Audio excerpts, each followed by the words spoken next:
Chaotic truth, beats fireworks, inflames the air. Flash and burn like acid rain. Truth won't bend, it won't break. Voices rise, it can't be changed. Like sunlight, it's a flame. Solid souls getting old. Chaotic shot, chaotic truth. Storm in the calm, the world will move. Chaotic shot, chaotic truth. Revolution becomes a groove.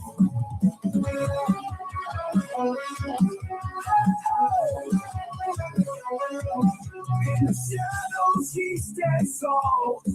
Echoes loud through every hall.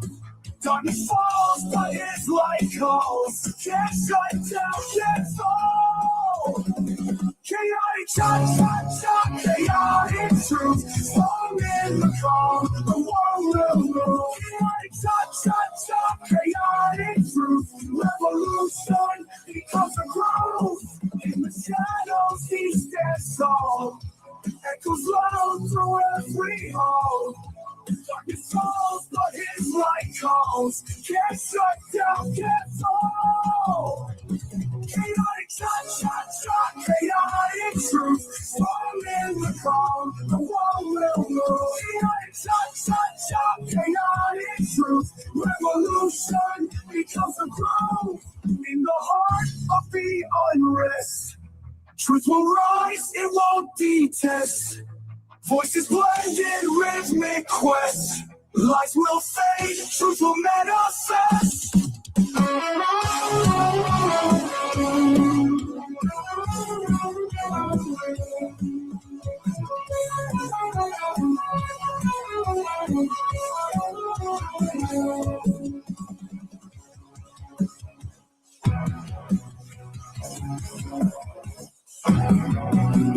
This is what I said to him. CT.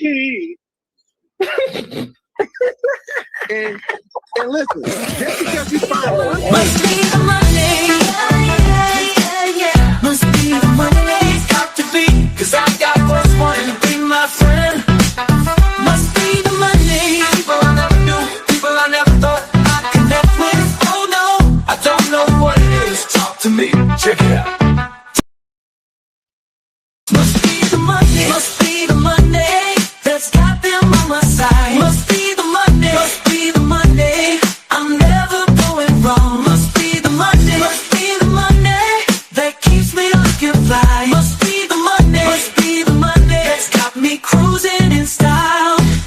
Must be the money that's got me rolling so smooth. Must be the money, 'cause I got folks wanting to be my friend. Must be the money, people I never knew, people I never thought I'd connect with.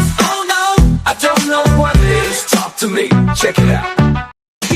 Must be the money, I've got so much blame. Must be the money, 26 with all this wealth. Must be the money that funds my lifestyle. Must be the money, the party's at my place.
Bobby, I don't think that you are a troll.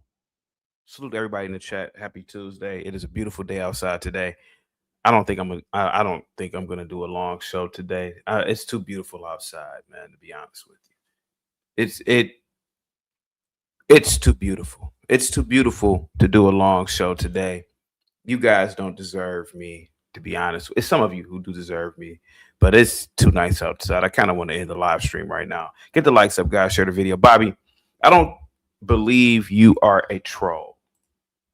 I don't believe you are a troll at all. But the purpose of the comment section, you are given a certain limitation.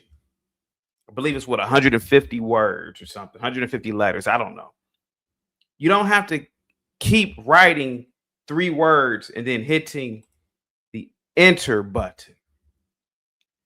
Write a long paragraph. Write the limit, because it looks like you're spamming the chat. You look like you're spamming the chat, guys. Get the likes up, guys. Share the video. Positivity is definitely coming your way. It is a beautiful, beautiful Tuesday where I am at, guys. You got to get the likes up, guys. Get the likes up. Go over to Just the Guys podcast and subscribe. Go over to Pops and Politics and subscribe, guys. Very, very, very appreciative of you all. I want all of you to hit the like button, guys. Share the video. Positivity is coming your way once again. But yeah, Bobby, back to you, man. You don't have to. You can do a long message. You know, you can do a long message. So I'm not gonna sit up here and diagnose you. I don't know who you are. I'm not gonna say it's Tourette's. I'm not gonna say it's autism. I don't know what it is, but just write one message. Just write one message, bro. That's all you need. One message and keep it pushing. Get the likes up, guys. Share the video, man. Salute to you all. Positive. One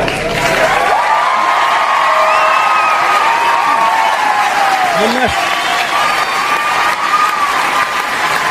One message. You're clogging up the chat.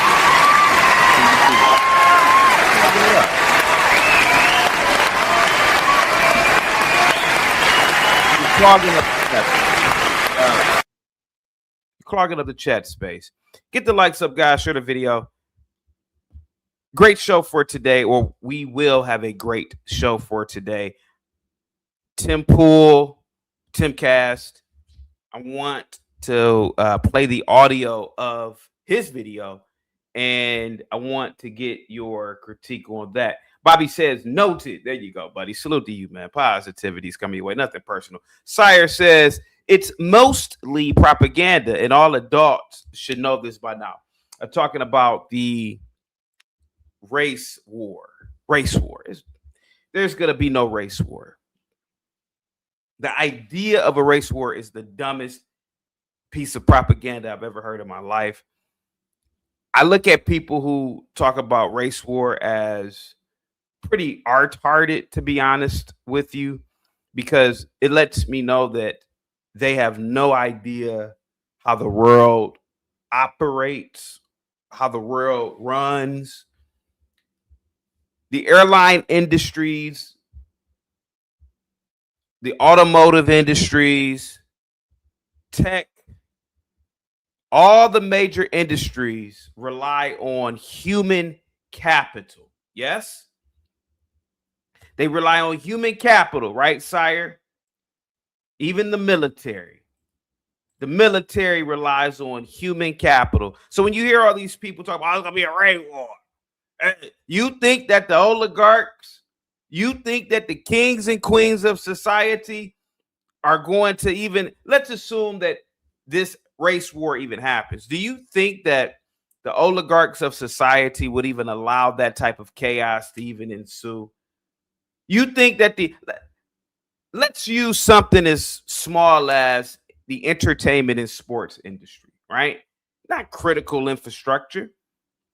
You think that NBA owners, NFL owners are going to allow a race war, human capital, the human capital, the human assets that they have? You think that they're going to allow this to happen and disrupt their money flow and cash flow? You are out of your GOT damn mind. Guys, get the like.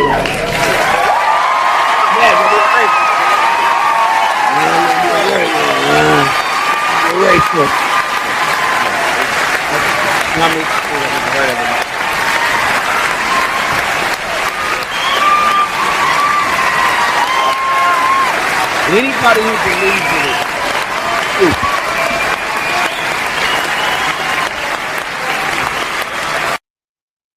the truth of the matter, what's up, Sire? Salute, buddy. Positivity is coming your way. Marvelous Revolution, man. What's up, buddy? Positivity is coming your way, man. Guys, thank you so much, guys. Get the likes up, guys. Share the video.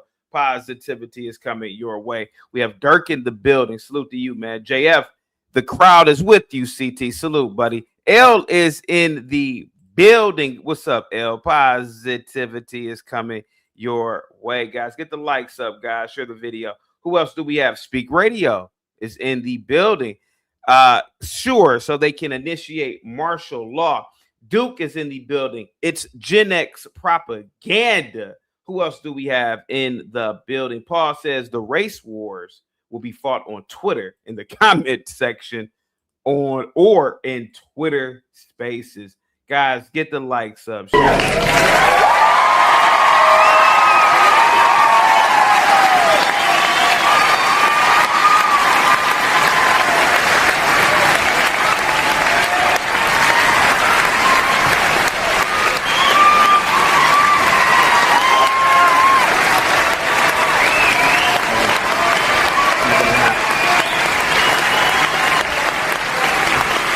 Not gonna happen. It's too many mixed race people in America. One, America is a melting pot.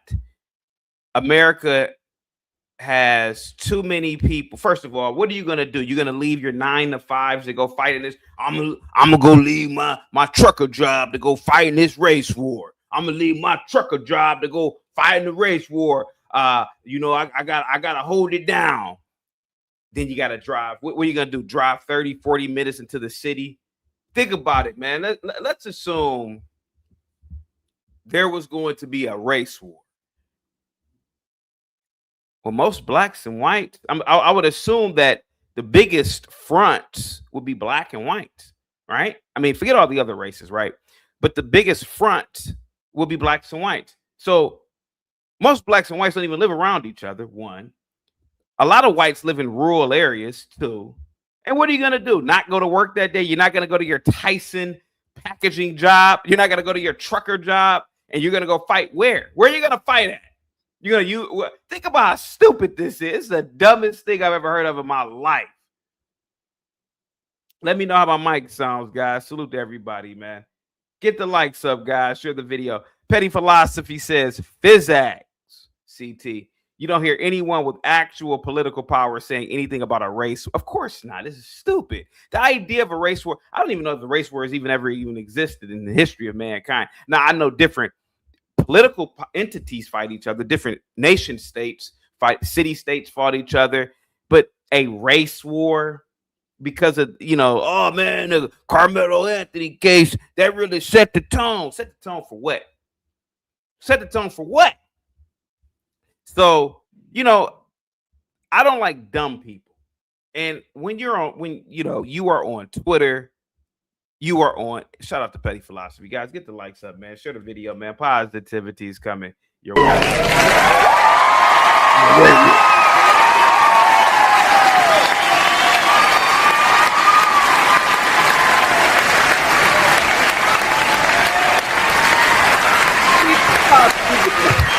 Come on.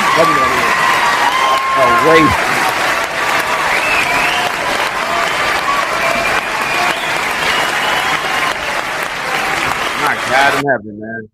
I mean, think about it, man. Think about Europe. I've been to Europe. Outside of the United Kingdom and France, There are no large other populations. Most of these countries are 95% white. And then you can go to some cities. My wife, she's gone all over to Scandinavia and those northern European countries. There are no non-whites even in certain cities other than you probably. Who are you gonna fight? Who think about how stupid this is, petty philosophy. Who are you going to fight? Who are you gonna fight? The air? So when you hear about this race war, man, it is the funniest thing I've ever heard of in my life. If you take it back to America, let's assume a race war happened. Who are white people going to fight in North Dakota, South Dakota? Who are they going to fight? Most states are mostly whites. Most states in America are 90% white. Who would you be fighting? Think about how dumb this is. You're going to catch a flight to go fight? You got to think about a charter jet full of race warriors going to fight. Get the likes up, man. Paul Game says Yakub is experiencing black fatigue with no black people. Yeah, I mean, this is true. Yakub lives in Switzerland. My wife has gone to Switzerland. She said she went all throughout Switzerland. She was the only black person in some of these places that she went. There are no black people there. There are no Muslims there. Who are you fighting? That Buffalo shooter, this Artard, this stupid incel Artard, I guess he wanted to start a race war. He had to drive 3.5 hours to find a black population of people. Like, think about, he's in the car and what he did was horrible, but he's in the car trying to find black people to initiate a race war, but he got to drive 3 hours. Hell, after the first 30 minutes, I would have said, man, forget this. Petty Philosophy says, fighting the air. Rolando says, CT, just say you don't know how war works. I know how war works. War works with enemy combatants. Who are the enemy combatants? You've never seen war, Rolando. You never seen any war, man. At best, you were in the Coast Guard and you were stopping individuals on boats off the coast of probably, whatever U.S. state to see if they had alcohol. You've never seen a war, bub. Get the likes up, guys. Share the video, man. Positivity is coming your way. Petty Philosophy says, when I was in Denmark, I only saw 2 blacks in weeks. Yeah, there are no blacks there. Just like there's really no blacks in America, to be completely honest with you, man. What race war? What would you gain? What would you gain? And who would fight? Okay, today I'm going to leave my Waffle House. No, I'm going to leave my Golden Corral shift to go fight in a race war. Oh, my God. This is the dumbest thing I've ever heard of in my life. Miles says, CT hopping out the car like Trey and boys in the hood. Get the likes up, guys. Share the video. Positivity is coming your way. But, yeah, when I hear about race wars, I remember that movie, Scary Movie, and that doofy character, the cop who was retarded. That's what I feel like when I hear individuals talk about a race war on either side. On either side. The world is, first of all, there are dozens of other races on the planet. There are places on the planet where are so remote or have such a homogenous population of people. Who would you fight? Who would the Japanese fight? That's an homogenous nation. That's a homogeneous state. Who would the Chinese fight? This is the dumbest trending topic that I like discussing. Guys, get the likes up, man. Toughest SOB says, I'm just speaking the truth. I also have nothing against nobody. We are all humans at the end of the day. Guys, get the likes up, man. Share the video. Seven Steel says, get the likes up. Guys, get the likes up, guys.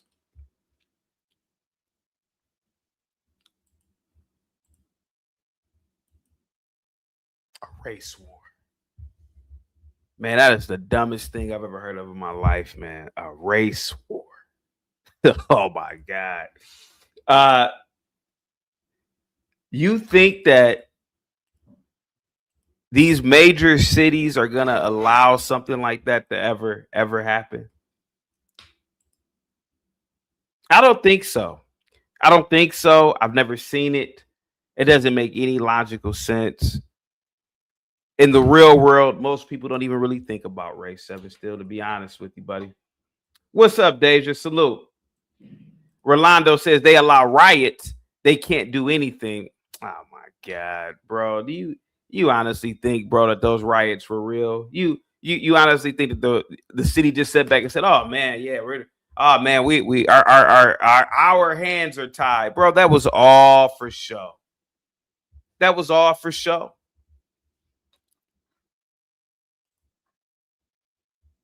Mama Carol's in the building. What's up, Mama Carol? Positivity is definitely coming your way. Toughest SOB says, my cousin is married to a black guy who's a Navy SEAL. He's the coolest dude you'd ever meet. Stan with Karmelo says, people don't think about race. Have you ever looked at your comment section? All saltines do is think about race. I mean, I was talking about in the real world, not on YouTube, not on Twitter.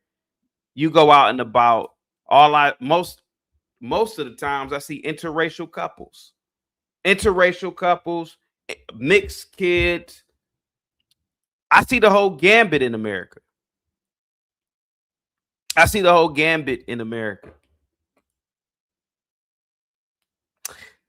Seven Still says, I don't think about race at all. Seven Still, believe it or not, man, I didn't start thinking about race until I started doing YouTube, to be honest with you, man. I grew up around all types of races of people, believe it or not, man. And I mean, other than the exploitation that does exist in the black community with the Middle Easterns and Asians, other than that, I don't really think about race, to be honest with you, buddy.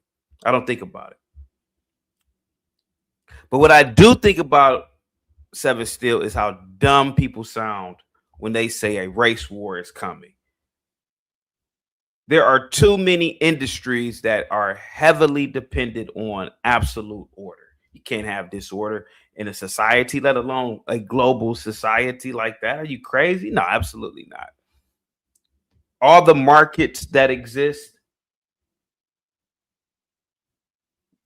You think that Elon Musk wants a race war? No. Now, Elon Musk will dangle some crumbs and throw some crumbs to the proletariats, mostly all of us.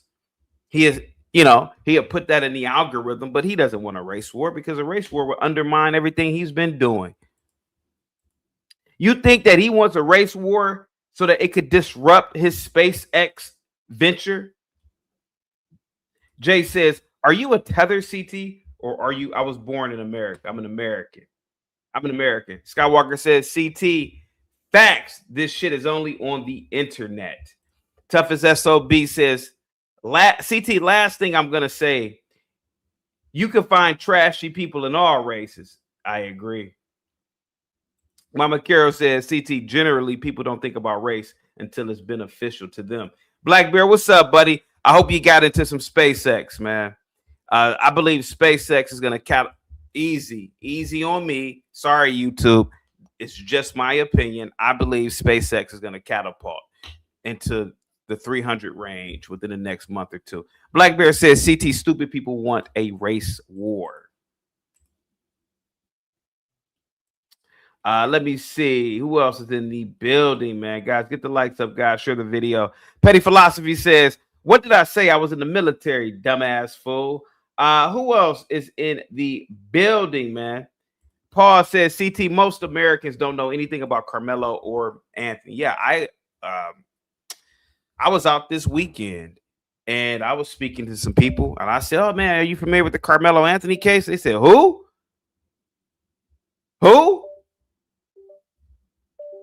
Give me a second, guys. Give me a second.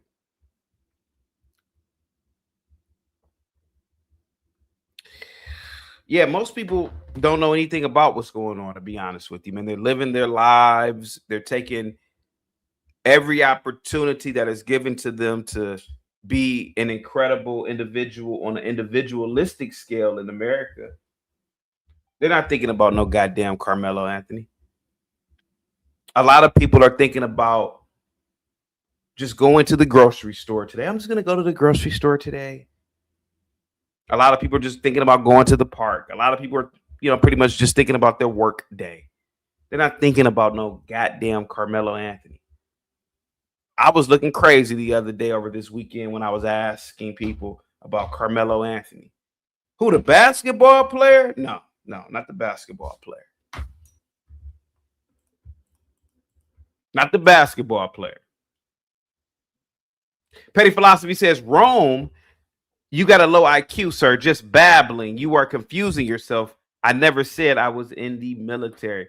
Guys, get the likes up. Speak Radio says, these people on your channel that complain about blacks all the time, see them as often as I see midgets. I would agree. Speak Radio. That is the greatest comment ever on this channel. That is the greatest comment ever, buddy. Get the likes up.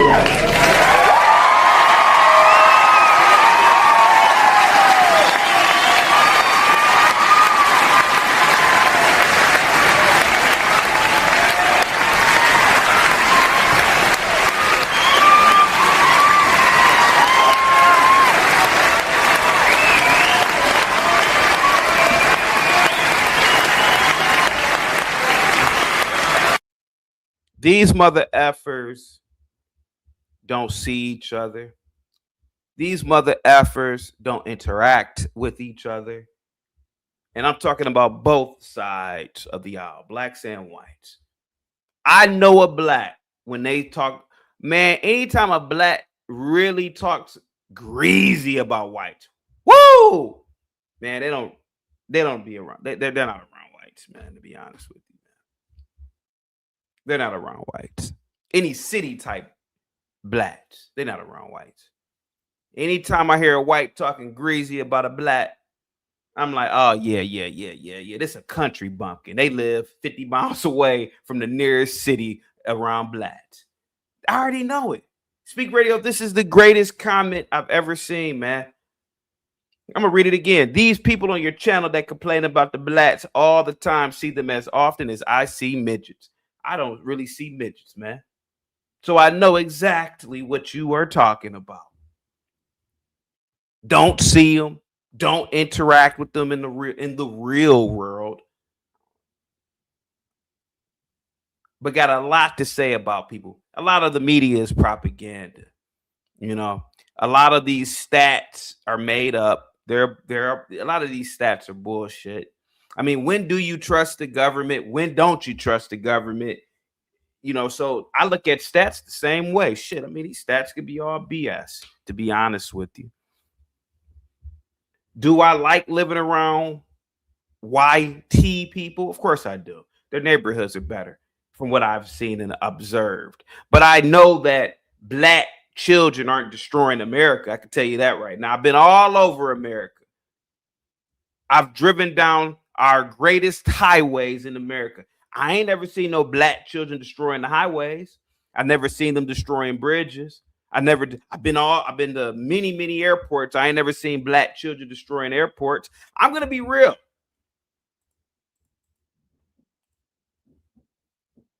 I've never seen it. What's up, Big Dog Sports? Salute, buddy. Afro Nerd. Salute. Get the likes up, guys. So your comment,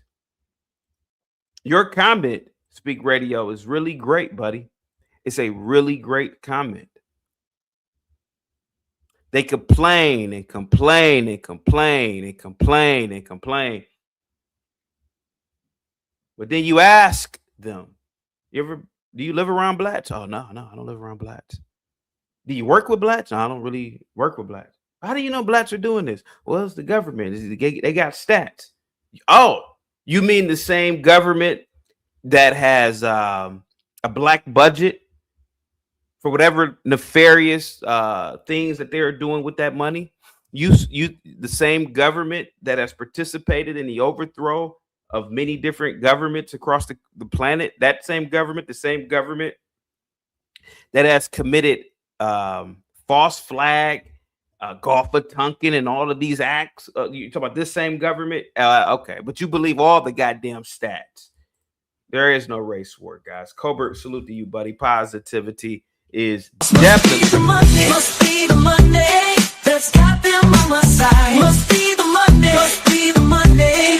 I'm never going wrong. Must be the Monday. Must be the Monday that keeps me looking fly. Must be the Monday. Must be the Monday that's got me cruising in style. Colbert says, I go to Tim Page all the time and tell him his rhetoric is what's going to start a race war. His rhetoric isn't going to start a race war, Colbert. His rhetoric is no different than any other content creator. It's just people being gas bags. I'm included in that. We're gas bags. We are here to entertain. We are here to keep white noise in the background while you are working or whatever it is that you are doing. We are here as the court jesters, the clowns. We are here as just background noise. So that's all it is. To be honest, there is no race war. Tim Pool, he can say whatever he wants to say, man. I would argue that Tim Pool doesn't even be around blacks. He's just like me. He ain't around no goddamn blacks because I'm not around blacks. I'm not around Asians. I'm not around Middle Eastern people. I'm not around Eskimos. I just like living around white folks. I'm just going to be honest about it. White people have the better communities. I'm just going to be honest. White communities are very, very orderly. A diversity of cuisine, businesses, of diversity of art. That's the only reason why I like living around white folks. Now, if white people were like black people or white people were like Arabs, I wouldn't want to live around whites. I don't live around white people just because of the skin tone. Are you crazy? I just live around white folks because of the culture of whites. Particularly white liberal. Let me be clear here, Colbert. White liberal culture is the best. I mean, I don't want to live around no goddamn white hillbillies. Fuck that shit. I don't want to live around just trucks, ranch style homes, and people walking around with camo hats. I don't want to live around camouflage hats. I don't want to live around that either. I'm sorry. I don't want to live around that either. They might be nice people, but I don't want to live around that at all either. Guys, get the likes up. Salute to you, Colbert. Colbert says Tim is one of the agitators. Could be. He could be. I can see that. But he has to do it. He has to keep the machine going. The industrial race complex going. He has to keep it going. I'm more neutral. I keep it real about all sides of the aisle. And I've been very, very good at that. Colbert, salute to you, buddy. Positivity is coming your way. Colbert says he pushes anti-black rhetoric for racists. Stop it. No, he does. No, okay. Oh, easy. He does. But it doesn't matter because the people who are watching him are just toothless. I mean, let's be honest about it. Most of the people watching Timcast, I don't want to say most, but a lot of the whites watching Timcast are toothless hillbillies doing probably meth in some place that they're hundreds of miles away from the nearest anything black. So it doesn't even, like, I look at it as a joke, to be honest. And that's how you should look at it. Hey, man, stop spamming my chat. Hey, Rome, stop spamming the chat. Matter of fact, I'm about to get you up out of here for 5 minutes, man. Stop spamming the chat, man. Y'all got to stop doing that shit, man. It interrupts the flow of the chat. Stop. What's up, DMville? I got to agree with Dante. He says his rhetoric is entertainment. Nobody will ever bust a grape in a fruit fight in real life. Oh, yeah, probably not. Stand with Carmelo says CT don't lie. The most white tees are honestly racist, even if it's indirect. Let me see. Mr. Wise Guy says I was in Northbrook, Illinois this past weekend, CT, near Chicago, and did not see one YN. The media is full of shit. I agree with you, man. Most places don't even have. Okay, let's use black versus white. Most blacks don't even go around certain spaces where whites are at. You're not gonna find easy, guys. You're not gonna find blacks in large masses around white populations in terms of white centers. You're not going to find them at a goddamn art museum. You're not going to find blacks at a goddamn orchestra. You're not going to find blacks at a goddamn farmer's market. You're not going to find a lot of blacks at a lot of different things that whites do. You're just not going to find it. That's why I find it hard to believe when I hear all these stories. Oh, man, the blacks are doing this. Man, you're not really going to find blacks at a lot of different things, man. You're just not. And you're not going to find whites at a lot of places that blacks are at.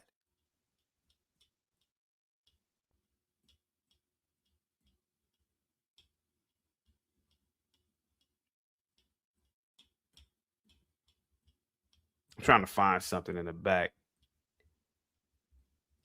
You're not going to, me and Bob, that you know, me and Bob, we went to a baseball game a few years ago. We were the only blacks in the entire damn section. Blacks don't watch no goddamn baseball. You think blacks are destroying the baseball? I mean, we used to play a lot of baseball, but you think blacks, well, if you count Dominicans out of it, but they're not really black. But you're not going to find blacks at a baseball game. So when do blacks and whites even goddamn interact? I mean, you might find some blacks serving food at a baseball game like I did, or selling beer, but you're not finding blacks. And you're not finding blacks other than me and Bob.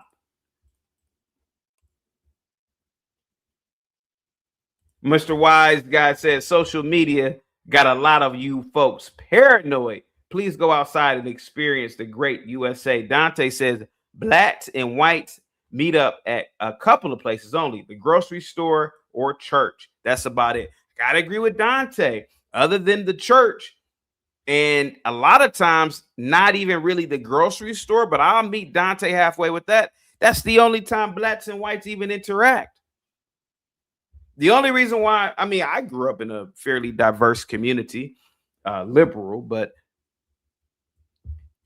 you know, a lot of blacks didn't grow up like me, going to a predominantly white institution, you know, college, or, you know, living around them. A lot of blacks primarily just live around a lot of other blacks. A lot of whites live around a lot of other whites. And the people calling for this race war are pretty much whites who live, and they're not really calling for a race war. They're talking about it. These are whites who pretty much live in rural little areas with nothing but whites. I challenge any white, call in and where do you live? And I can pretty much guarantee, without, you know, throwing a dart at a board, you live in a 95% white environment. So hey man, Rome, I thought I put you in timeout, man. Rome says, I literally didn't spam anything. Not sure what's wrong with your tech issues, CT. It's the fact that you guys are writing little things. You write one or two words and then you do it repeatedly. I know you're not. I don't think you meant to spam. Skywalker says, CT, the media is so bad. They had foreigners thinking that America was a bad place until they came over here, and now they love it. Yeah, man. Skywalker, every time I go out, man, I'm gonna be honest with you. It's orderly. Knock on wood. I hope nothing ever happens, but it's orderly. It's peaceful.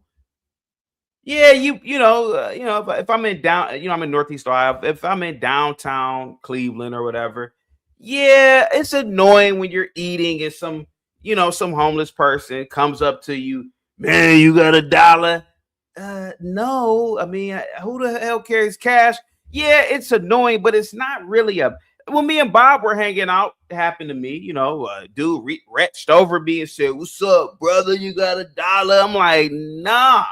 But he wasn't, it wasn't really that bad, to be honest with you. Not to say that bad things don't happen, but at the end of the day, man, mostly America is a peaceful place, man.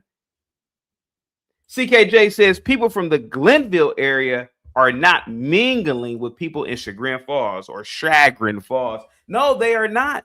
CKJ, you hit it right on the nail, buddy. They are not. They are not, man. And in fact, CKJ, there are kids, when I was an educator, they said they lived you know, in the Wade Oval area. They had never even been on Case Western's campus to even walk around. They've never been on the art museum complex. They had never. I'm like, because these people don't. It's a different culture. What would they go? Why would they go to the art museum's complex? Why would they go to the plaza to walk around Wade Oval Lagoon or anything? Why would they do any of that? That's not their culture.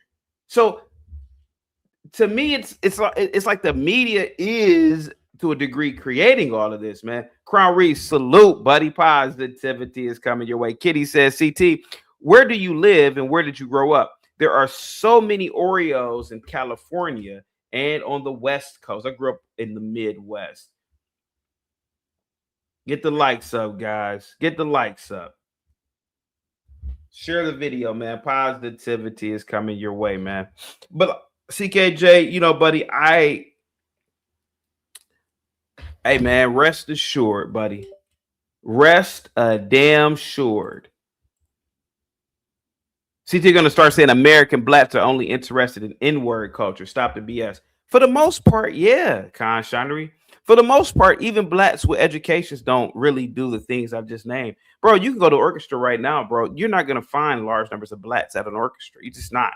You're just not. And there's all types of educated blacks. They're just not into that type of culture. They're not into that stuff. You're not, and it's the truth. It's the truth.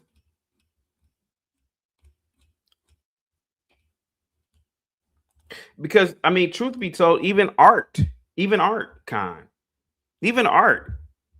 educated blacks still, they still harbor a level of being on code.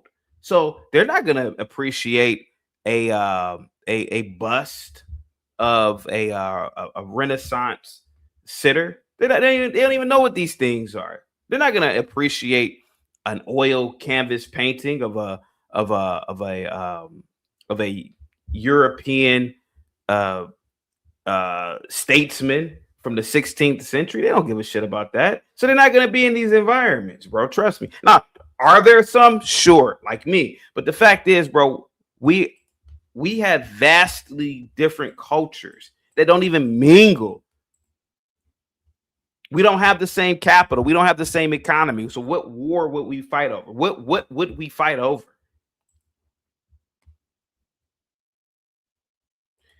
Yeah, blacks do arts all the time, but they don't do the type of arts that I'm naming, bro. They don't do the high Renaissance art. They never got into that. We don't, hell, nobody does high Renaissance art. Oh, let me slow down. First of all, nobody does high Renaissance art anymore like that I know of. Everybody now just doing art-hearted abstracts. What's this right here? What's this line right here? Oh, it's not a line. It's an intricate example of grass and a gnome. No, it's a line on a white canvas. What the fuck are you talking about? Yeah, the art that I'm talking about high art and the appreciation of high art. Blacks don't really give a shit about that, bro. They don't give a shit about Victorian art and Renaissance art, bro. Let's be honest about it. With Baroque art, we don't really give a shit about that kind of stuff as a people. So I don't understand what we would fight over. We're not going to fight over. You know, there is no black group going out stealing or trying to procure Renaissance art. So what are we fighting over? What are we trying to protect? What are they trying to protect? I don't know, man. Guys, get the likes up. Dante says high Renaissance art was done during the end of the millennial reign of Christ. Nobody can do any of that art anymore. Okay, all right, okay. Con Chandra says the jazz community is pretty sophisticated. It's a pretty sophisticated bunch. CT, Black Americans make a large number. Yeah, I've been out to jazz events, and yes, you are correct. Sin says CT goes to his barber and asks for the Bart Simpson. Death Racer says, what we yapping about today, CT? Read the title, buddy. Guys, get the likes up, share the video, man. Kitty says, CT, you are projecting. I'm not projecting anything. And the difference between me and everybody else is I could prove it. I could get on camera. I got on camera the other day and prove who goes to the art museums and who doesn't. I just got on camera and turned the camera on. And everybody saw who was going in and out wasn't blacks. So blacks and whites don't even mingle in certain places, man. A lot of places. Blacks and whites don't even have the same types of cuisine standards. You know, I've gone out to places to eat, man. And we are like the only people in the damn building because we don't even eat the same types of food on average. We just don't.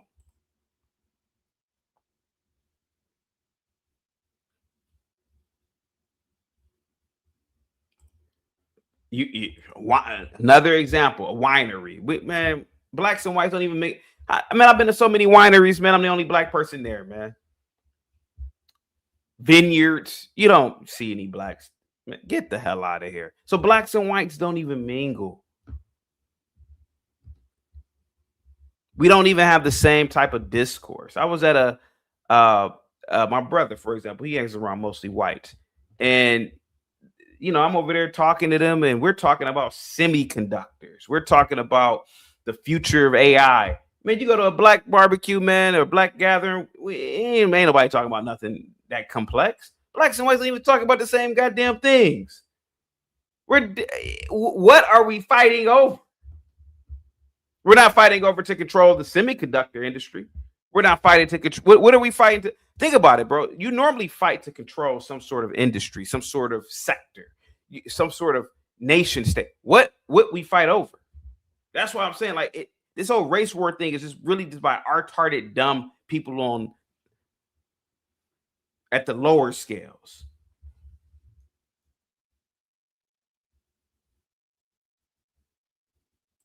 Kitty, you're not in the culture either because you haven't proved it. I can prove to people that I'm into art. I literally have a video of me just being on camera at an art museum. So, you know, I rock with you though, Kitty. I rock with you.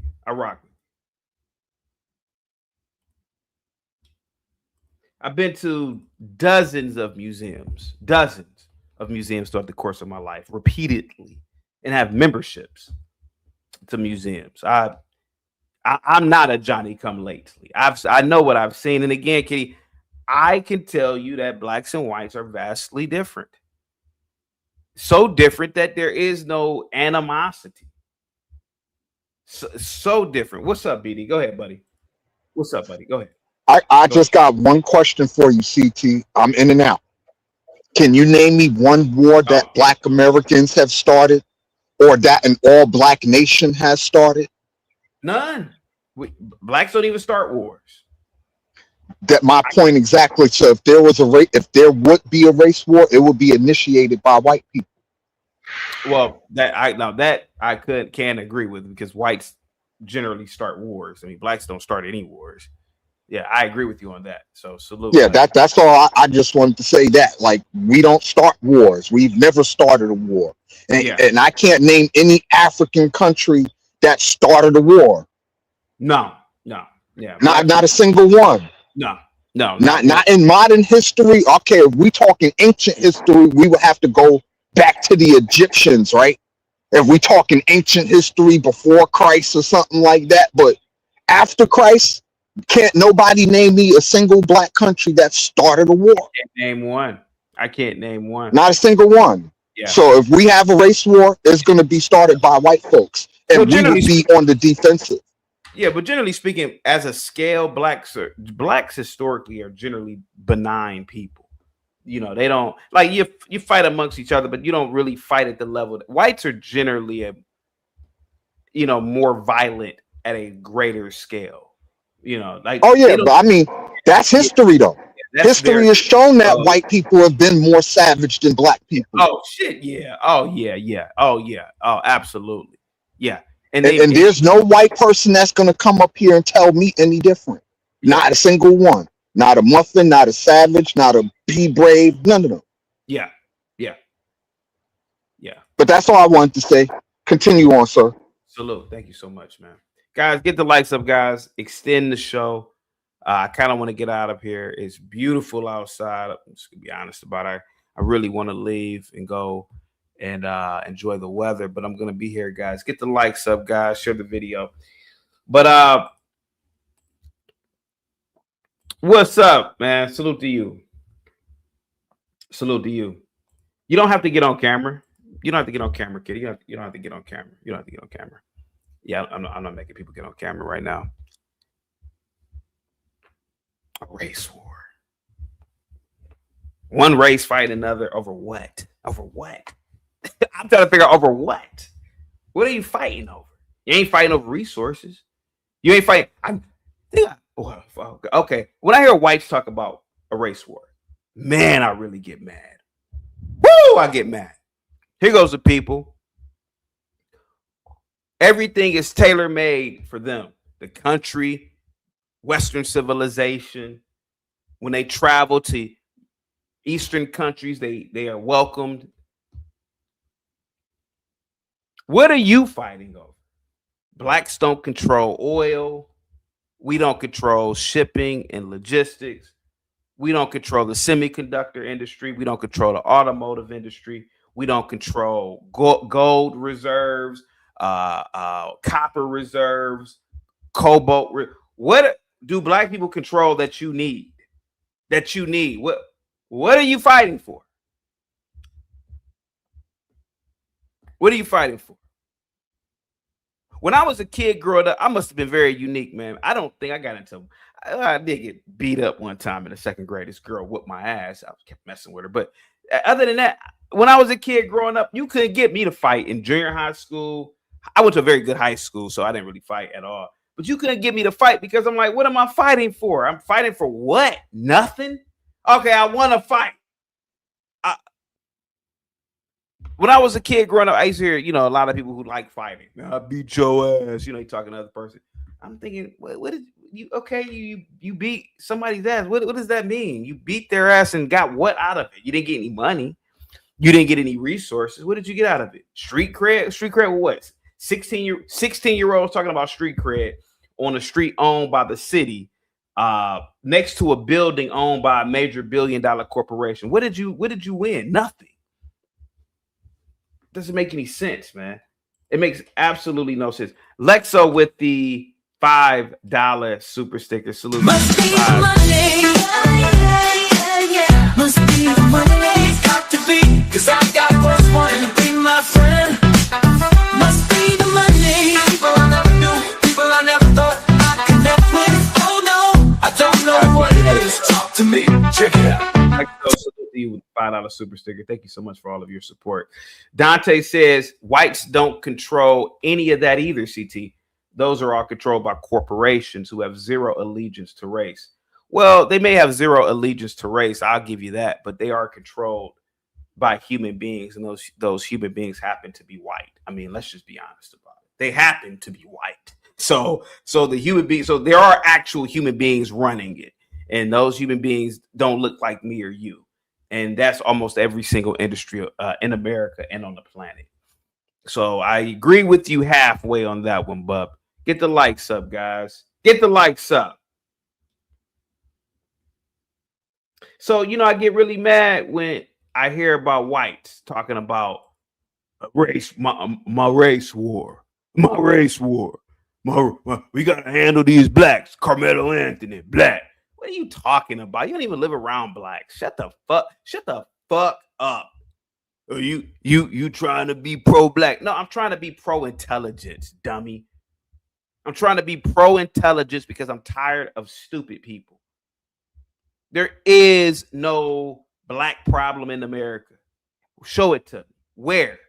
What about in Chicago? Yeah, motherfucker. What about in Chicago? Chicago's GDP is what, $2 trillion goddamn dollars from last year. Major corporations are all in Chicago. Chicago has one of the most beautiful skylines in downtown cities on the planet. What about Chicago? Well, what about the south side of Chicago? Yeah, what about the south side of Chicago? So what? So what if the south side of Chicago isn't the most safe or whatever? That's one pocket in a major city that could be its own country. What are you talking about? What are you talking about? And why does that concern you if the south side of Chicago is dangerous? You don't even live there. You don't live within 500 miles of the south side of Chicago. What race war are you talking about? Doesn't make any sense, man. What's up, Dave? New York.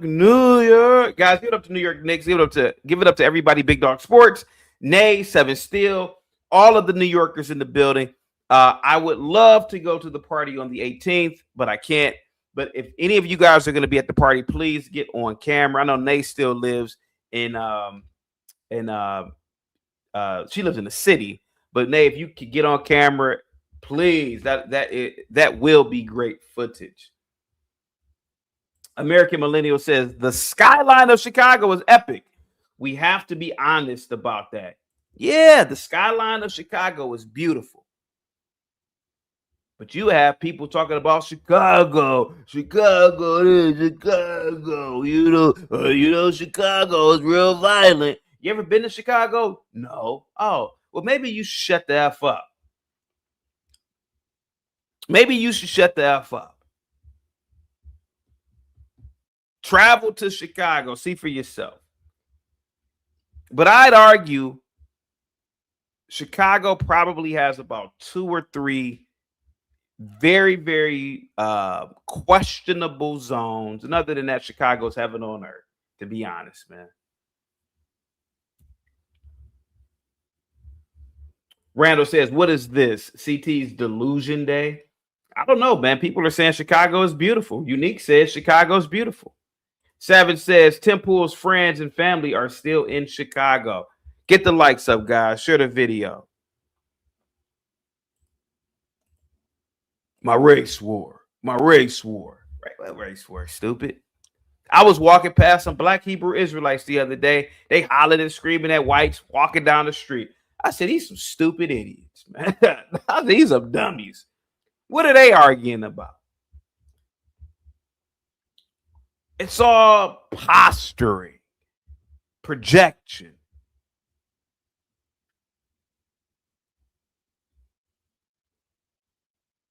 And there's nothing to be gained from a race war, to be honest, on either side, to be honest with you. Because if blacks were to win a race war, let's be honest about that. We wouldn't know how to run America if you gave us 1,000,000 damn years. Let's be honest. Okay, so we win the race war. Okay, man, America would look like MAGA goddamn D-shoe overnight if we took over America. And I already know it, and everybody knows it. And I'm not ashamed to admit that shit. I couldn't fathom going participate in a race war. I said, we need these whites. Well, these just the proletariat whites. Well, we need them too because they are good at maintaining it. These are like the maintenance workers of it. See the elites, they understand how it really works. See, the whites that we see, these are like the maintenance workers of Western civilization. So I ain't about to fight them. You know, you see these guys on the street putting down the street, doing the putting down the streets and or putting down the roads, the asphalt. I'm sorry, guys. I should get some coffee today. I'm sorry, guys. But putting down the asphalt, putting, excavating and putting in the rebar, digging deep down for the foundation of a building. Hey, man, we need these whites. You couldn't get me to be in no race war. I would look at you like you crazy. What's up, Chris, with the $5 super chat? Must be the Monday that's got me rolling so smooth. Must be the Monday, must be, 'cause I've got folks wanting to be my friend. Must be the Monday, people I never knew, people I never thought I'd connect with. Oh no, I don't know what it is. Talk to me, check it out. Chris says for the $5 super chat, Who was that basketball owner that said, don't bring all them blacks? Look at him. He came out smelling like a rose. You're talking about Don Sterling. Don Sterling. But they mad at the Obama Center. Yeah, the Obama Center is an atrocity.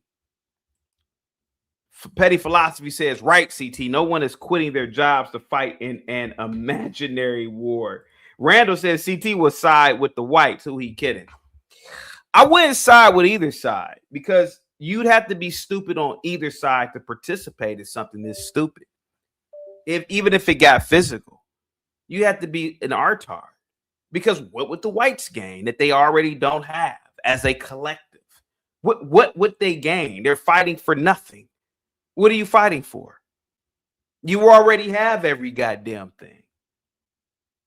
Compared to the people you're fighting, you do. You already, per household, you make more money. You're more educated. Per trade, you dominate the trades. Then your elites control the institutions. What the fuck would you be winning? What I like to compete to win something. I don't see, I used to love we called it wrestling when we were kids. If anybody, CKJ, we called it that when we were kids, wrestling. We called it wrestling. I love wrestling. I love CKJ. Me and you from the same area. We are the capital for slap boxing. Motherfucker, we in class, somebody get to talking about your shoes. You like, oh yeah, pow. And then next thing you know, you're in a good old match. It was fun when we were kids to jostle around and play and basically get classroom cred. Oh man, I beat you slapboxers yesterday. But when you get older, you're like, man, what the hell are we doing this for? Man, there have been so many times people have approached me, even now. Man, I'm still mad from you from 20 years ago. I'm like, the fuck are you talking about, man? I'm damn near 90 years old and you talking about something. I'm not about to engage in an argument with you because what would I win if I won the argument? What am I trying to prove by, oh man, but this happened 20 years? No. I'm like, what the fuck? Hey man, have a good one, nigga. Have a good one, motherfucker. Because I'm not only an adult, allegedly, but the thing is, man, there's nothing to be won. And that's how I lived my life that's how I have lived my life for a very, very long time. So this thing about a race war, Karmelo Anthony, black fatigue. Well, okay, let's say it is a race war. What are you going to win, white guy who's a trucker for some trucking company? What are you going to win?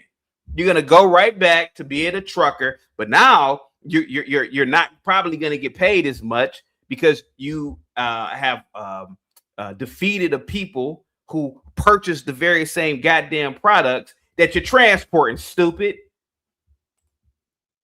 Chris, what's up, buddy? Salute to you, man. Positivity is definitely coming. Must be the money. Yeah. Must be the money. It's got to be, cause I got what's wanting to be my friend. Must be the money. People I never knew, people I never thought I'd connect with. Oh no, I don't know what it is. Talk to me, check it out. $5 super chat. Let McDonald's, Walmart, and Popeyes say the word. There's war. Nah, because why would they do that? They rely on, Popeyes relies on a black consumer base. Walmart relies on both consumer bases at the lowest levels. I mean, when I go into Walmart, I think I'm in a Jerry Springer episode. I see toothless fat white women hillbillies walking with some black dude who's skinny. I see it all. And McDonald's, they'll lose their black customer base. So it's a stupid thing to even discuss. Dante says blacks can run this country much more efficiently and fair, not the Boule blacks or the Masons or Satanists. What's that? Satanist black? Satanist? God, what are you talking about? Satanist blacks? But the everyday black can run this place much better. Okay, that's your opinion. I mean, I believe that you're wrong, but Pug says CT should be decked out in Mar-a-Lago attire. Savage says he won't get robbed in Detroit. CKJ says he didn't go to my 20-year class reunion because I didn't go to my 20-year class reunion because I didn't want someone to talk my ear off about some old shit. Exactly. Then you got to prove something to somebody. Hey man, I'm damn near 70. I don't know what the fuck you talking about. Remember that time at the third period by the locker in 1996? What the fuck? So again, CKJ, when I hear this race war talk, man, it ain't about picking sides or analyzing what would happen. I mean, analyzing I guess the what would occur during a battle, I guess. But I guess it's just the utter stupidity of the idea itself. You know, it's dumb. It's really, really stupid. And I think anybody who ever talks about it online, man, they really should be. I really think if you think like me, man, you should just call them stupid. Hey, you know, like hey, stupid. Like, what would happen if there were a race war, dummy? What would happen? Think about it in terms of economics. Think about it in terms of health. Think about it in terms of just long term. Like, what do you get long term? If the person's black, ask them, hey, stupid, if you win the race war, who's going to build your car? Who's going to build your Cadillacs? Who's going to build your Fords? Who's going to run all this stuff? Ask the white people, hey, stupid white, if you win the race war, what did you win? You're still going to have to work for your white oligarch masters. What you still got to drive that truck. You still got to package that meat at Tyson's. What did you win, dummy?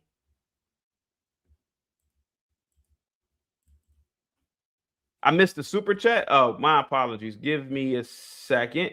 I did. Fly Piper. Salute to you, man. I don't know why that came up so late. Must be the money. Yeah. Must be the money. Got to be. Cause I got first one to be my friend. Must be the money. People I never knew. People I never thought I'd connect with. Oh no, I don't know what it is. Talk to me. Check it out.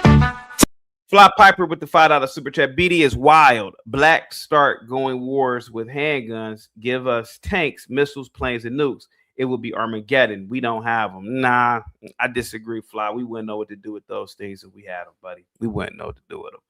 Yeah, we wouldn't know what to do with a goddamn tank. And bro, stop. That ain't happening. I don't believe it for a minute, Fly Piper, but it could. I don't know. I don't know, Fly Piper. It could. But what I can tell you is this, man. What I can tell you is this. If you are online on Twitter, man, you got to start calling people what they are. And what it is they're stupid. They're dumb. They're dumb. They're dumb. They're stupid. Both sides. They're stupid. I eat my popcorn.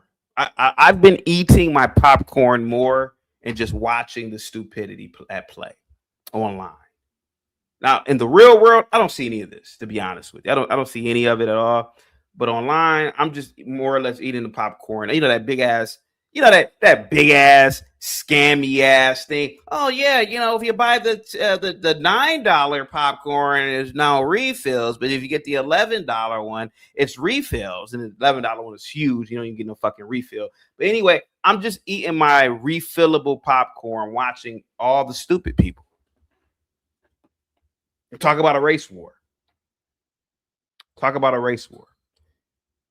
I don't think Dante's stupid. I think he's delusional. But even the fact that he believes this, he said blacks were the best at all that. No, they weren't, bro. No, they weren't. And that's a lie too. We weren't the best at building weapons of mass destruction.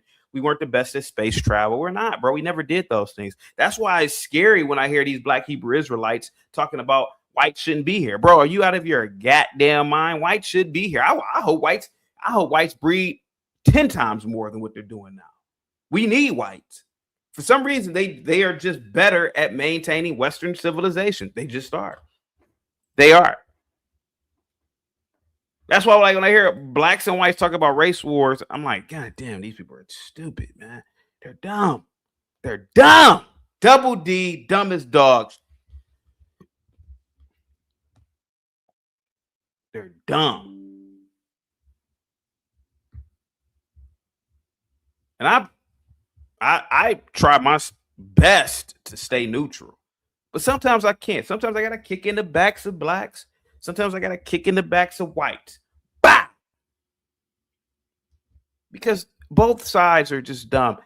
And while we are, manufacturing these online beefs and some of these crazy mother efforts are doing it in real life. You do occasionally you get a Buffalo shooter. Occasionally you would get that black guy on the New York City subway that shot all those whites. Occasionally you get it, but most people, man, are just law-abiding people who go about their day not thinking about these conspiracy theories that pretty much make you a nut job, to be honest with you. To be honest with you. Get the likes up, guys.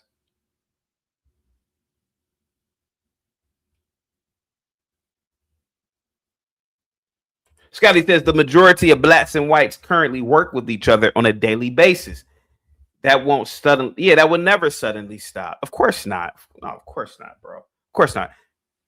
Think about all the black and white interracial relationships. Who's gonna fight who? Think about even in your own family, you have nieces and nephews, little cousins who are mixed or white or black. So it's not gonna happen, man. And you could pretend even online, these people pretend and I would even argue a lot of these comments are from bots or Indians, but you could pretend, man, but a mother effer in your family, you love them, man. To be honest with you, you don't even think about race when you see them a lot of the time. You just think, that's my family member, you don't even think about this stuff. What up, babe? Salute, man. Chris, what's up, buddy? Says Mr. CT, how long will the race war last? It won't last at all. Sire says blacks don't want war with whites. Most blacks don't even work out. They don't know weaponry. They don't know shit about shit outside of rap music and sports. Unique says Africans literally still use guerrilla warfare. Dumb as F. Yeah, Africans are a different type of beast, man, in terms of fighting and warfare, man. If there were an actual war, the Africans will put up a greater front. They will. And Unique, you and I both know that. The Africans are very, very war ready. They lose, but they are very war ready. The African. Unique, if you could call in, I don't know what you're doing, but if you could call in, you might have to explain that to people. Let me see, man. Chris with the $5 super chat. Salute to you, buddy. Positivity. Must be the Monday. It's got me rolling so smooth. Must be the Monday. Chris says, well, let's make a movie about the race war. They always wanted to make a movie called The Black Titanic. Guys, get the likes up. Thank you so much, Chris. Salute to you, man.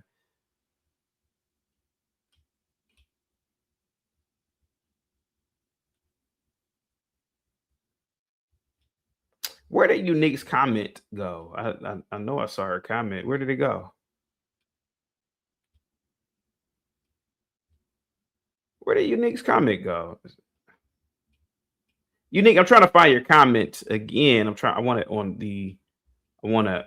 oh, here he is. Yeah. Unique. A lot of people don't know, man. I mean, the African has the numbers. The African actually has the real world fighting experience. So yeah, if it really came down to it, the African would probably be the greatest on the front. Definitely. Without a doubt. Nas. CT, your boy Whitlock is interviewing Austin Metcalf's dad right now. Really? No shit. Hold on for a second. Let me see. Jason Whitlock. Get the likes up, guys. Are you sure? He's not live. Wait a minute. Yeah, Jason isn't live right now. Hold on. Let me look. Let me make sure. I don't see it. Yeah, I don't see it. Okay. I don't see it. Said the only race war that is going to happen is the one in Europe. No, fake. Greg, I've been to Europe. There are not that many blacks there's not that many blacks or others in Europe. They're not. I've been there. The only place where you will find a lot of others are the UK and France. There ain't that many damn others in the U. You could all this propaganda has really got this propaganda should drive people into traveling more. Travel and you will see how the world really works and operates. Outside of the United Kingdom, I'm telling you, man, there's not that many blacks in these places. There's not that many Muslims in these places. Or CT, what about the R-word gangs? Again, another propaganda piece. Well, Hafiz calls in and he verifies it. Yeah, I like Hafiz a lot. But for all we know, Hafiz could be an agent. And I've been rocking with Hafiz since C19. But I don't know what Hafiz's deal is. I have no idea. He could be an agent as far as I know. But I can tell you this. I've traveled and there is not a big population of non-blacks in Europe. It's not. Well, you haven't been through all of Europe. Well, you haven't been to Europe, period. And I'm telling you what I saw just on my own experience. Cliff says, CT, I'm in Europe. The comments are not true. Exactly. Cliff, exactly. Man, we can go to live feeds right now, even where Cliff lives in the Netherlands. Man, you won't see any other people but white people walking around. Well, they're 6 hours ahead, so I think it's still daytime there. But yeah, man, I'm telling you, if you start to believe too much propaganda, you start going crazy. And I told you this year is the year of showing and telling. Cliff says, I'm in Europe right now. I'm the minority.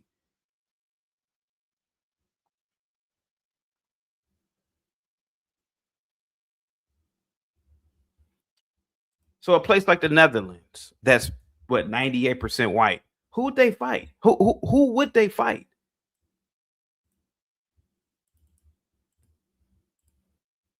Nas says CT he lives right now on his Harmony channel. Sire says any of those white overseas don't deal with blacks. They call in just to chime in with the American whites. Yeah, I mean, I agree with that. I mean, somebody brought up Yakub earlier. Yeah, Yakub doesn't live around blacks. He doesn't see blacks at all. In Switzerland, he doesn't see any blacks. But it's propaganda. Propaganda is a very, very wild tool. It's a very wild tool.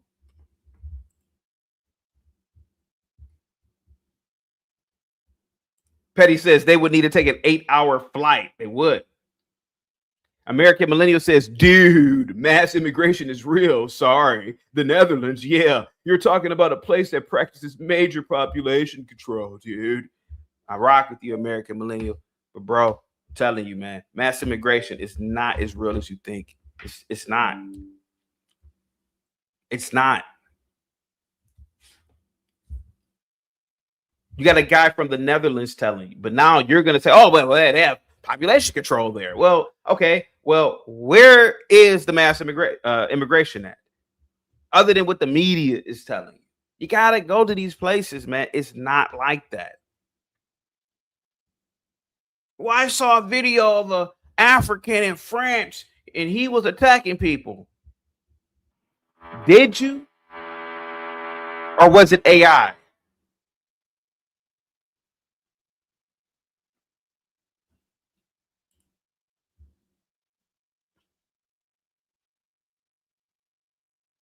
Yakub says, I actually do see N-words on a daily basis. No, you don't. No, you don't, buddy. No, you don't. No, you don't. You may see them on Twitter. You may see them on Twitter.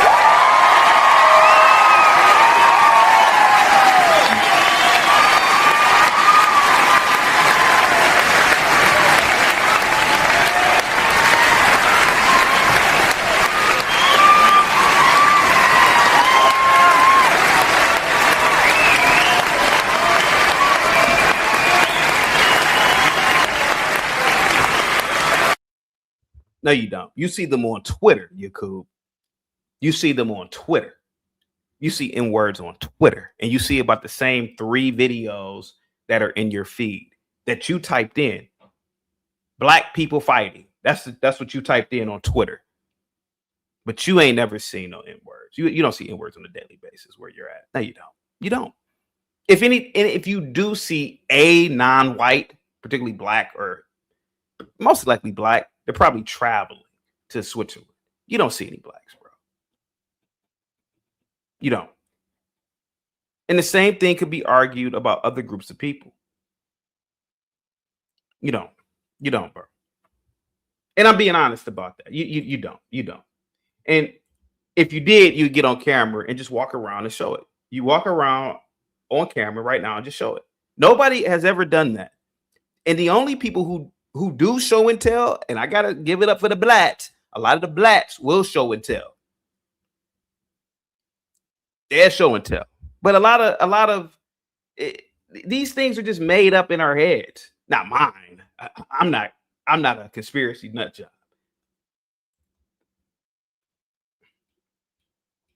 But it's not true. It's not true. And if it was true, you'd show it. Let's see here. Cliff says, American Millennial, come on, man. Please come to Europe. Okay, here we go.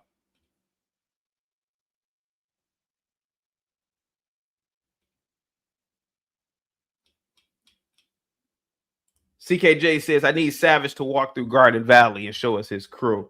Get the likes up, guys. Share the video. Where's that? No, I thought I just... Hold on for a second. I thought I just saved it, but I don't see it. Give me a second, guys.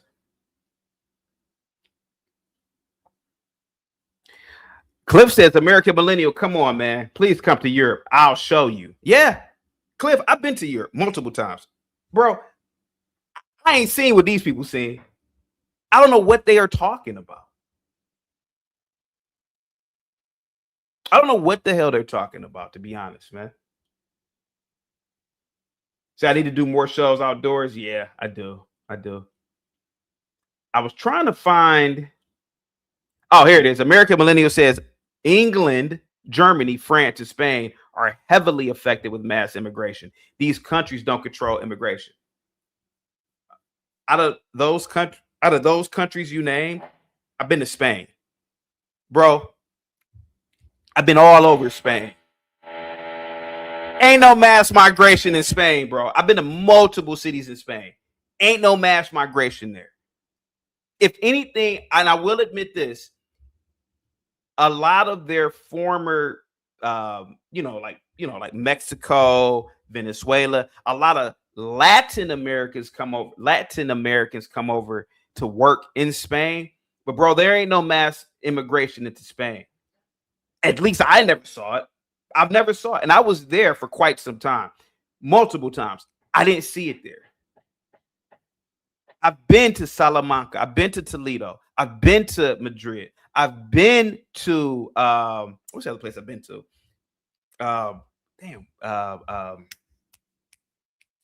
Jesus Christ.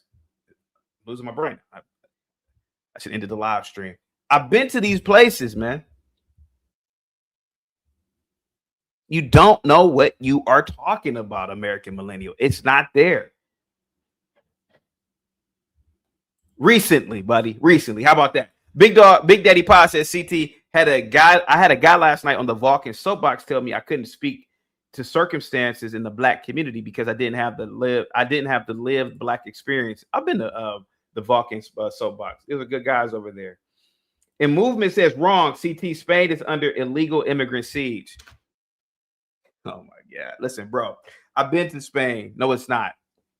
No, it's not. It's not. It's not. You go to Spain right now, go to any of the major cities. Go to Barcelona, go to Madrid, go to Segovia. Jesus Christ. Segovia, go to Toledo. You go to they have other majors. There's a few other first of all, I've been to Spain. I've been to many different European countries, but I've definitely been to Spain. Bro, I'm telling you, you don't know what you're talking about. Spain, for the most part, is 90% vacant. A lot of people don't even know that. Most of Spain is vacant. outside of Madrid and Barcelona, bro, a lot of those towns may only have about a few hundred people living in those towns. You don't know what you are talking about. You just don't. You don't know what you're talking about. CKJ says there is not a lot of blacks in Spain.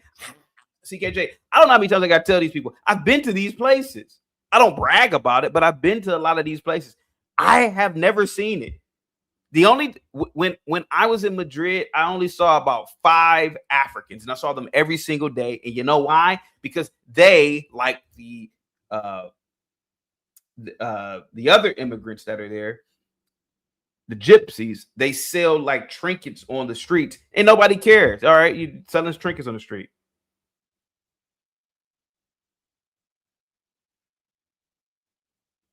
They never been there, CKJ. American Millennial says, you haven't been there recently. BS. I have been there recently. What are you talking? I've been there within the okay. I've been there within the last 6 years. How about that? How you like them apples?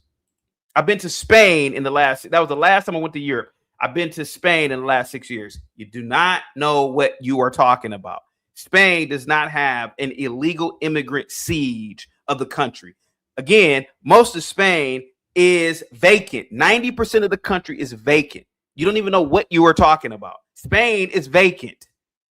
It's Madrid and Barcelona, and it's vacant. It's people growing. What is that shit called that they eat? That meat that they eat over there. CKJ, help me out, buddy. I forgot the damn name of the meat. CKJ says, I've been to Spain, Greece, Italy, Croatia. I don't know what blacks you people saw. Exactly. So this is what I'm saying. The media is propagandizing you people because they know that the masses of people don't read, don't take adventure, don't take trips, and they gaslight you into anger so you could keep reading their material. That's what they're doing. You don't even know that you are being played. And people who've actually gone to these places, we see it.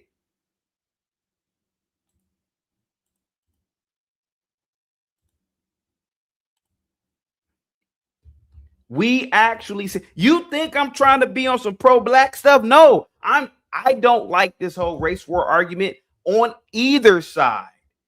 But I will tell you the truth. The last European country I went to was Spain, and I can tell you there are no blacks, there are no Muslims in. I've been to 5. What? I've been to Segovia, Toledo, Salamanca, and I've been to Madrid. I'm telling you, there are no blacks there. I was there. Literally, I was the only black within. When I went to CKJ, did you ever go to Prado? I'm in the Prado Museum. You ever been to Prado? I'm in the Prado Museum. I counted 0 blacks there. There had to be 3,000. I don't know why I said 3, but there had to be 2,000 or 3,000 people in that museum at the same time I was in there. No blacks. I've been to the real Palace of Madrid. I'm telling you, you have no idea what you are talking about. Here goes the feast. I told you, he's an agent. He's an agent. He's an agent. I rock with a feast. I consider him a friend, but I believe a feast is a goddamn agent. There are no blacks. Now, there are blacks in the United Kingdom. There are Muslims in the United Kingdom. But again, most of Europe is white. CKJ says only blacks that are going to Amalfi Coast is Magic Johnson. Oh. So again, this whole race war thing, it's like the propaganda of the mass immigration. Those are like leaflets that they used to drop on the people back in the day. Leaflets, they'd drop it on the population of people to scare the people. Such and such are gonna happen, and they're scaring the people. It's the same thing with the media. They're doing leaflets now. Mass immigration, mass grape gangs. It's bullshit. It's bullshit. It's all bullshit. American Millennial says there is clearly mass immigration issues in England, Spain, Germany, and France. Their own people have a problem with it, but somehow you know better. It's more about Muslims. It's not just blacks. No, it's not even about Muslims, bro. Like you can say England, but bro, you've never been to Spain. I'm telling you, Spain is not like that, bro. My sister lived in Germany. She didn't. Well, I will admit this was 15 years ago when she lived there, but she never talked about Muslims there. She never talked about Muslims. If Muslims are taking over Germany, this must be in the last 2 years. But you have people, CKJ, that have actually been there and lived there and stayed there. And not just in the tourist parts.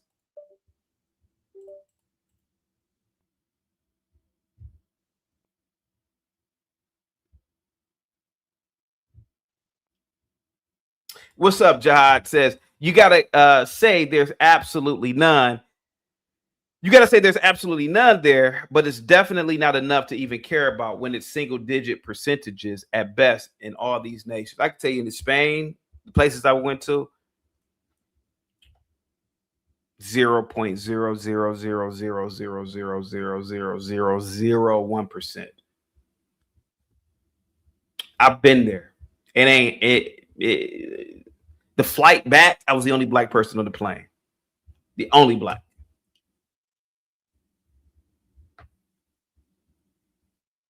Yakub making up numbers now. He said the 600% increase in grape in France. He's making this up.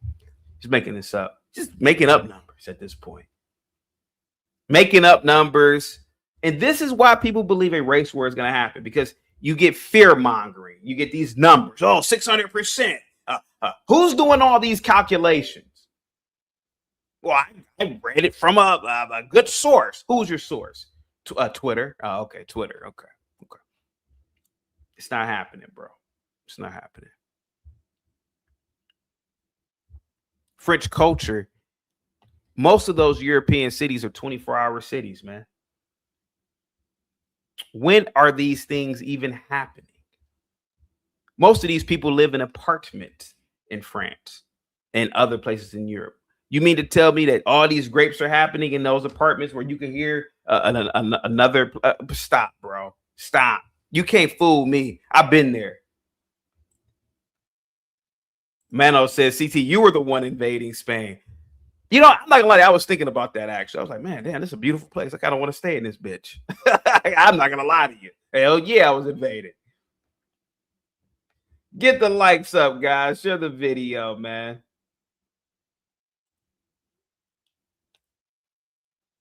Tito says CT is on point today. I am. Because I'm about showing and telling, Tito. And one thing I can tell you is this. Everybody who's making an argument that these things are happening in Europe, they can't call in and prove it. They can't walk around. I challenge anybody in Europe right now. Walk around right now and prove that it's being taken over by Muzzies or blacks or Africans. Prove it. Prove it now. Even in the United Kingdom, as diverse as it is, the royal family is still white. All of the institutions are still ran by white people. So I don't even know what they're talking about. Well, see, the cities, the mayor is an Indian. Like we already know, man, politicians are puppets. I mean, let's be honest about that. They're hired. Most politicians at that type of level are not elected. They are hired. Now, if you got some small little bummy little city in America, some little town, yeah, they might be actually elected by the people. But most of these people are hired. Even our own president is hired. He's hired. He's an employee. He's an employee of major corporations and major institutions. CKJ says, I was stationed in Naples, and majority of the blacks I saw was on base, and they were military personnel. First Cause says, you are right, CTA. Race war can never happen. That would hand over power to China, and the military knows who are the real. Exactly. See, you're smart. You get it. Thank you. American Millennial with the 23 months of membership says, why can't we just keep the countries European and American? It's not about blacks. Many Africans will come and assimilate into the West. It's the Muslims right in the core of the West. I'm not arguing against that, man. But what I'm saying is that we're doing a lot of propagandizing right now, and it's dangerous. Look, I don't necessarily have. Okay, let me be careful because of YouTube's community guidelines, but I'm not the best of friends to Muslims, but I don't want to propagandize them either. I mean, not all Muslims are, and I don't want to finish that because of YouTube's community guidelines, but you could, you know where I was going with that.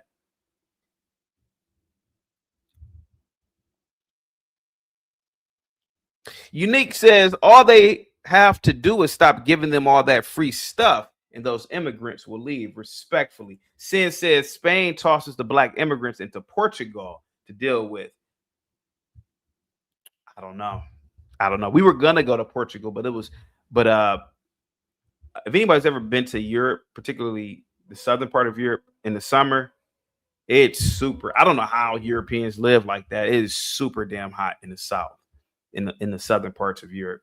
Like it's unbearable, to be honest with you. And they don't have AC in Europe, which is even crazier. They don't have AC. Jihad says in the UK's most recent census, approximately 82 to 80%, 86% of the population identified as white. White British groups make up roughly 74 to 76% of the overall population. Get the likes up, guys. Share the video. Let me play some of this Timcast. All right, hang tight for me. Where is my Timcast video? Give me 1 second. Where is it at? Yeah, here it is. Here it is. Here it is. Austin Metcalf's dad was giving an interview, and he called Karmelo Anthony a watermelon felon. And the internet is in uproar. Well, there are a lot of people saying, like, yo, like, why? We don't got to go there. Like, you win. This dude killed your son. We totally get it. I understand you're mad. But you don't got to throw watermelon felon out there, I guess. That's a sentiment a lot of people have, right? Why inflame the tensions? Initially, Jeff Metcalf said this wasn't about race.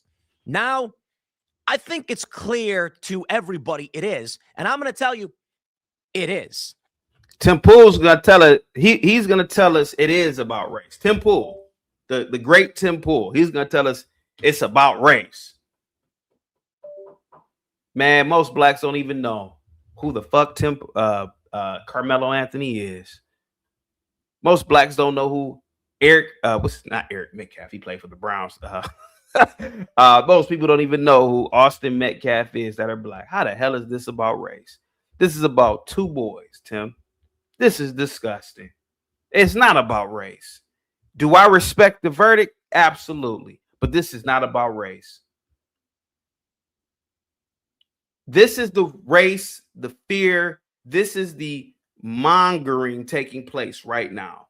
Right now. This ain't about race, Tim.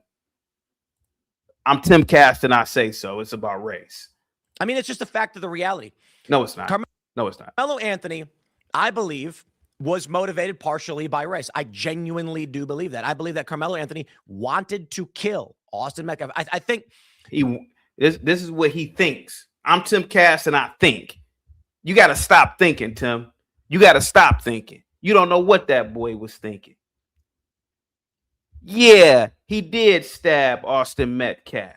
Yeah, he stabbed him. Maybe it was low impulse control. I don't know. Maybe he wanted to be a gangster. I don't know. Maybe he was watching some. Let's be honest. Maybe he was watching Goodfellas. Now I don't remember there being a stabbing in Goodfellas. I know it was a stabbing in a casino in the beginning part, but you don't know what the boy was thinking. You think that. You think that, Tim. You want this to be about race, and it's not. It's not. Hang tight for the people in the back. Carmelo says, most blacks think you were talking about the Basketball Hall of Famer. Exactly, man. Exactly. Blacks ain't thinking about no. The testimony makes this clear. And let me give you a bit more of the context of what we're saying with the point of this show this morning is. But what I will say is we got a bunch of videos popping up from black people. You got to be very careful. Tim Cash said the testimony makes this clear. I didn't know Tim was in the damn courtroom. CKJ. I didn't know he was in the courtroom. He said, yeah, the testimony makes this clear. Just because you're talking fast doesn't mean you're right, Tim. Doesn't mean you're right. You are right. Doesn't mean you are right. Where in the testimony did it say, oh, he stabbed him because he was looking to stab a white kid? Stop, bro. That's BS. People that are calling for violence or segregation, it's just downright insane. Now, I can certainly understand the anger of a man who just lost his son. Agreed. I mean, I agree. It was a year ago. So he's mad about it.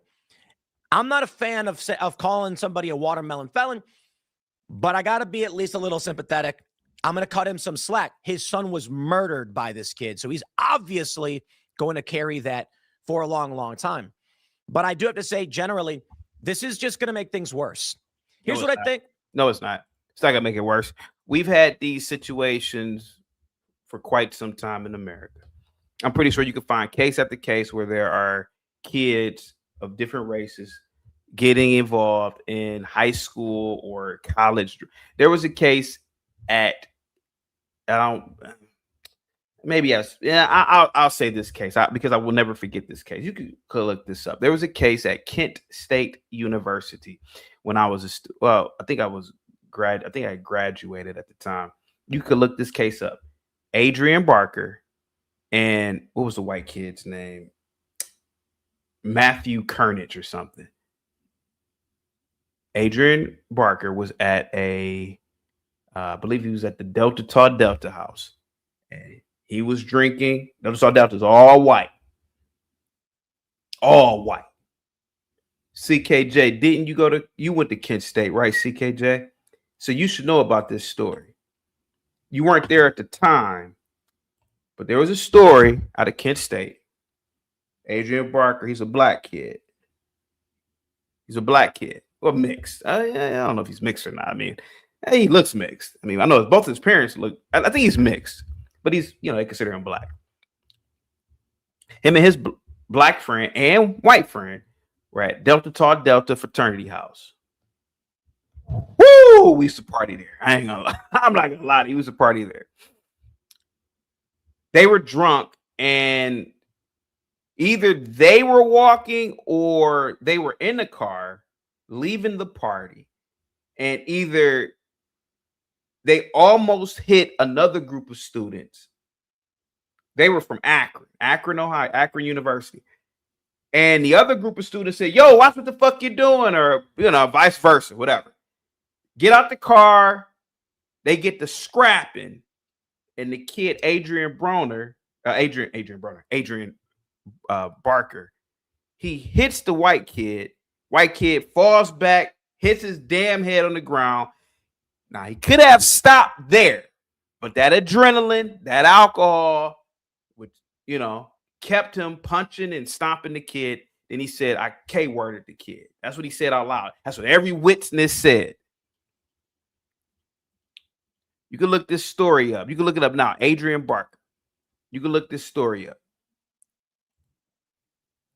Now, the media could have made this a race case. Oh, man, he did it because he was white. He stumped the kid out because he was white and blah, blah, blah. No, they attributed the entire incident to two college students, one from another school, one from Kent State. They attributed every action that Adrian Barker did to alcohol use, adrenaline, and bravado. They never, ever brought up race in that case in Portage County. And in Portage County, and I've been there, lived there, you could argue that it's a little questionable things that a lot of the law enforcement there do, particularly with black kids. But nobody brought it up. So the media is manufactured this race shit with Karmelo Anthony and this boy. Because all the media had to do, all what people would have to do, if you didn't bring up race and just look at the particulars, just a dumb kid, low impulse control. But when you bring up race, that means you are bringing up an entire group of people that have nothing to do with any of these boys. Nothing. Blacks aren't out here targeting whites. It goes back to what I was saying earlier. Most blacks don't even live around whites to target whites. It wasn't about race, Bay Love. It wasn't. I just gave you an example of a story that I personally experienced, bro. It's not. It's about propagandizing skin tone, using the racial industrial complex to manufacture and create this racial narrative. Because I just brought up a real story that you can go up and watch right now of a black kid and a white kid. Race was never brought up. Never. Now, it could have been brought up, but in 2009 or 10, when it happened, you didn't have Twitter. You didn't have all this social media bullshit, all these algorithms. You didn't have all that. You just had the facts. And the facts was you had two college kids. They got into a fight. And, you know, it just got out of hand.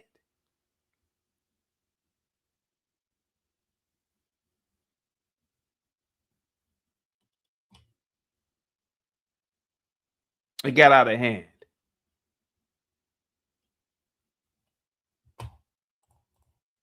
Gen Z is undergoing what the left would describe as a white racial awakening. They are tired of being told they cannot call. Gen Z is not going under. They are not going through a white racial awakening, Tim Cast. That is something that you have no verifiable proof of.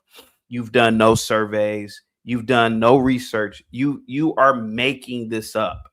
Gen Z is not going through a racial white awakening.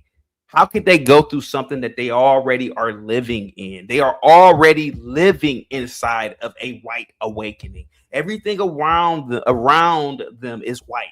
Everything around them is tailor-made to their whiteness. Tim Cass, what the fuck are you talking about? He's talking crazy. Oh, they're going through it. Because, you know, Tim Cass, he talks fast to sound smart. But if you listen to what he says, what white racial awakening? What are you talking about? They live inside whiteness. Everything around them is white. What language are they speaking? What religion and images are they worshiping? The products that they buy. Who's making the products? Where do they mammies and they daddies work at? They don't work for blacks. What white racial? This is what I'm saying. It's not about black or white. It's about stupidity at this point.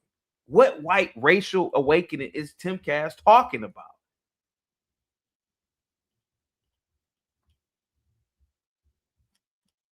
What's up, Black Bear? Salute, buddy.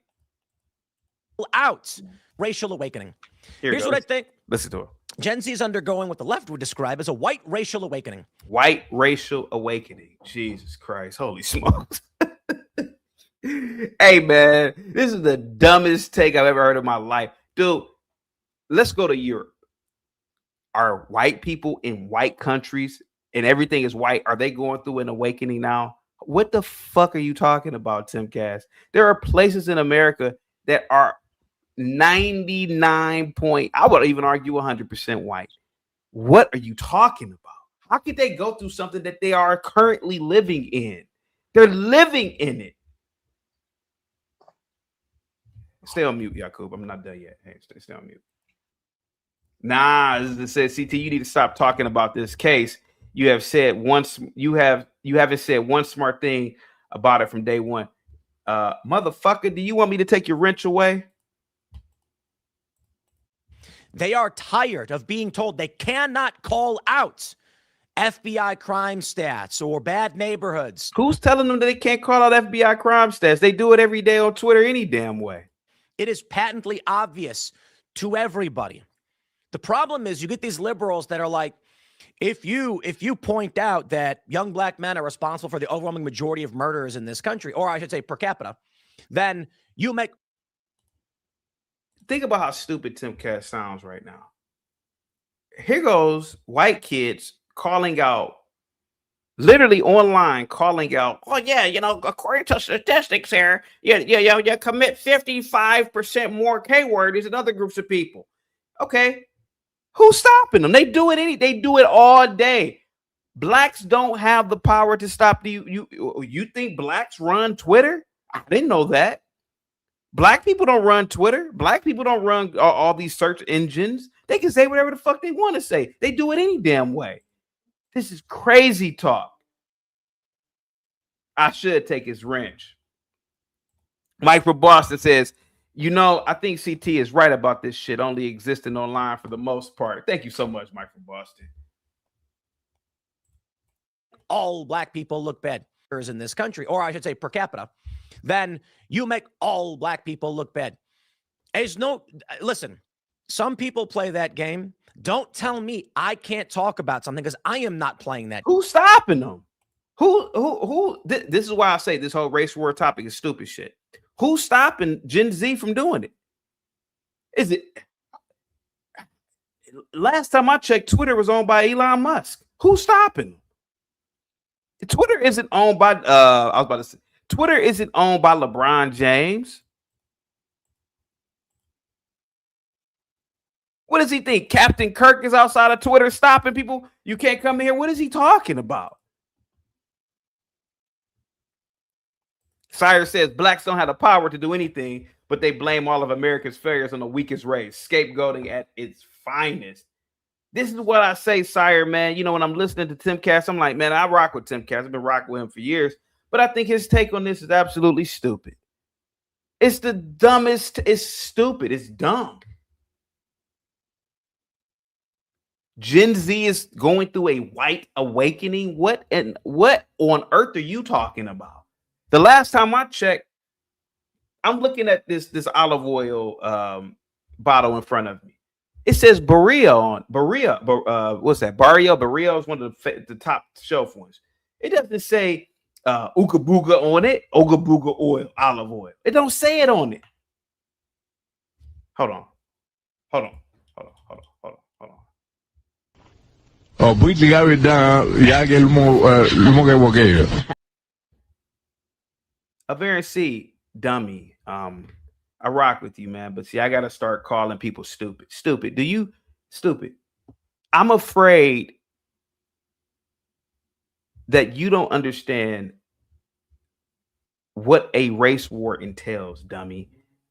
Bro, a race war would have catastrophic implications and real world problems on whites like yourself if there were actually a race war, dummy. In terms of global trade, it will have astronomical effect. Did any of you ever take economics in school, man? I mean, I haven't really been smarty arty since college, but bro, to be honest with you, man, some redneck trucker who's gonna fight in this race war, he won't have a job the next day because the things that he's transporting probably are being bought by another group of people. Stupid. Are you guys dumb? Are you? And I'm not harassing anybody. YouTube. Are you guys that stupid in this country? It's not spelled that way. It's spelled Berio.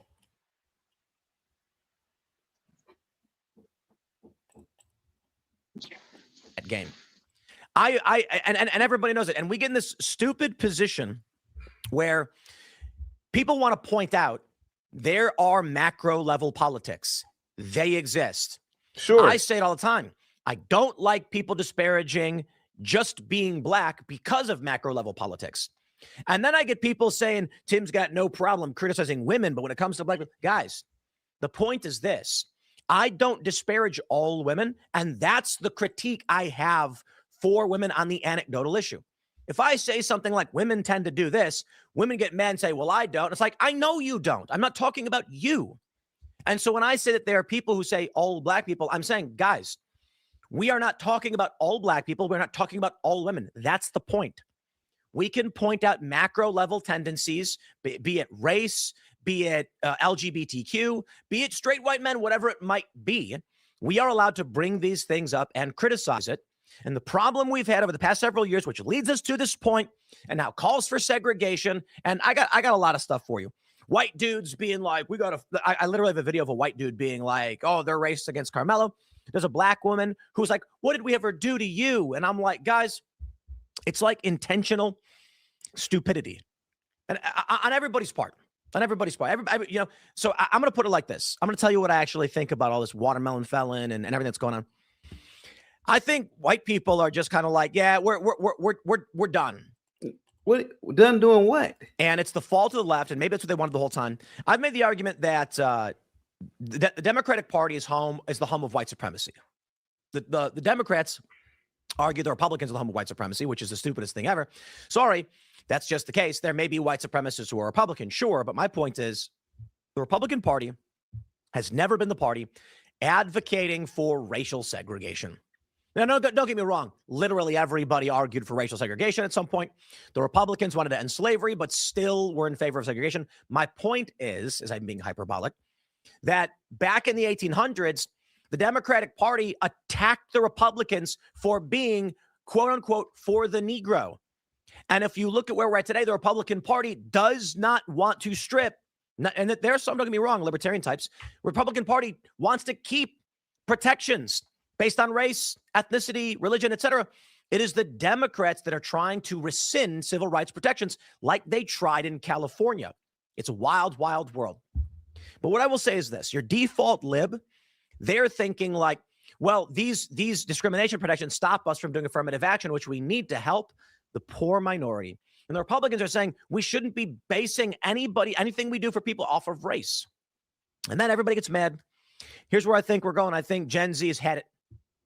I think you see it with Austin Metcalf. He doesn't care anymore. And nobody cares about getting canceled. I think he meant to say Jeff Metcalf, not Austin Metcalf. Or fired or whatever. Yeah. They are done. You had a Netflix executive back in, it was like 2018, who was explaining racial slurs, and he got fired for it. Seriously, he was having a meeting. He was like, okay, guys, there's a series of words that are very offensive. We don't let them in our programming. We censor them. Here are the words. Black Latina says, hello, CT. Good afternoon. I think blacks are by themselves. Most other people are always on the side, are always siding with the whites. Get the likes up, guys. Share the video. Here we go. And then he says them, and they go, oh 15 more minutes. Said it. And so they go to HR, and they call him in, and they're like, so what happened? He's like, I don't know. And they're like, you used a racial slur? And he goes, no. Real quick, right pro with the $10 super chat. Salute to you, buddy. Positivity is definitely. Must be the Monday. The white conservatives equal the new BLM, exaggerating their lived experience and fear mongering against victims. This is Mulatto. Hey, Mulatto, what's up, buddy? Hey, what's up, buddy? I was thinking about you the other day, actually. Here we go. No, I was explaining our policies on what words we do not allow in content. And they're like, and what were those words? And homeboy actually just says, here are the words. And the HR people go, oh, I can't believe it. You said it. You're fired. Retards. Here we go. Here's the story. Let me show you what I got pulled up for you. Yahoo News. Jeff Metcalf, the father of slain Texas teenager Austin Metcalf, used an openly racist insult against Karmelo Anthony during a podcast interview, calling the convicted 19-year-old a watermelon felon, while taunting people and he forced himself to do it. I wish Jeff, I kind of wish he was, he's pretending to be, he's like a mini me trying to be racist. He's not. Plays the race card. Right. The reason he did it was that it was like an inverse point, right? All of these people came out and said, everything doesn't have to be do funny, Bobby. I knew somebody was going to catch what I said. You goddamn. Here we go. White people this, white people that. And he goes, okay, fine. They kept saying that his kid was a good little boy and all that stuff. Matt Walsh has this video. They put out, he's criticizing it. They put out this video of Karmelo Anthony like smiling and laughing and playing with his family and going through graduation and all this stuff. And he was like, oh, no, he smiled and was very nice on camera. Guess we should excuse the murder he committed. My favorite meme out of all of this is from these videos of people like You got, and it's a lot of black activists. Don't get me wrong, there are some liberals, but a lot of black activists, and they're saying things like 35 years for a first offense. It's a really good meme. Someone put, quote, but you're. Yeah. Listen, again, Tim, I worked in the courts, man. To a degree, they can ask that question. It is a lot for a first offense, regardless of what it is. Well, I mean, if you're doing like mass G wording or a T era, how can I say an eraist attack? But yeah, man, it was a lot. Those black activists were right to ask that question. Your Honor, it's only his first murder. Yeah, it's only his first. As if to imply there'd be more. The comments came days after Anthony was sentenced to 35 years in prison after a judge lifted a gag order, and then he went on and he dropped it. I just want to make sure y'all know that he was actually only referencing Kirby. You're probably going, I have no idea. Guys, Kirby has been in the news, because we were talking about voter cheating in California. And I got this thing that shows they use Kirby Star as a signature for a legal ballot. Okay, so anyway, the point is I Google searched watermelon felon to see what people were saying. And the first thing that comes up is this episode from the Kirby TV show in June of 2002 called Watermelon Felon. And I'm just sitting there going like, let's go. Basically, Kirby eats a watermelon, gets accused of a crime. Call it Watermelon Felon. Oh, man, this is where we're at. Let me tell you what's going on. Let's call it race relations, right? Libs of TikTok says, there's a new disturbing social media trend of BLM activists posting edited images of themselves urinating on Austin's grave. You can't get much lower than this. Make these POS scum famous. They don't care. They posted it. They want to be famous. Yeah, I mean, but it wasn't blacks who posted it. It was individuals who, again, loser, probably incels, living in a basement making those videos. So it wasn't whites. It wasn't blacks making that. Famous. They're making AI videos of them pissing on his grave. Dude, I don't know what to tell you, man. I made this post. How do you coexist with people who are saying we can kill you with impunity, and if you try to stop us, we'll kill you too? Because there are videos popping up where they're literally calling for more murder. Now, guys, let's just pause a minute. I am not saying all black people. I am saying these black people. When I criticize, no, Tim, it's not these blacks, because we don't know who made those AI photos or videos of blacks urinating on that grave. We don't know who did that. So again, it's not blacks. Again, this race propaganda war is bullshit. We don't know who made it. Hell, it could be people from it could be Indians who made it in India in these sweatshops. As women, I am not saying all women. I'm criticizing these women. That's the point. That's literally the point I'm trying to make the whole time about what my ideology is. Dude could be a gay, trans, Indian, like whatever you are, in a wheelchair, paraplegic with purple hair, and only one nostril. And if they came up to me and they were nice to me, I'm nice to them. And if they asked for respect and they were being polite, I'd say, I will give you respect. And if they said they were communist, I'd say, well, now I'm taking the respect back a little bit. I don't respect, but if you're nice to me, I'll be respectful. I'm kidding.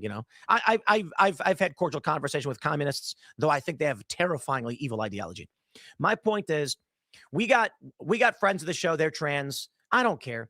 I don't disparage them as individuals for the lives they live, but I can certainly tell them what I think might be wrong with the treatment choices they're making or whatever. But we can be friends. I have friends who are gay, and I have friends who are gay and have surrogate kids, and I have no problem saying, listen, I'm going to criticize you, but I'm going to be nice. You're like, you earn respect from me. We are friends. You know what I mean?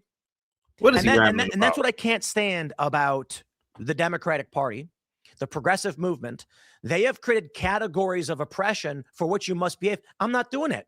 I'm not going to do it. If a black dude walks up to me and he's acting like an ass, pulls a mask up, I'm going to treat him like he's a criminal who might be trying to rob me. Why? It's not because he's black. It's because he's a mask. Nobody black is walking up to you, Tim Cass. Stop the bullshit. But it's suspicious. And I'm going to be like, I'm going to back away from this guy. And if a white guy did the same thing, I'd think similarly. And you know what else I'm going to think? I'm going to think that when you look at FBI crime stats, there's a higher probability of young black men committing crimes than young white men. And guess what? That matters. It matters in how we view the world. Now, as an individual, I'm going to be cautious, but I will try to be respectful. But you cannot expect an American, you cannot expect somebody of any race, be it black as well. Could you imagine how stupid he sounds? He said, "Oh, it's known that most black men commit more crimes." Okay, well, most white guys commit more uh, child R-ing. Should I be weary if I had kids and the teacher was a white guy? I mean, to me, it's just you're again, it's propagandizing. Propagandizing. All right, it's almost over, guys. Ain't time. To not consider. I know in Chicago, it's a fact. What was it? I think it was Fuentes saying this. And again, because I bring this up all the time, Fuentes and I are basically from this. Like, I grew up. Fuentes grew up like 3 miles from where I grew up. Side note: Jimmy Dore lived 3 blocks away from me. It's Jimmy Dore, that's my simulation. But that is pretty crazy.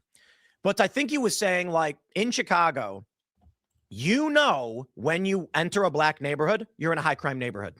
It's not because they are black that it's a high crime neighborhood. Like, some people may certainly assert that. My point is not to make a comment about the merits of race realism or otherwise.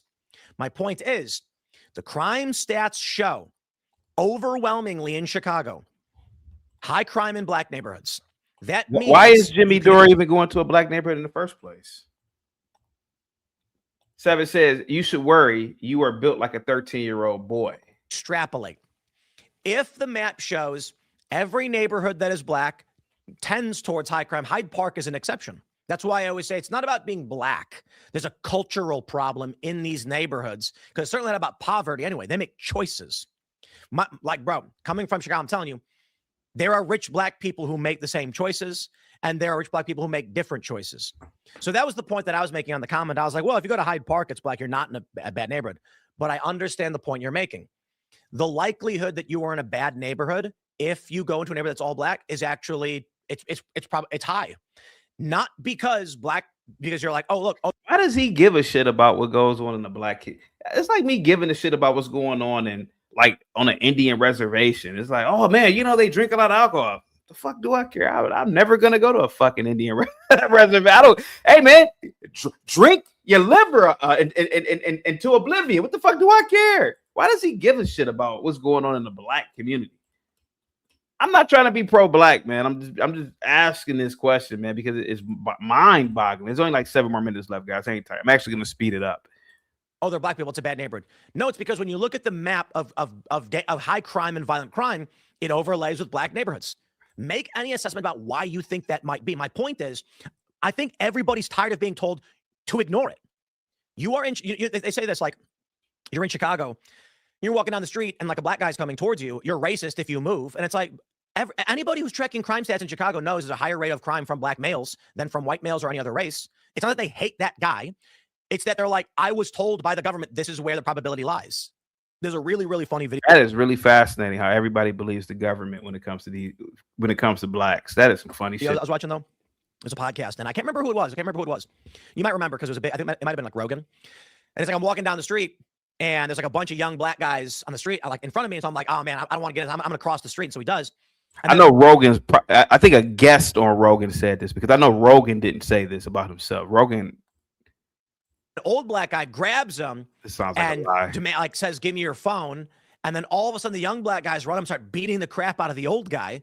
And he's like, an FBA argument, bro. It's the truth.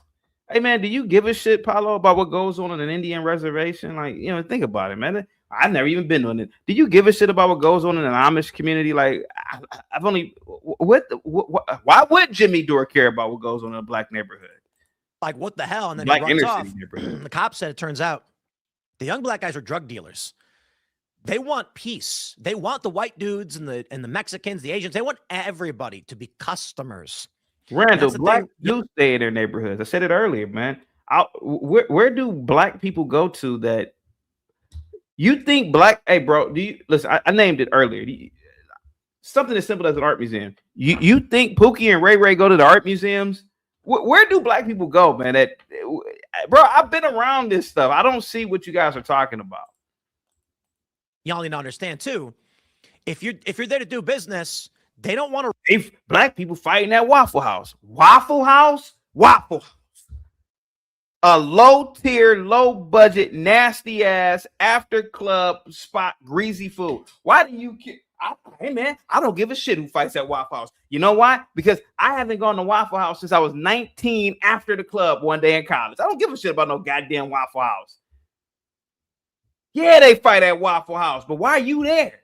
Why 45-year-old ass you there at Waffle House? They don't. Hey, CKJ, you think YNs are fighting at the Marble Room? CKJ, are you still there? Where's my pen at? Let them know, CKJ. Do you think that they're fighting at the Marble Room? I hope CKJ is still here. Savage says, Amish don't... Shut up. CKJ, let me see if CKJ is still here. Think about how dumb this is. They fighting here. They fighting there. Where they fighting at? Walmart. Walmart.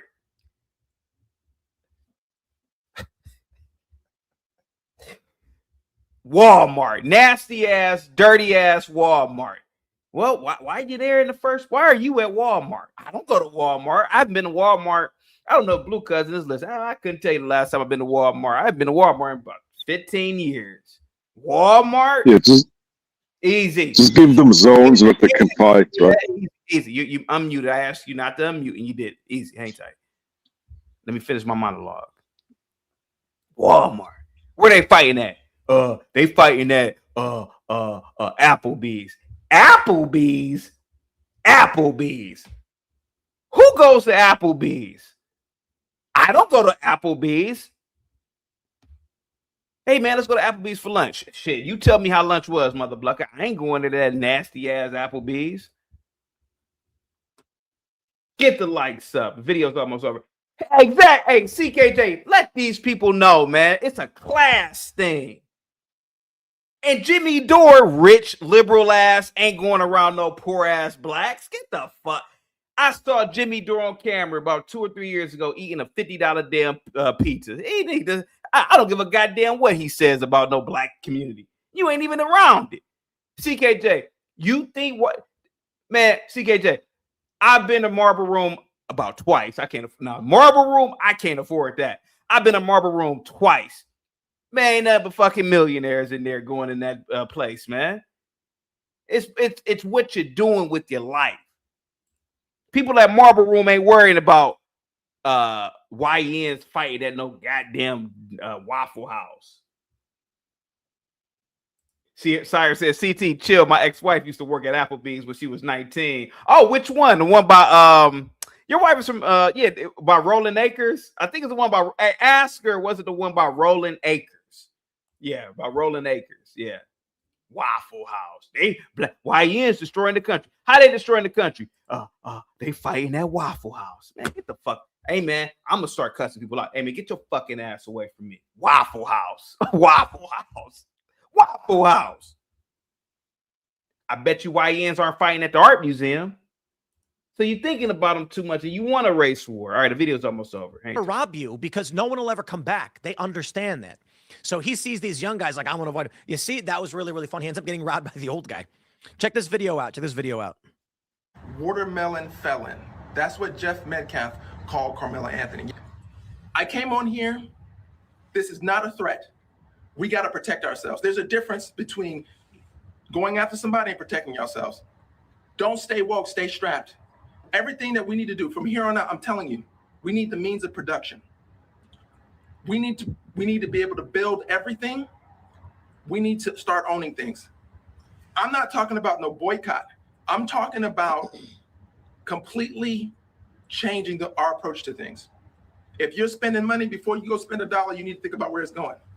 We need to start thinking about removing ourselves from their neighborhood. I'm calling for a total removal from their society. I am a separatist, officially a separatist. We're done with this. Ain't no more arguing. Watermelon felon.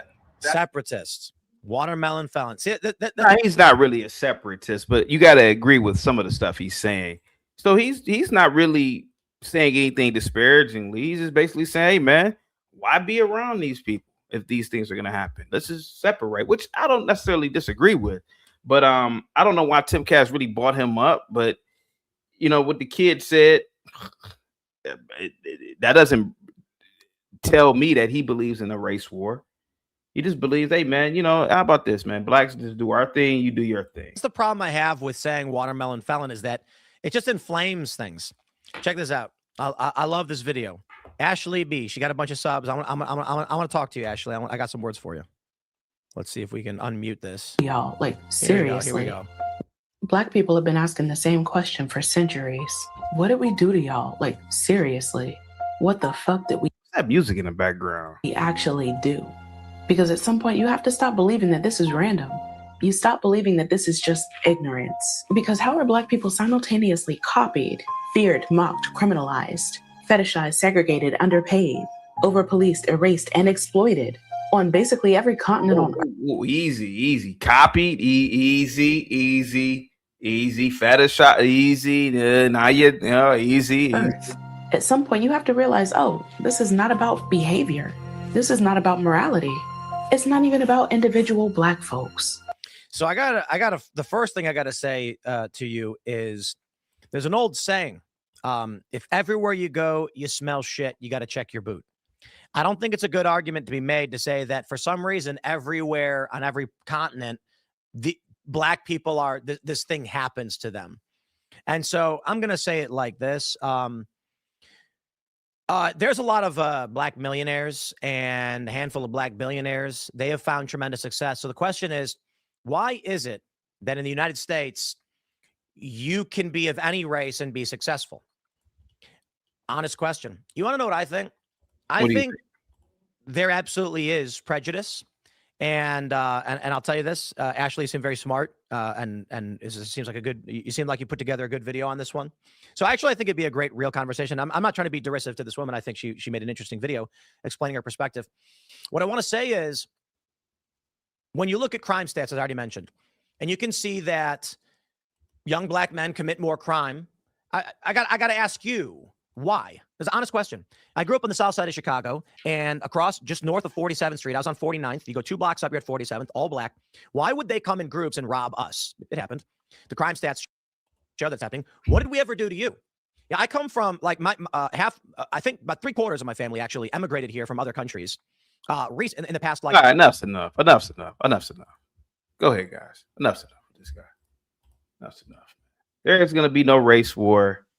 What say you about what you guys have heard so far? Go ahead. Come on. Go ahead, Hafez. Defend this nonsense, sir. Go ahead. I just like to say, Agent Hafez reporting for duty, sir. There we have it. Yep. Thank you.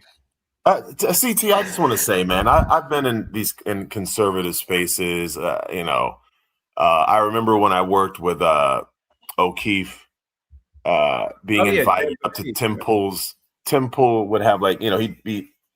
I remember one night it was like James called me and he's like, "Hey man, I'm hanging out with Tim Pool. We got this $1,500 hotel suite."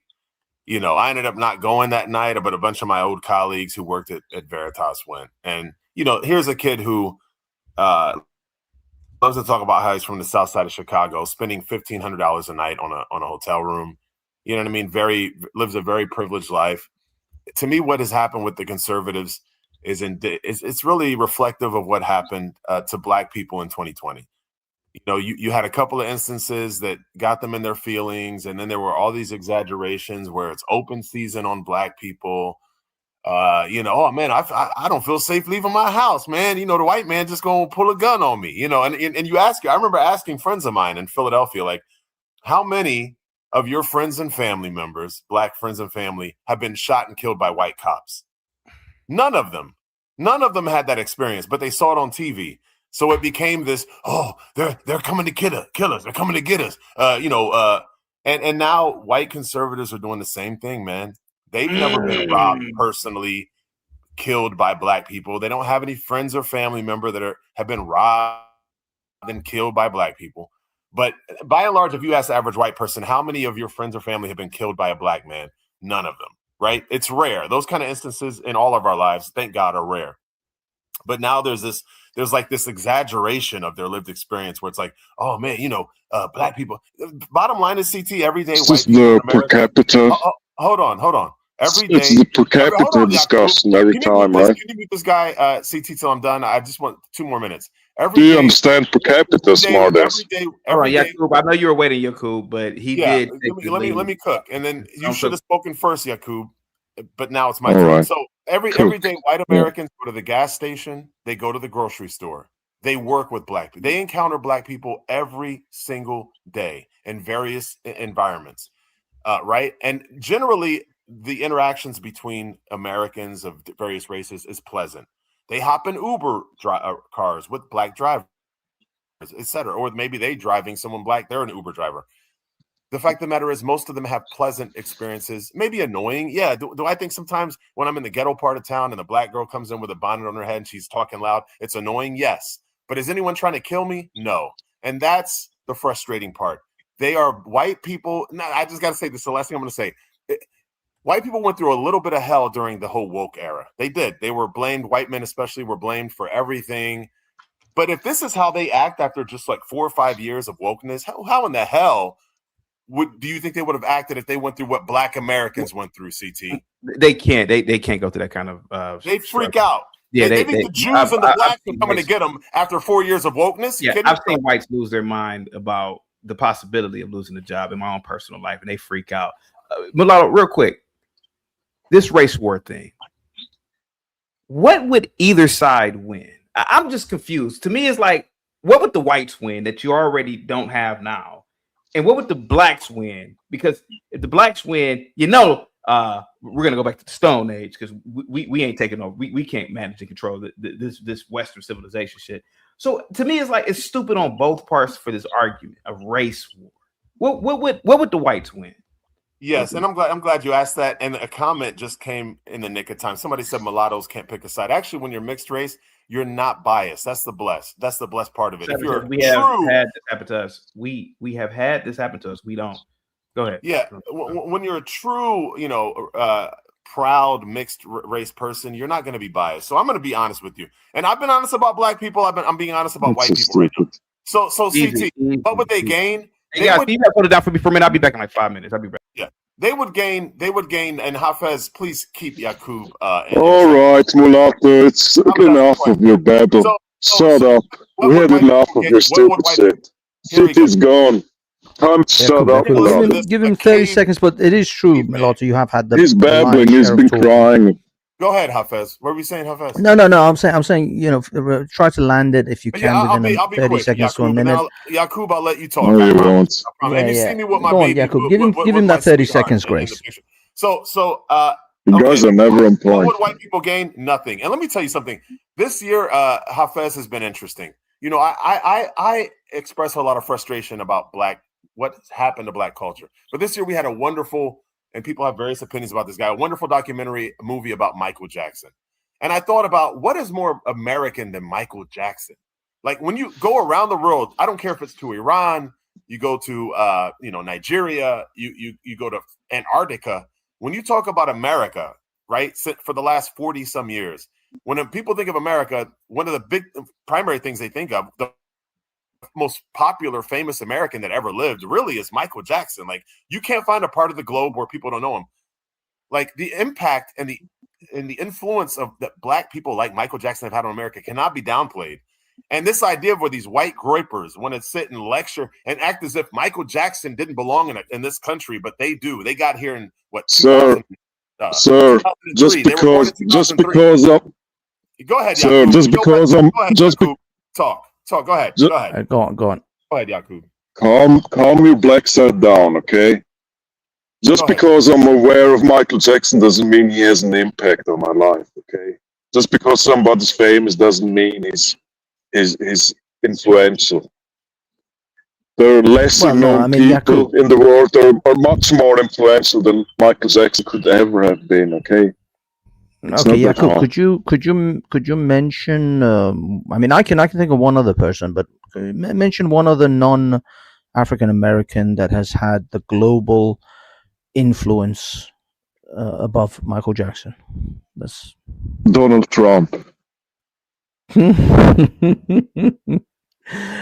I No? don't think. Yaku, I mean, that may are be people true. literally That's crying when they see Donald Trump with joy? I mean, if you have you No, seen the he has fanaticism influence. of Michael He Jackson has fans? power. He has power. He can pull things in other countries with his word. Michael Jackson couldn't. Even more people were aware of Michael Jackson. So let's stop this, okay? Yeah. It's a No, I mean, silly it's just the argument. thing is though, I know it's a silly argument. I agree Childish. because I personally would argue first of all, Elvis Presley is just as well known around the world as Michael. Hafez, No, it no. is, dude. Have you Elvis seen? is I've huge. seen. I love I've seen I respect Elvis. Filipinos in Philippines doing a Elvis Presley, I agree. what do you He's call big. act? Hafez, he was big, but Michael, in terms of global impact, no, Michael is in a league of his own. He's a few notches above Elvis, and I like Elvis. I'm a big fan of him. My mother loved Elvis. I love Elvis. He's great, but Michael is huge. My point is that you cannot have Why in America the fuck? without Why Black in the America. fuck are we talking about impact- Michael Jackson? I'll tell you why. Because all of these separatists, on the white side or the black side, talking about we need to go our separate ways and these people don't belong here. There would be no America. Mulado. America, hold on, Yaku. You're not even. No, you've been talking for minutes, idiot. You've been talking for minutes on end. So shut up for once. Slav over here. It's a back and forth. Over there in Eastern Europe. Mulado. Guys fight each other over car accidents. Your existence is a crime against nature. So shut up. I'm a pure blood Slav. And these Slavs. You're just a mulatto. So shut up. No one is more violent than the Slavs. How about right? Respectfully, sir, shut up while I'm finished talking. Your voice you're not finishing anything at all. Guys. One thing I will say: you guys are just arguing and taking up all this mic time about arguing. You're not saying anything, Yes, so at least give each What other I'm a bit trying of to a say, minute Hafez. so you can All actually right. say What I'm something. It's my turn now, right? Mulado. Mulado, you need to be quiet for once. It's a back and forth. Don't you get it? We're just rambling on for minutes without saying anything at all. Go ahead, Yakub. Finish. Say what you The want to say. problem is, so CT said before there's no race war coming, right? There's quiet wars and there's active wars. I think the race war is going on as we speak in the US because it is impossible to talk about anything in the US without mentioning race. That means it's at the very center of your society, apparently. Everything devolves into a race talk.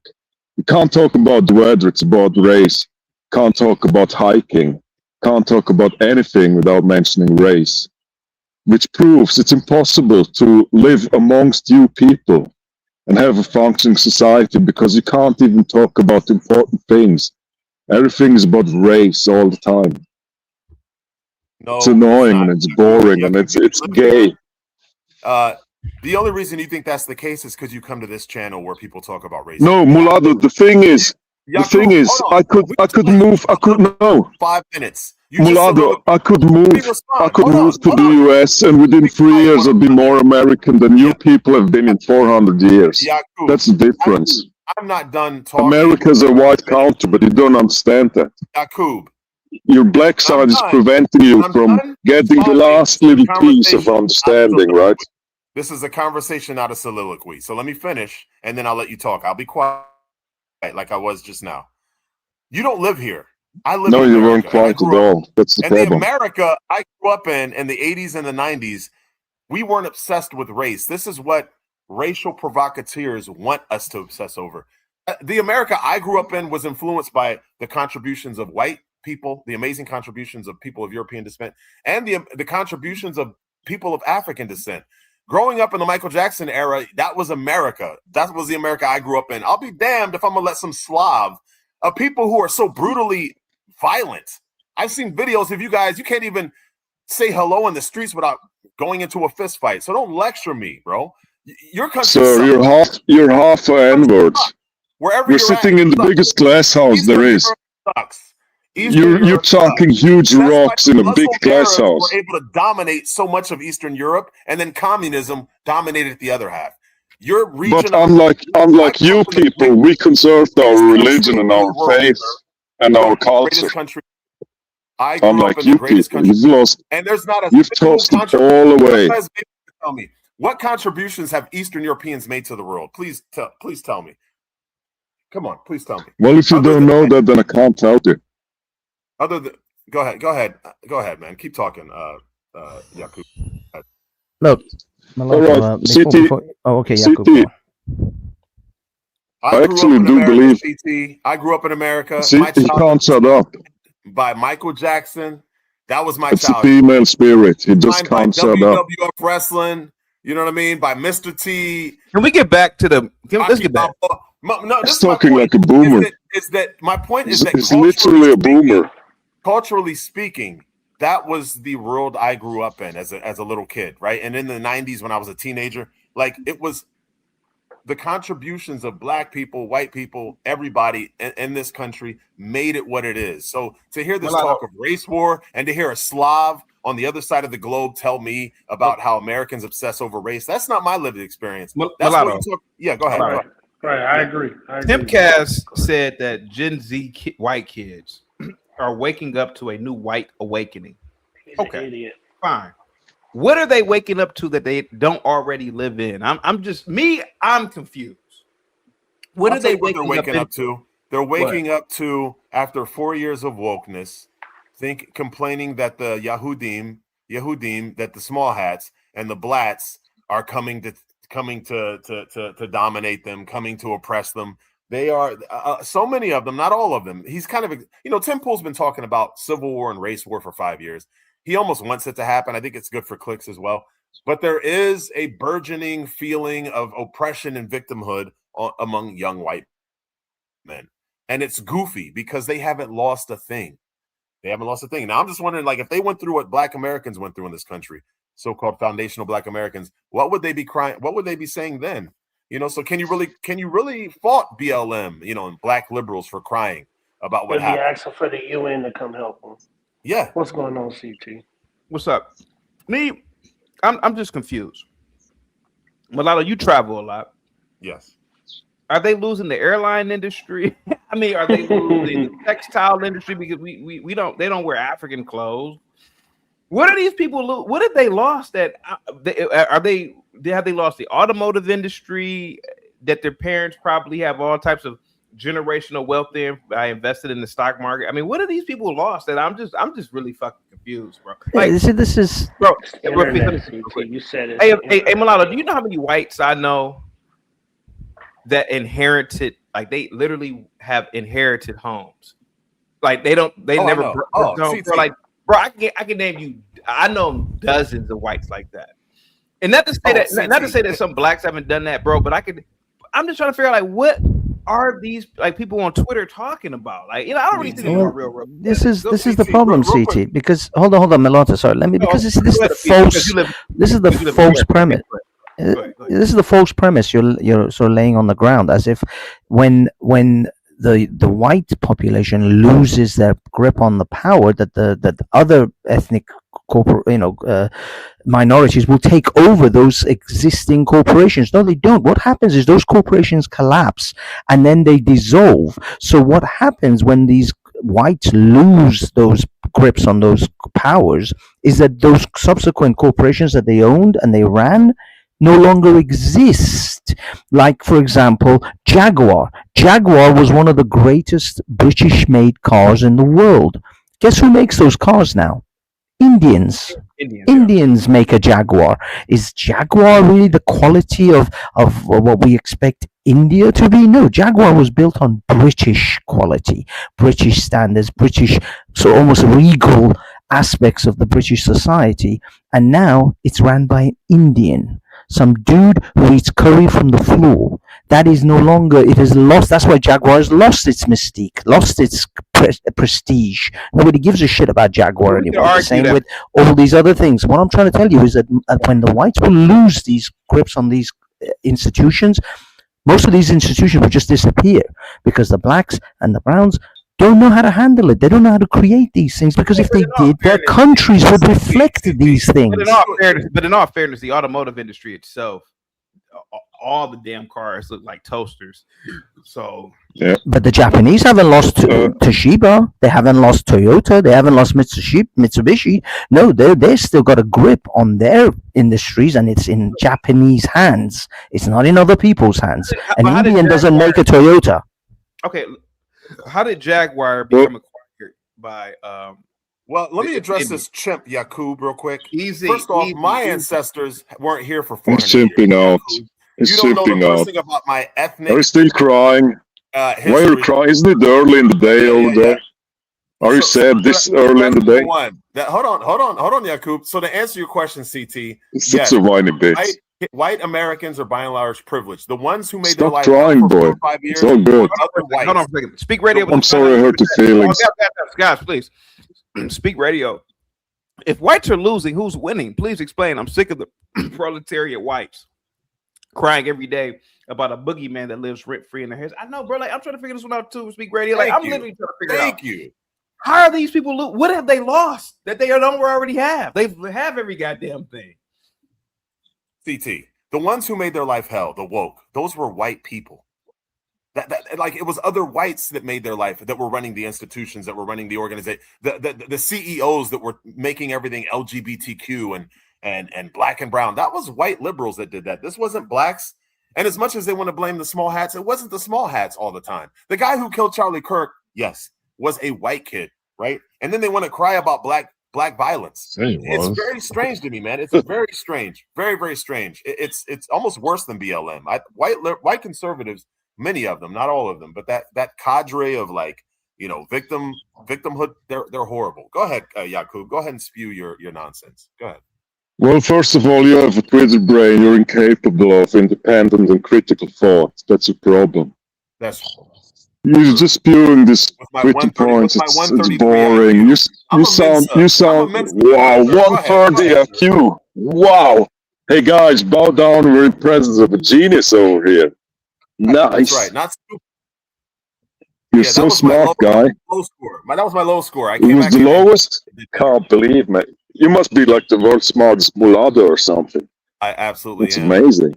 And the Slavs, I mean, the word slave comes from your people. That's how smart your people were. They became. Well, actually, it doesn't. The word slave comes from your people.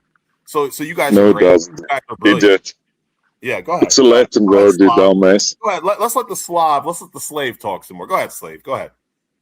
CT, the other day you asked one of these guys, I think it was Bando, you asked him if white people were to leave, where would he get his car? And he answered, I would just buy a car, right? That somehow it showed me that like these guys mean this when they say that. And they think everything will just move on as is if white people decide to leave. And it doesn't take all white people. Just a second. It doesn't take all white people to leave. But if you have a certain percentage of very intelligent people and they check out of society, I think it could get way worse. It reminds me of that meme where that girl says, well, if you're homeless, just buy a house. Right, yeah. Yeah, and was also, you know, the conviction and the way he said it, like, he really meant it. Like, it didn't grasp on him at all. That if white people decide to check out from society, like, everything will be gone. Western society as is. They think they can just replace white people and everything will move on. There's machinery and air travel and lasers and everything and space travel. But no. You don't get it. Swish in the comments asked, he said he never heard a mulatto argue for his black side, right? Here's the thing. It's not about arguing for sides. Like, I'm critical of black culture. Nobody cares about you mulatto guys. Don't you get it? You guys are boring. In the comments, you Slav. You're not a real group of people. So nobody cares about you guys. So CT, I stand on principle. When I see what's happening in America, and by the way, I'm 30% according to DNA. I'm about 30% sub-Saharan, 30%. So I got a lot of white. And some Middle Eastern blood. Like, that's a part of me too. Like, I should be concerned, right, for my white brothers and sisters acting like idiots, thinking like idiots, saying stupid things, right? Shouldn't I have a right to say something about that? Hey guys, real quick, can we get back to Tim Cash, please? I mean, no offense, man. This isn't the Mulatto or Yakub show. Let's talk about Tim Cash and what he said. He said Gen Zs are going through a great white awakening, Hafiz.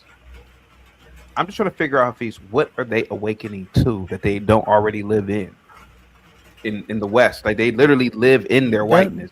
No, they're no longer going to be shamed and berated into feeling disgusted about their race. That's really what it is. It's for the last 20, I would say at least 30, 40 years. The white kid has been essentially been told you are evil from birth because of whatever your great grandparents did to Well, whatever black person they did it Or to, didn't do. and who's so telling? they don't care anymore. Well, who's telling them this? What, that this was happening? Yeah, because it's not blacks telling them this. Because when I was in school, it was the white liberal teachers saying all this shit. It doesn't matter. It doesn't matter who was telling them. They don't care anymore. They're not taking it. Hollywood was telling them that. The politicians were telling them that. They're still telling them now, to this very day. The school, the every institution and educational system was telling them that they're terrible people and they should forever be on their knees. And it was personified actually during 2020 in the George Floyd riots, where white people were taking knees in front of black people. That was I think that was peak woke, in which white people were literally kneeling for something that they had nothing to do with. It was just guilt. And Gen Z doesn't give a shit about that anymore. This is all millennial. This is the burden of millennials and Gen X's. And the Gen Zs have dropped that brick. It's like a bag of bricks, and they've just dropped it, and they're like, I don't As give they a shit. should, as they should, but they shouldn't become what they hate. That's my point. They shouldn't become the victims. Oh, boo-hoo. That's my point, Hafez. No, the thing is, I've been saying this for best part of 20 odd years now. I said, look, the white man is benevolent in a lot of ways. The white man is kind. The white man is generous. But when the white man gets pissed, they will industrialize your extinction. You guys keep forgetting the shit that took place in Auschwitz, and you people think that you can puff your chests out and be all big and bad because the white man is taking a knee for George Floyd, and that they're not going to get pissed. But when they get pissed, they will build conveyor belts to erase you. That's how harsh the white man can be. They don't call it the white devil for no reason. And I think some people should start to remember what the white man's capable of. Hafez, the views like Hitler and slavery all this time to base white people and to press them into feeling guilty for something. But the thing is with Gen Z is they don't care about it anymore because it's too unrelated to them. It's like, imagine if I mentioned Napoleon or Karl the Great, to make a point. Like, it would be irrelevant because it's so far in the past. And Gen Z has the same way now. They're too far removed. Those things don't work on them anymore. And that's the awakening some people probably speak of. It's a new identity for white people. I think white kids, the young kids, they got the message that they are not wanted. They're unwelcome. They represent everything evil. Because just 1 second, please. The most evil thing you could be is a racist. It's worse than being a murderer or a rapist. If you're a racist, you're the worst. And who can be racist? It's only white people, according to the blacks. Bando said it the other day, only white people can be racist. That means white people are the worst thing there is on earth. They are responsible for all the bad things. Yeah, cool. I'm actually curious. What are the benefits? White kids got the message loud and clear. They got the message. Yeah, cool. This thing that Tim Cass was talking about with Gen Z. Let's assume there was a race war. Let's assume whites win. It could be a quiet war, right? What would whites win? Well, they would win quiet movie theaters. They could go to McDonald's without fear of being, chimped on. Stuff like that. Simple things in life. No, you know what you could win, CT? A good example. Come on. CT, a good example is, imagine you're living in a city and there's a zone that's a no-go zone for you because people choose to chimp out and shoot out up there. There's a whole zone in your city, maybe it's in the middle of your city, where you can't go because it's dangerous for you. And it didn't used to be this way. All of a The sudden... thing is, CT, Sorry, CT. What you got to realize is that if the whites win, what would they lose? And if the blacks and the browns win, what would they lose? Because I'll tell you this: if the whites win, nothing would change, and the world would carry on, and America would continue, and in fact would probably prosper even more and become this technological leviathan. Whilst if the blacks win, they lose everything, Okay, and it would become Mad Max world. Let's assume. But they will be fine with it. Let's assume easy. Let's assume a quote unquote race war happened. Let's assume whites win. Let's take it to a small scale here, Hafiz. Let's use sports. Do you think that sports owners would like a race war if the blacks lose, Hafiz? Do you think like basketball owners and football owners would love a race war to happen? I'm sorry. Are you comparing technological advancements of going into outer space, creating crops that no one will ever eat, never be hungry again, to a ball game? Yep, I do. Easy. Yaqub just mentioned McDonald's in a movie theater. So he's doing something small scale. So I'm going to do something small scale just for the sake of the argument. Do you think that Cadillac would like if blacks lost a race war? I bet you their share point doesn't even drop a single point. Okay, I'm just asking. Their share prices wouldn't even lose $1. Okay. All right. That's all I wanted to know. Jason, what's up, buddy? What's good, man? What's the topic today, man? Tim Pool. He's a content creator. He was talking about Gen Z kids are waking up to a white resurgence, and there's a possibility of a race war. And I was just saying that a race war is dumb on both parts, on both sides. But what say you, sir? Well, I'll cover the whole race war thing from the beginning. A race war between blacks and whites in America or anywhere across the world is mad. Mutually assured destruction. Everybody loses. Everybody loses. There's no greatness out of that. As far as Tim Pool saying that Gen Z, white children are waking up, I don't think that's actually the case. I think the case is America outsourced, and there's no room for them.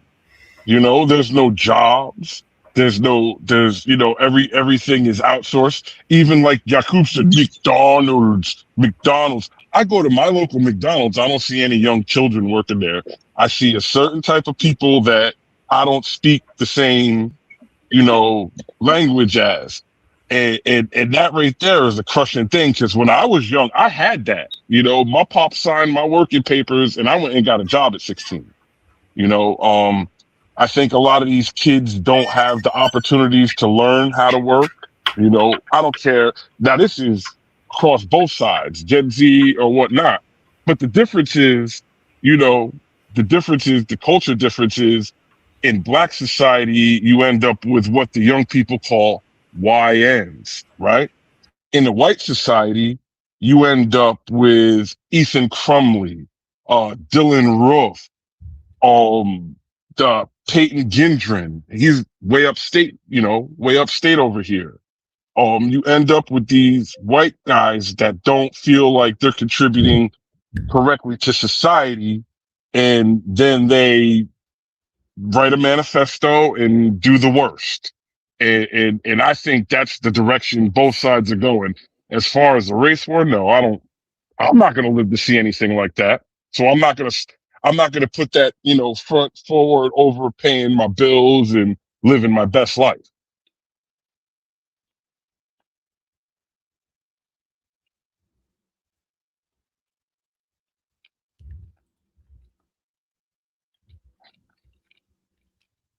Is that it? That's it.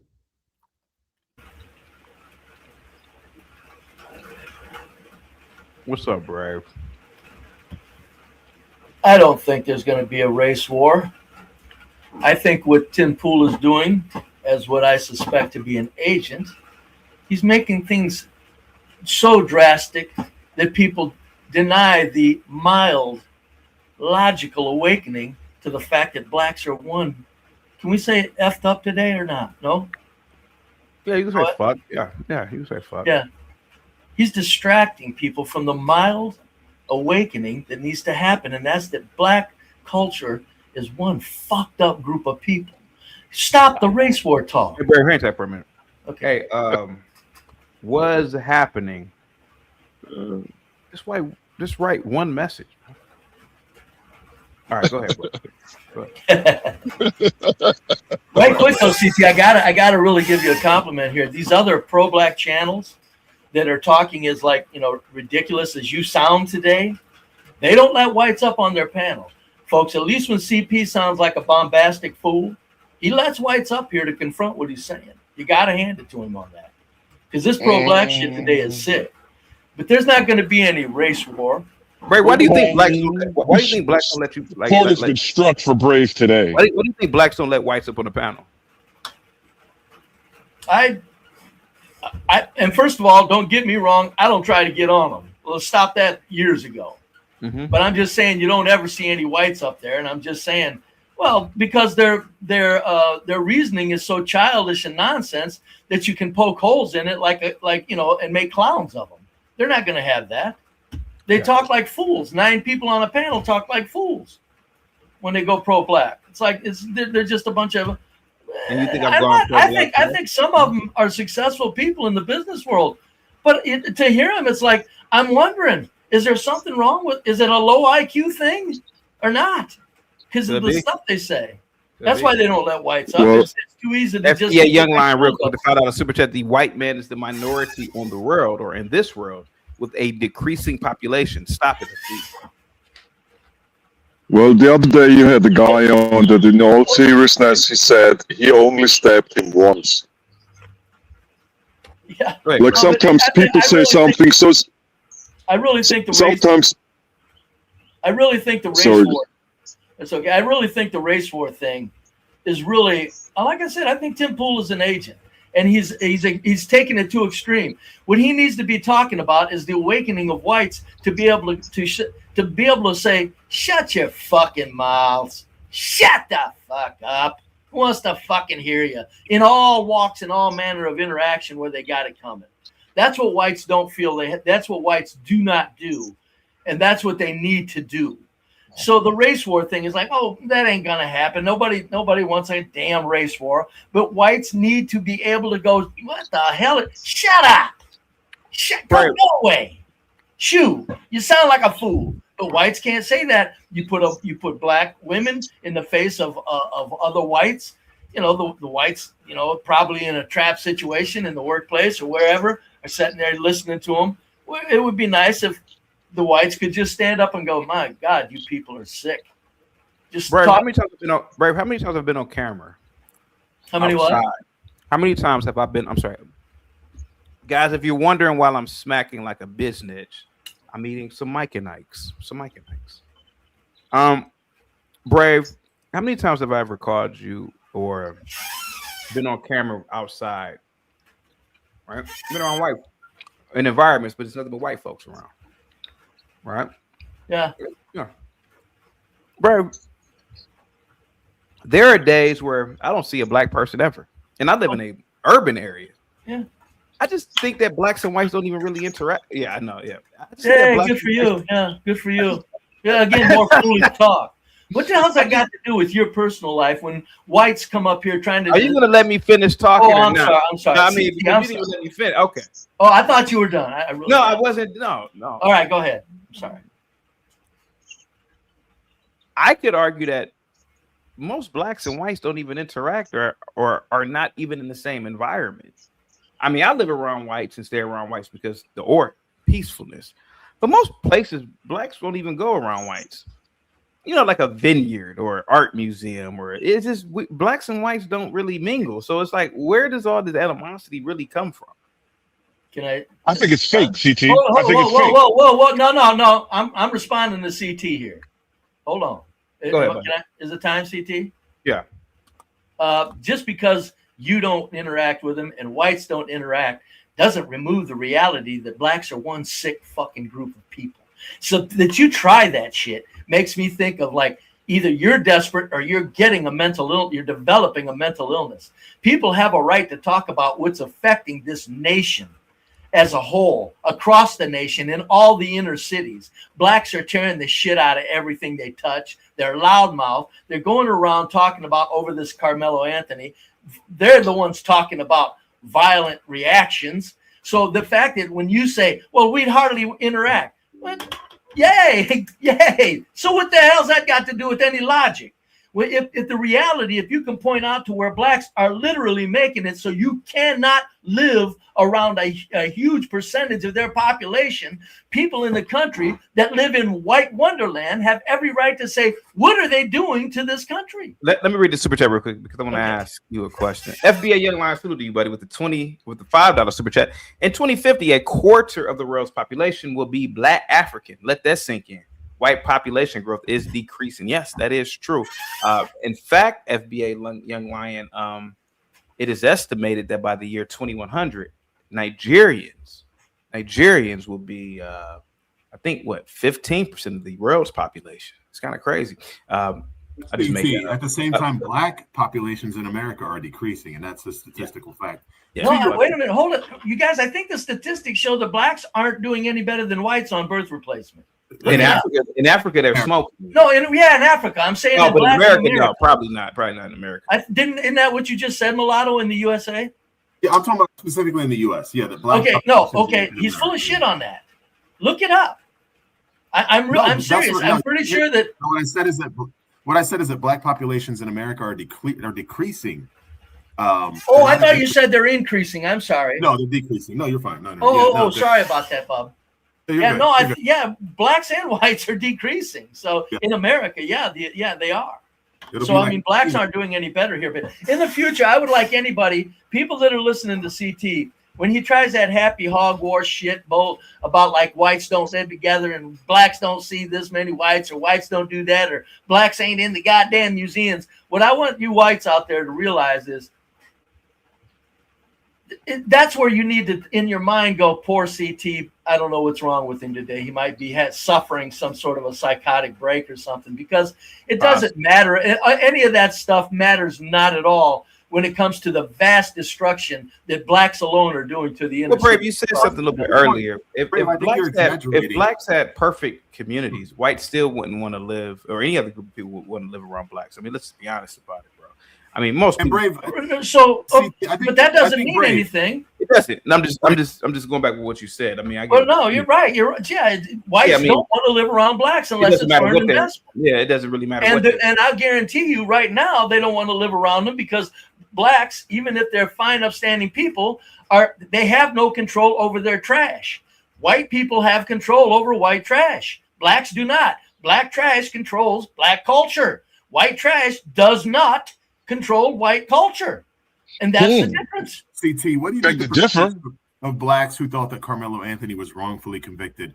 What do you think that percentage is? Because I'm telling you, in my circles, I would say the majority of black people I knew. Well, the majority of blacks I talked to didn't even know who the fuck Karmelo Anthony is. The majority of the ones I talked to thought that he should have been locked up. I know that the loudest voices are the ones that were saying, "Oh, this is racism." I didn't hear a lot of that. Maybe I'm isolated from the majority. I'm amazed that somebody speaks to the loudest voices when the loudest voices are willing to do violence. When you got people apologizing and making excuses for kids, teenagers shooting at each other up and down the streets, I still ask anybody, show me a video where 3 white kids are shooting at 3 other white kids in a residential area. Find one, just one, because I can show you 100 immediately, where 3 black kids are shooting at 3 other black kids in a residential district and not caring where them bullets fly. Now, so when it comes to like the small minority of the fucking loud ones, they're the crazy ones. They're messing it up for everybody. Good point. Hey, Be Brave. This is specifically for Be Brave. Everybody keep quiet. This is for Be Brave. and I just want to just make this statement addressing the black craziness issue. A lot of people don't really know the truth about African American history, but I'm gonna just give you a brief synopsis, very brief. For me, real quick, Jacqueline. FBA Youngline, thank you so much for coming through with the super chat. CT, look it up. The black population in the U.S. is still growing. Birth rates are lower than in the past, but the overall population is increasing. I'll look it up. Thank you so much. Well, yeah, birth rate. Yeah, I mean, if you got birth rates at all, they're gonna. Hold on. I was about to speak before the super chat. Yeah, we don't need a history lesson. Side note. The guy on the super chat is wrong. Black population decline. Chris, I've with the $5 super chat. I have another question for Mr. B Brave. Why is that white people are selling America? You see, Pakistan and Spanish people will take over soon if they haven't already. Can I make my point now, guys? I mean, I would love for Brave to answer the super chat. I will answer. Step back, Jack. You're just going to go over a stupid fucking history lesson. No, I was about to say something. Why is white people selling America as you Pakistan? Look, white people. How many times, CT? How many times have you explained that there's the white elite and then the peasant elite whites? Or the peasant whites? 1,000 now? Yeah. That's what people don't understand. I'm talking about the cage.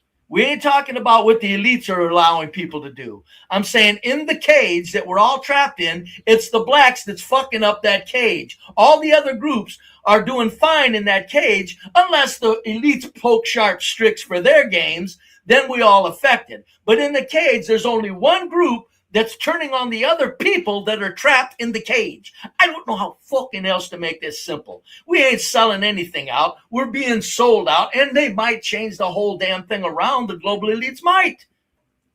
Okay, can I make my point now?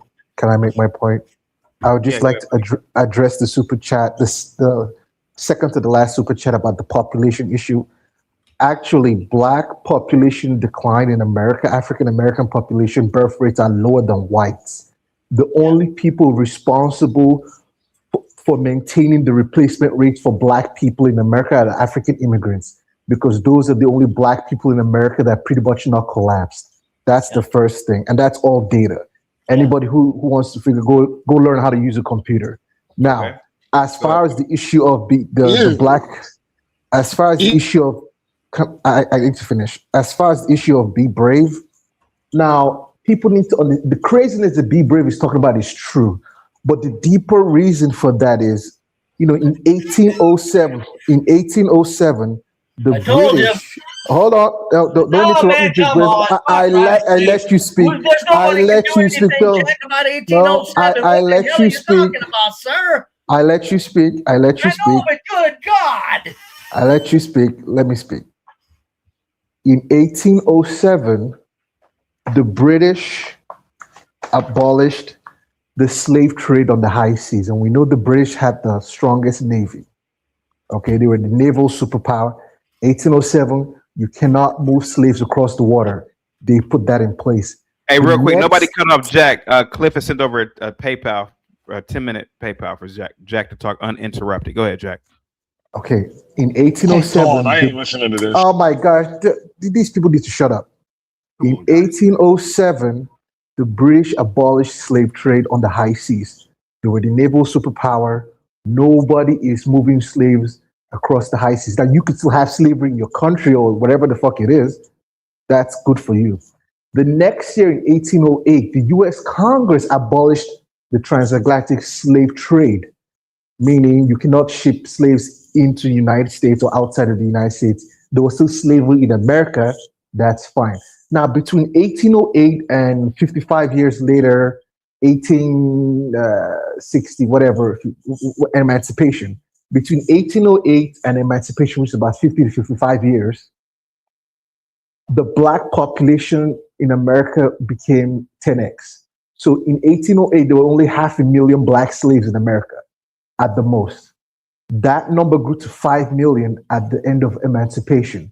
That was 50 to 55 years. That kind of exponential jump in population is not normal. It didn't happen for the white people that were free and were free to move around, do whatever the hell they want.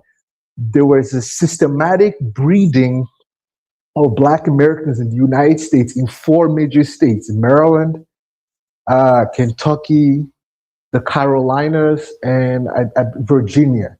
These 4 states had breeding farms that would breed Black Americans, mixing sometimes mother and son. That's where the term mother effer comes from. Yeah, they're inbreds. We get it. Hold on. Let me finish. Stop talking.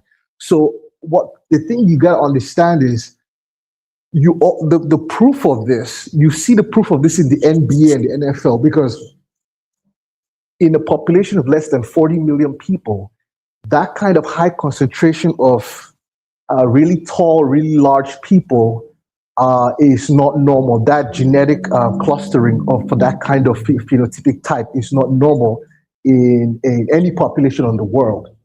Even if you took a trip to West Africa, you would find tall people. They're tall Africans, but the genetic They're not the tallest people on the planet. What are you talking about? It's the Bosnians and the Dutch, you dumb fuck. Shut the fuck up. You're retarded. All right, we get it. The niggas are in. You are retarded. Ivan, we gotta watch. So let me finish so I can go, man. Let me finish what I was saying. So what I'm saying is, a lot of there are actually 2 groups of African Americans. There's a small, because the thing is, when people breed, when you breed people, let's say you breed people in a negative way. Most Black Americans were bred in a negative way for strength and size and whatever that will contribute to agricultural productivity. But because of genetic recombination and the high degree of African genetic diversity, that also produced a small set of super geniuses. So there's a small set of super genius African Americans that exist in the United States that are very, very ultra talented. You just don't hear about them on the news and TV, which is kind of ironic that the thing white people did to destroy Black people kind of backfired in their hand and produced like superhuman. Anyway. So the point is, a lot of the craziness you're seeing in the inner cities in places like Baltimore, Memphis, all these other places, a lot of that stuff has to do with genetic neurological problems from inbreeding of that population. Where are you from, Jack? Where are you from? I'm from where they didn't let you go to school because you couldn't pass a test. All right, I'm not insulting you. I'm just asking you where you're from, Jack. Come on. New York. He's from the Beaner land. He wears a sombrero. Clearly. Bro, Jack, stop saying you're from New York. You're not from New York. Nigeria? What, the Congo? What's that accent? Where's the accent? So let me. He's Mexican. He's South American. Can't you pick up that Mexican accent? Everybody keep quiet. Everybody shut up, except Chaotic. Yeah. Thank now, Chaotic. The thing I was trying to explain to these people that don't know anything is, the thing about Black folks is Black people have the highest genetic diversity on this planet. Technically, there is no such thing as an Asian or white person. Okay. Like Europeans don't exist, Asians don't exist, none of that shit exists. They're only Africans, and all other people on this planet are just subset or extract of African DNA.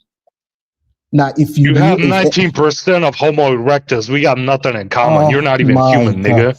What are you talking about? You gotta watch this. Ivan. This did not. No, I'm saying, you're not even human.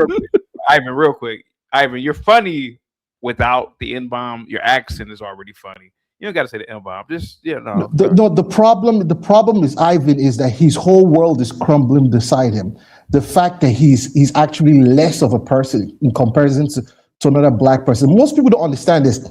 If you look at the genetic sequencing, the difference between a Black person, African, let's say in one part of like Nigeria versus maybe Cameroon, that genetic gap is higher than between a Black African and the person from where Ivan is from.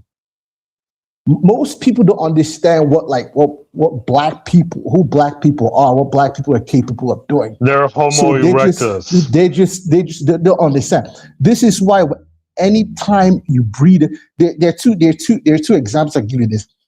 Anybody who makes a baby with a Black person, the baby will come out Black. Number one. Number two, even really? Why is Cole Palmer looking white? Excuse me. I don't have time to educate you on genetic dominance. Go back to school. That's Jack. This dumb nigga doesn't know anything. He's just repeating some stupid. I don't have time to educate you on genetic dominance. and like and listen to African booty there's scratchers. too much information for me to cover for these people who didn't go to school. I love the Africans. Okay, I married one of the Africans, but you got to go, Jack. Your time is The up. problem is, man, most of these people are mentally retarded, and they've been brought up in a system where most people don't know the true history of this world. What's the true history, buddy?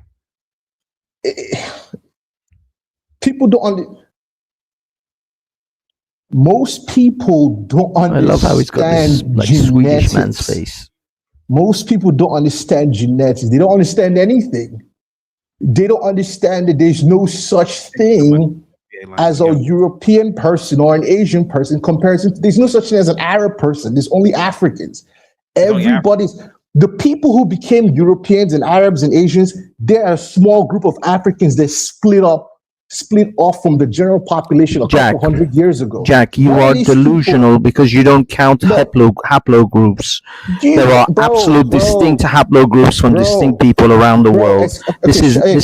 You are now being genetically, you're essentially selling genetic bullshit. Hold on a second. Guys, Jack has like 3 more minutes. Okay, let me use my 3 minutes. Hafiz, let me explain this to you since you're mentally retarded. I'm gonna explain to you like you're a retarded white baby. Okay, follow me. When you take a bucket of marbles, like different colors, all different colors, right? You take all the marbles in this bucket are all different colors. That's the genetic variation, right? You take a copy of you use your hand. You take a small bunch of marbles in your one hand, which is a tiny portion from the big bucket, and you clone that copy and you put it in a separate bucket. Now, in that separate bucket, you use those marbles to make combinations of different colors. The combinations that you can make from that second bucket will always be infinitely smaller than the combinations you can get from the larger bucket, you dumb retard. This is why wherever you go in Africa, you'll see Africans with different phenotypic populations. They're Africans with blue eyes. They're Africans with blonde hair. They're Africans that have Asian features. All these things exist there.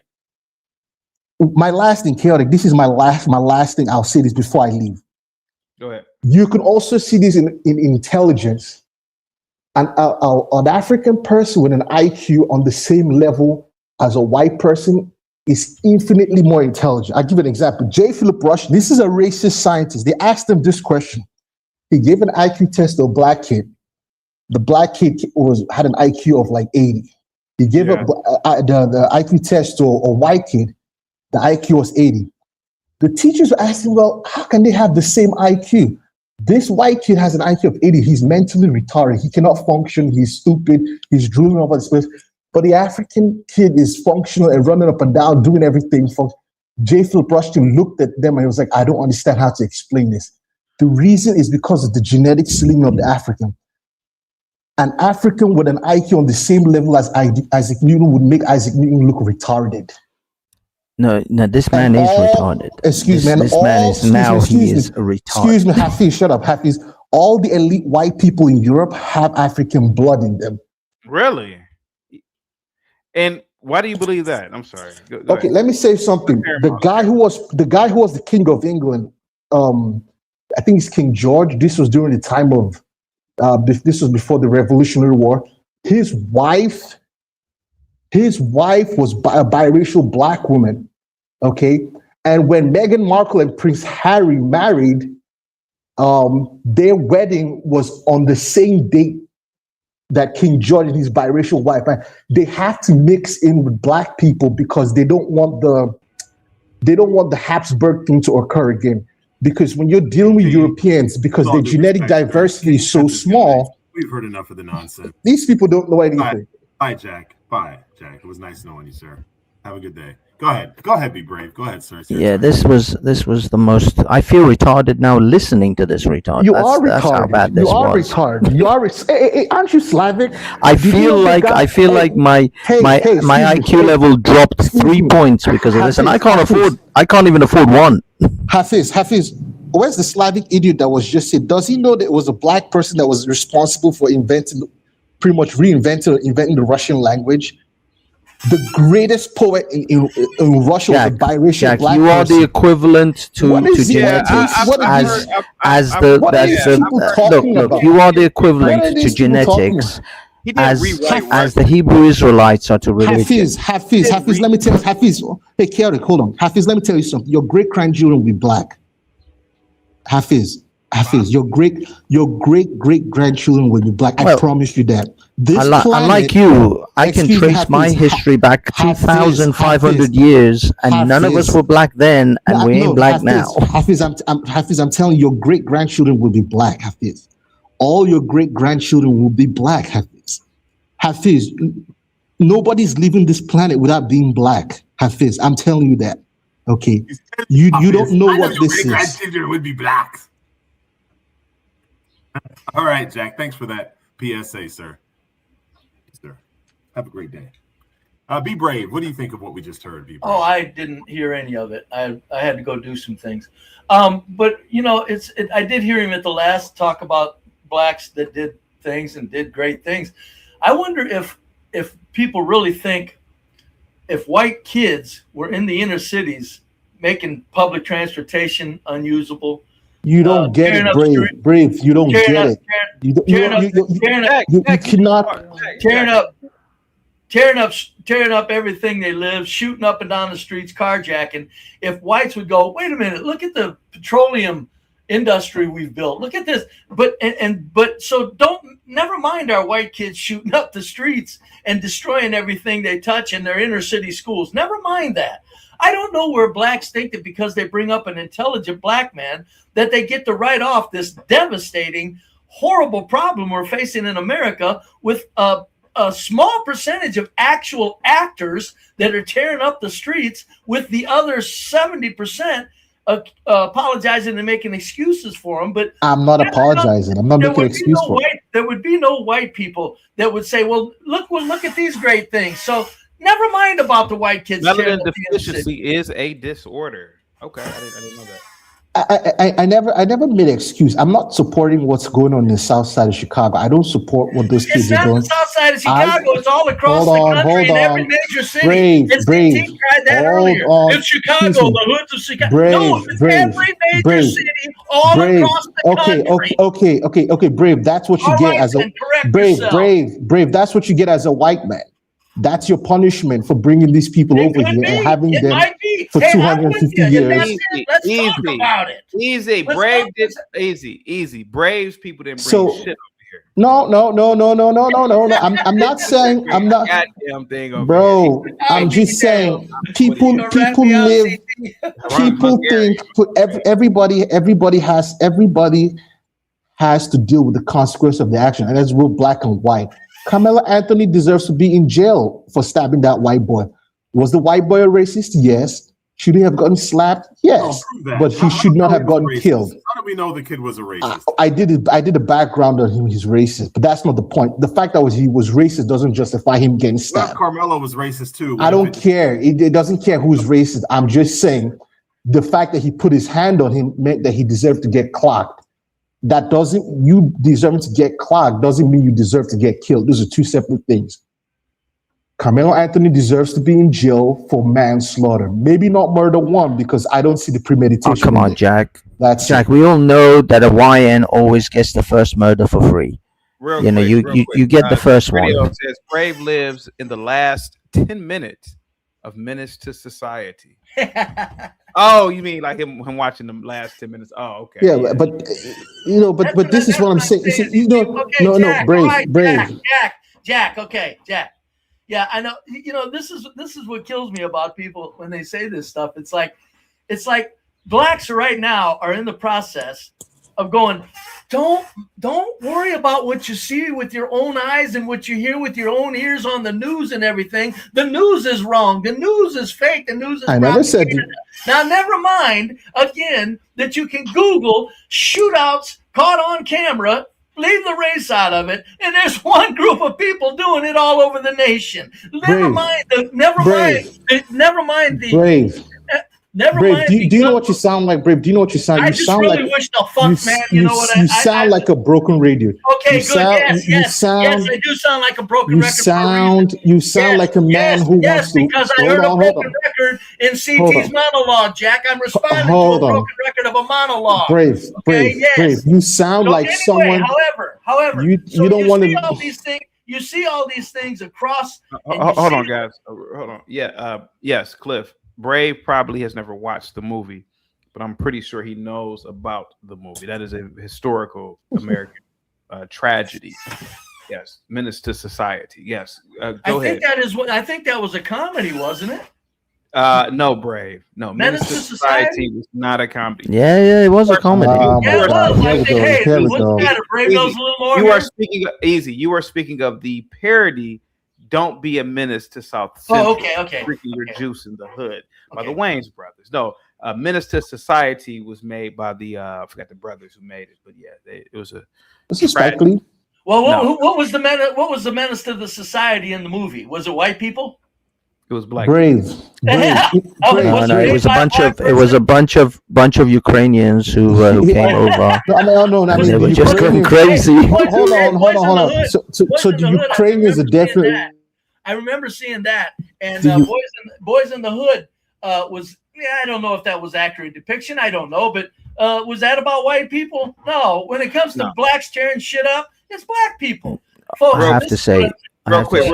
I can't wait for the memorandum of understanding deal collapses so Hafiz people can experience the big glow. Oh, Hafiz, Iran. There we have it. Yeah. Whatever. You dream on, FBA. Dream on. Hafiz, one thing. Before you guys say this, the greatest line for me in Boys in the Hood was when Wesley Snipes said to that guy, "Sit your $5 ass before I make change."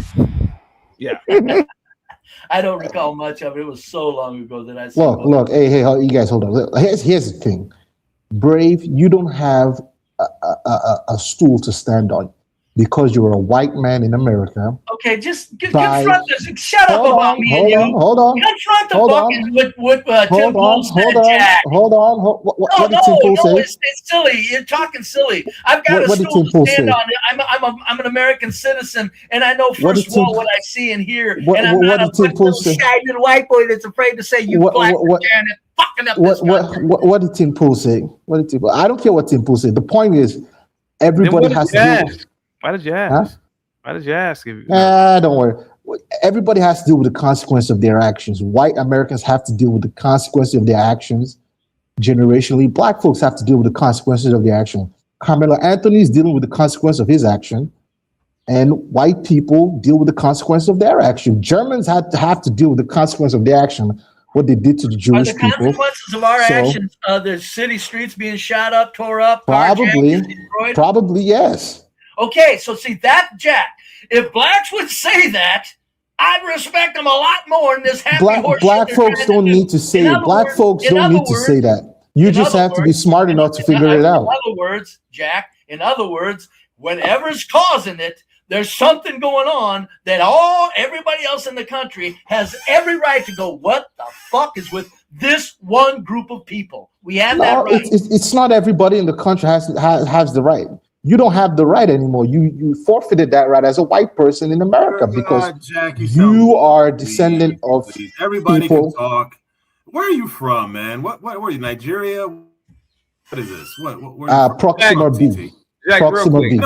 Real quick. Simple, Jack, real quick. Will there be a race war? Like conventionally, I don't think so. The other side is too strong. Okay. And even if there's a race war, they would lose. Why would the whites lose? We know he's smoking crack now, guys. There's too much so I kind of split the world into two halves. There's the side of good and righteousness, and there's the side of evil and white supremacy. The side of good and righteousness has the higher population, has the highest technology, and the side of evil or the side of white supremacy, their population is declining, their academics are declining, and it's impossible for them to win. Even if an all-out war broke out, speak things into existence, like his even if an all-out war broke out, it would never. They would never win. Oh, So it's pointless. Mulatto blacks do that constantly. Everybody was going to be black in the. Everybody, be brave. Hey, be brave. Your great grandchildren will be black. Be brave. All your great grandbabies will be that black. wouldn't bother me a bit. My black great grandchildren are not going to be shooting up the streets. They probably won't. They probably won't. They'll probably be scientists and spacefaring people, and they'll just be black though.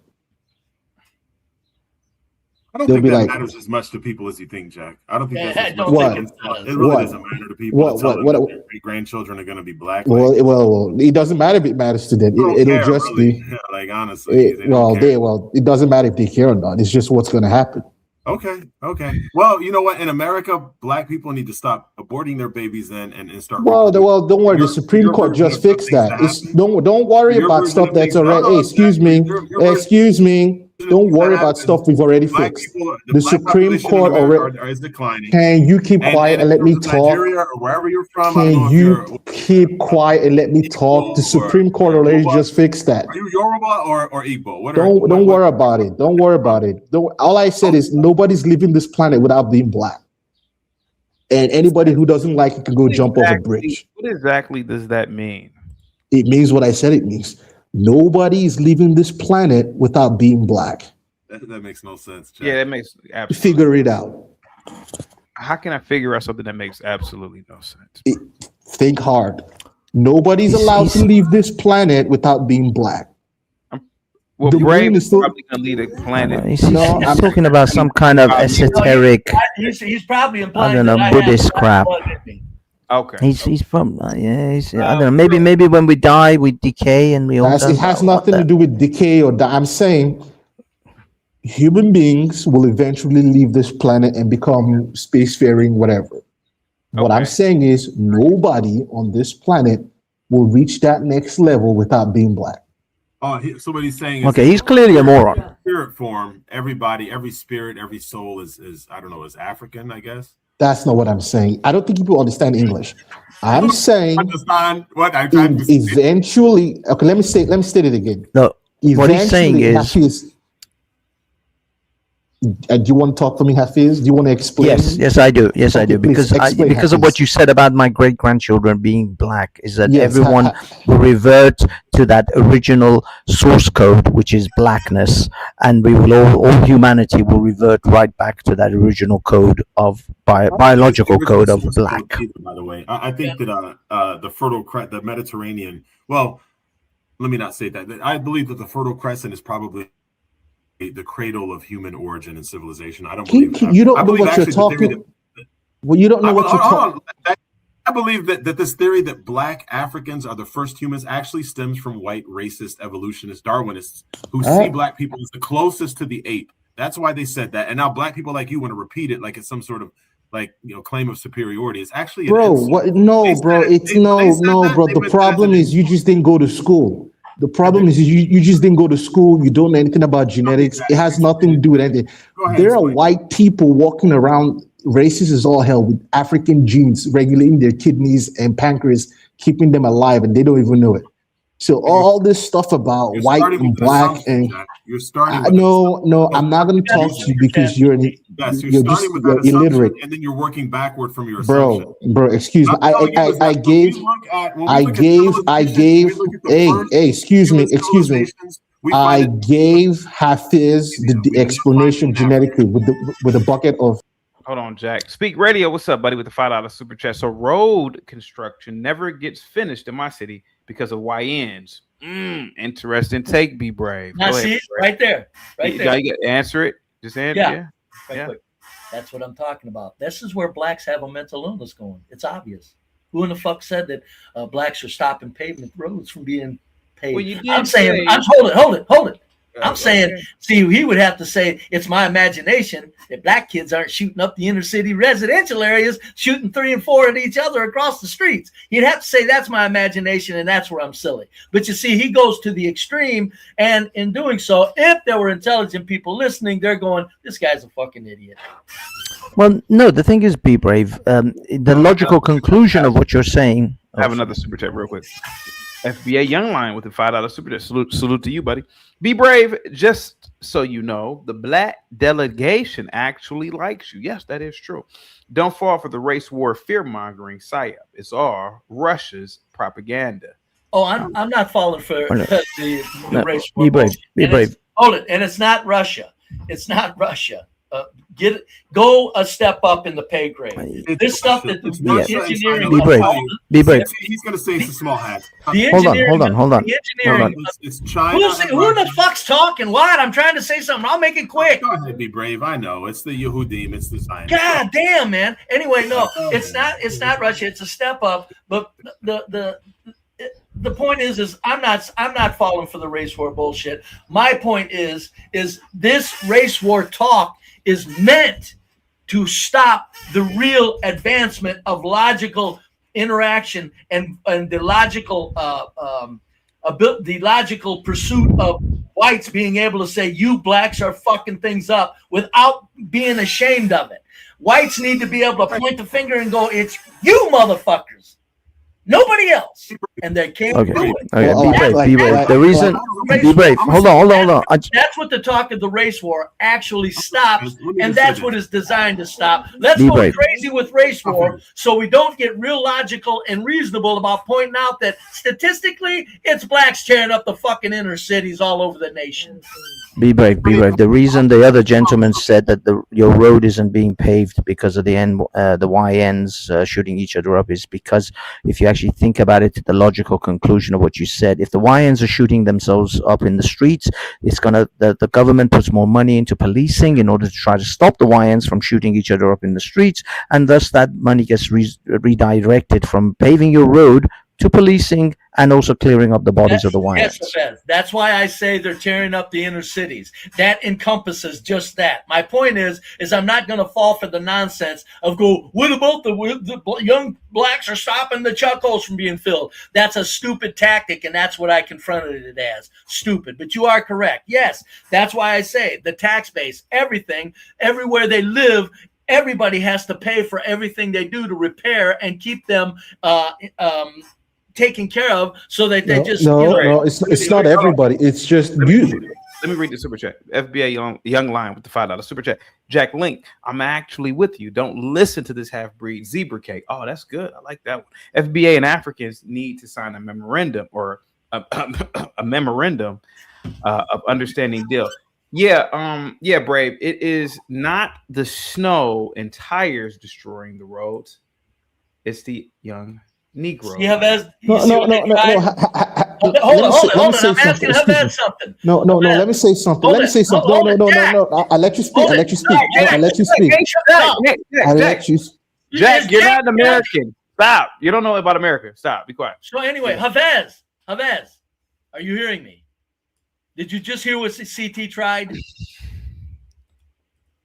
That's why I responded like I did. Excuse me. Okay. Now he's done. Okay, let me see. The young blacks tear up tax bases, which in turn stops snowplows from being financed. Okay, Jack. Brave real quick. No, Mulatto. Brave. Yeah. Well, you know, I'm about 5 minutes away from Cleveland. Brave, they have a lot of snowplows in the inner. Well, see what I mean, Havez? See what I mean? He's hanging on to it. You see what I mean, Havez? He's hanging on to that stupid shit in their life. They have a lot of snowplows. He's hanging on to it. Hey, CT, let me say something. This is my last thing. I want to address Brave and Hafiz together. I just want to address Brave and Hafiz together. But I want to address this to Hafiz because Hafiz is kind of smarter than Brave. You know, Hafiz, I want to talk about what Brave is saying. This idea that, you know, he wants to put the blame of the inner city destruction on black kids and black youth. And I'm not taking away from his observation. It is true. There's a lot of problems with inner city and black kids. But the thing he keeps missing is this. You see, he doesn't understand how things were set up. for black for hold on. No. This is not philosophical doctoral treatise, man. It's Every not. time something you say something, There's a lot of history that creates a lot of things. Can you keep quiet, Brave? Can you keep quiet? We're talking about here and Can now. Can you keep quiet? Can you keep quiet so I can talk to Hafiz, please? No, keep quiet. So keep quiet. Keep quiet. Keep quiet. Keep quiet so I could talk to Hafiz for 2 seconds. All I'm saying. Hold on, stop hijacking, Jack. All I'm saying is I just want to talk to Hafiz for 3 seconds. What he's saying is my problem with white conservative. This is what I was complaining about. Blaming other people and being the victim is just not good for anybody, in my humble opinion. I'm glad that white people are honest now, are saying what's on their mind, just as black people have been for decades. That's how it should be. What I don't like is the talk of race war. I'm an American. We're Americans. I don't either.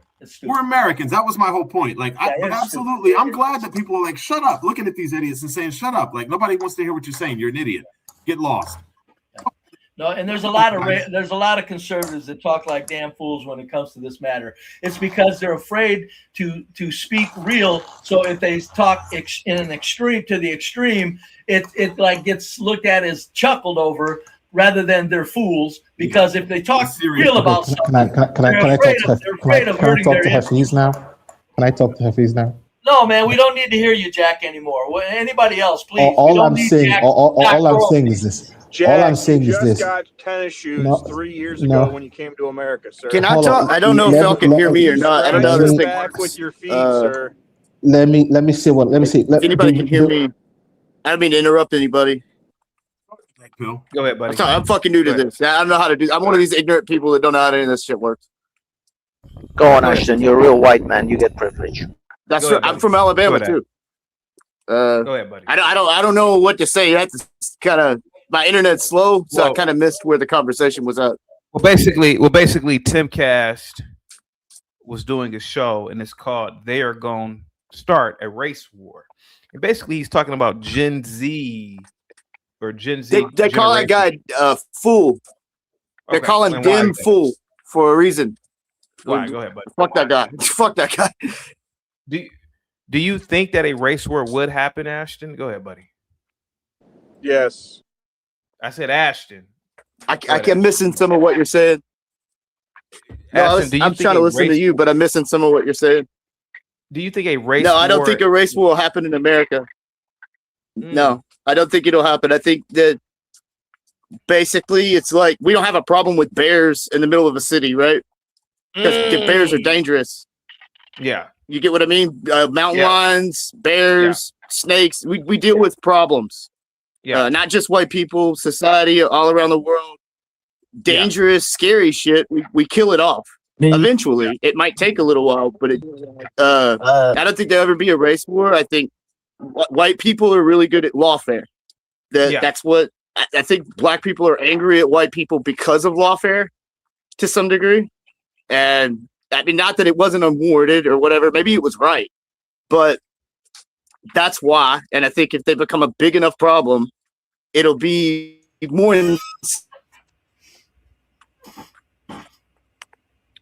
You missed the last. It'll be the law, like the law just slowly crushes you. Okay, do you get what I mean? That's what the elite white people or whatever they're doing to white people right now. I don't know why. To replace us, whatever the fuck it is, but that's what they're doing to us. I think black people and white people have common enemies. White people and black people are different. We're very different, but neither one of us are better. We're just different. Do you get what I mean? We're close enough. I'm from a black city. There's fucking mostly black people here. In Birmingham? Yeah. Makes sense. Alabama. I've been going to Birmingham since I've been a little kid. Yeah. We get along good enough and we separate where we need to. Yeah. And I think we could get along, but I think we got outside influences that want us to fight. And we're naturally, there's a capacity to fight. There's animosity there. And I think people stoke it. And I think it's outside forces that are like white people have enemies that are not black people, that are eternal fucking enemies that'll never go away. Right. That are another race. Why do you think that the You white? get what I'm saying? And it's not black people. Black people aren't. Here we go. Yeah, it's a small. Easy. Let me host Mulatto. Ashton, why do you think white elites? If there ever was a race war and black people won, you would have a lot of trouble because you would inherit our enemies. By the way. Yeah, and we wouldn't know how to run a city because. But hey, That's Ashton, what let me ask you. You would get our enemies. Why do you think your white elites? Why do you think your white elites treat you like this? Go ahead, buddy.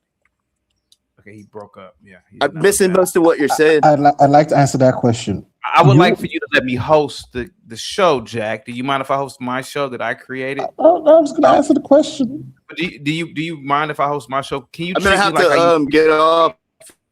Okay. All right, Ashton. Thank you so much for calling through, Ashton. Thank you so much, buddy. Yo, what's up? Yo, what's up, Right CT? quick, whites are not mad at blacks for welfare. Can I answer CT? Can I answer that question? Yeah, Jay. Let me go out there. Jack. Let me go out there. Let me go out there. No. So CT said I should answer the question. Yeah, go CT ahead. said I should. Because you're white. Yes. I'm very white. Okay. The problem the white people are Blacks having don't scratch their back with their feet. Hold on. The problem the white people are having with white elites is actually a nonsensical issue because European culture at its basis form is a zero-sum violent war culture at its basest form. Agreed. So, agreed. White people should never complain. You see, this issue of white Americans complaining is actually the problem because they don't understand, most of them don't know European history. Yeah. If they knew European history and how life was in Europe before they encountered black people and all the wars and all the wars and killings and all, and like Marie Antoinette telling starving people to go eat cake and all the brutality and like the War of Roses, the 100-Year Wars. There was like a war in which like half the German male population got killed. And Some Africa crazy shit was like that. Shangri-La the whole time. This is amazing. What I'm saying is Brave doesn't understand the difference between black and white people. I understand that Africans were tearing the shit problem is that black. Hold on, no, stop. The problem. Keep quiet. The problem is black people. When you go to your house, Black people. Excuse me. Black people. When Europeans encountered black people, when Europeans can you shut up? Can you shut up and go drink a beer? When Europeans encountered black people, no, excuse me. When Europeans he's literally driving. He can't drink a beer. He probably can. He's probably drunk. That's why he sounds stupid. He's he's stupid drunk trucker. Yeah. Look, when Europeans encountered, wipe the beer off your face. Don't drink through your eyeballs. When Europeans encountered, that was funny. There you go. When Europeans encountered Africans, they encountered childlike people who were still in. Shut up. They encountered childlike people. Shut up. Who were still in the Stone Age. Where they made a mistake is that they decided to abuse their power and authority. And now that they're paying for that and they're not seeing the way out is what's driving a lot of them like Be Brave crazy. People like Brave, and this is not all white people, but a lot of white people live in a world where they feel that they should not have any kind of punishment for something that they've done. Okay. That's fundamentally how they think. Jack, I've always said, if you want revenge, just step up and say No, it's not about revenge. See, that's the thing. Atonement, forgiveness, and atonement and revenge. Those are three separate things. No, you're talking about we're getting what we got coming. If you want to see us get what we got coming, then you need to talk about it. See, so Brave, this is your problem. No, your problem is you got run on of the fucking Brave. This problem. Check your cash app. Brave. This is the problem. You see everything. No, you see everything through a militaristic point of view because you see everything as a zero sum. Everybody, shut up. Let me talk to Brave. Shut up. You see everything. Jack, I want you easy. Jack, easy. I want you here, Jack. Yeah. I'm gonna honor this cash app from Savage. It's only 20 minutes, but when you come back, hopefully you come back. It's at minimum 500 to drop because Exactly. I want you here. Exactly. I'm coming back. I'm coming back. Thank you so much, man. Thank you so much, guys. Get the lights up in the chat. Salute to you, Jack. Come back in 20 minutes. All right, buddy. Here we go. Oh, poi la verità, ya che l'uomo che vuoi. Go ahead, guys. Hey, yo, I just want to Bando Timcast. You know Timcast? Are you familiar with Timcast? Yeah, I am with that goofy dude. And he said that Gen Z whites are waking up to a new resurgence in whiteness, which I don't even know what the fuck that means because they already live in whiteness. But and he said that there's the possibility of an impending race war if someone as cool and collective as Austin Metcalf's father, whom, by the way, he expressed an open hand. He wanted to meet with the family last year, and they slapped him away. And now he's even making racial statements. So he's saying, "Damn, if a guy like that could turn, if he can have anger towards blacks now," he said, "What about regular people who didn't experience something like this?" But what say you, sir? Without saying the ancient word, YouTube community guideline. Go ahead, buddy. Okay. Yeah, I'm gonna keep my language very humble as possible. Just don't use the extinction word. You're good. Go ahead, because I noticed you're not really vulgar. So I noticed that. No, yeah, I got you. I'm not gonna use that word. So, it's complete BS. Tim Pool is a goofy. There will never be a race war in America. Yeah. That is the dumbest thing that I've ever heard. I agree. The reason why is because the small hats, the Jays, currently are putting belt to ass to the white community of America. They are making them go away. So there's no need for a race war. The Jays are handling the white supremacists as we speak. And Ashton, the guy you had up here earlier, was kind of alluding to that when he said like how white people have these eternal enemies or whatever. That he was alluding to the Jays when he was saying that. So it just kind of really made my point before I even got to say it. It's allude, not elude. Whatever, goofy. Grave but goofy. You gotta come on, man. Go ahead. Grammar is undefeated. Language is undefeated. The Jays are doing work, and we see it. By the year 2040, they will be a minority, and there's no need for a race war. We just get, as black people, we get to sit back and watch them crash out, like I said before. If whites were to win a race war, what would they win, Brando? Well, they couldn't win anything. What do you mean? There's no if. That's like they have nothing to give. Very, very wishful thinking for them to think that they can win some war, but I mean, there's nothing for them to win. What are they going to win if they did try to have a war with us? I don't know what they would win that they already don't have now. I'm just trying to figure that one out. So this is just to get. Did we answer this question? I thought there was an answer. Hey, I got a good question for CT. CT, right? The FBAs get to sit back and watch these people crash out in real time.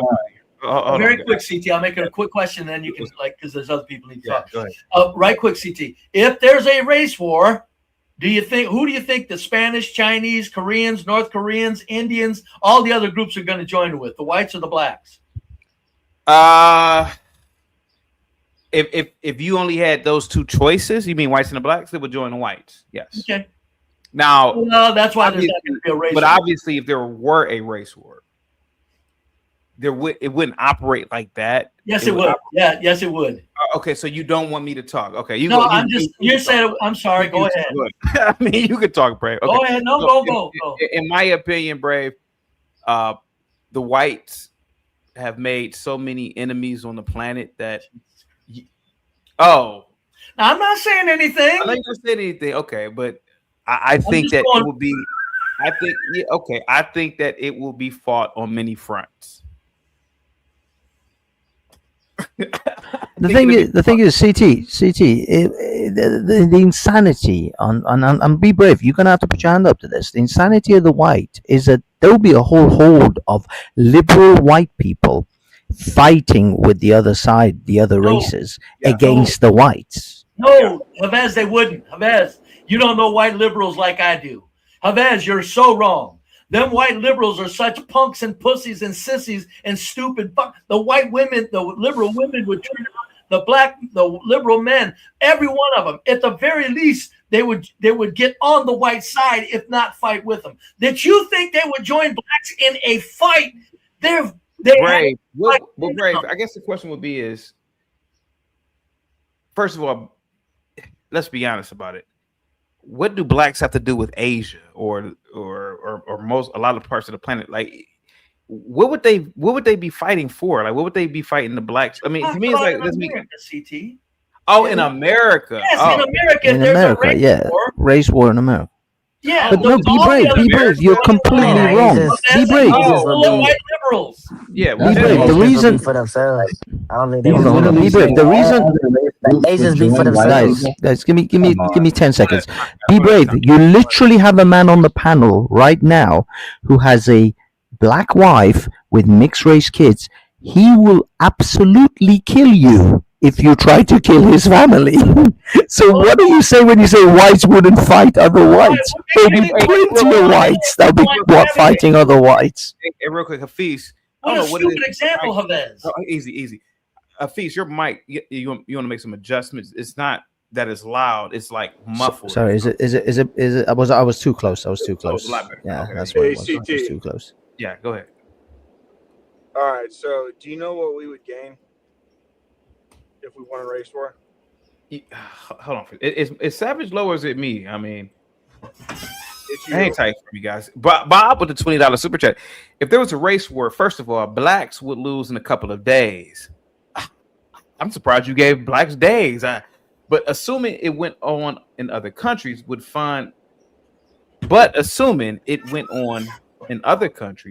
would fund both sides because they see us all as Americans. Thank you so much, Bob. Guys, give it up for Bob. Go over to Gospel of Bob tonight. Savage, try to talk again, Savage. Go ahead, buddy. Can you hear me? It's the same, but go ahead. Yeah, so CT, what we would gain is when I'm driving through Cleveland, I wouldn't have kids at red lights running up trying to sell me water. What's wrong with that? Easy. Whoa. What the fuck is wrong? They just trying to sell some water, man. Like that. Yeah, dude. I mean, wait a minute, Savage. Wait a minute. Hold on for a minute. What? Okay, so some 15-year-olds or probably younger trying to sell you some water for their football team. Okay, and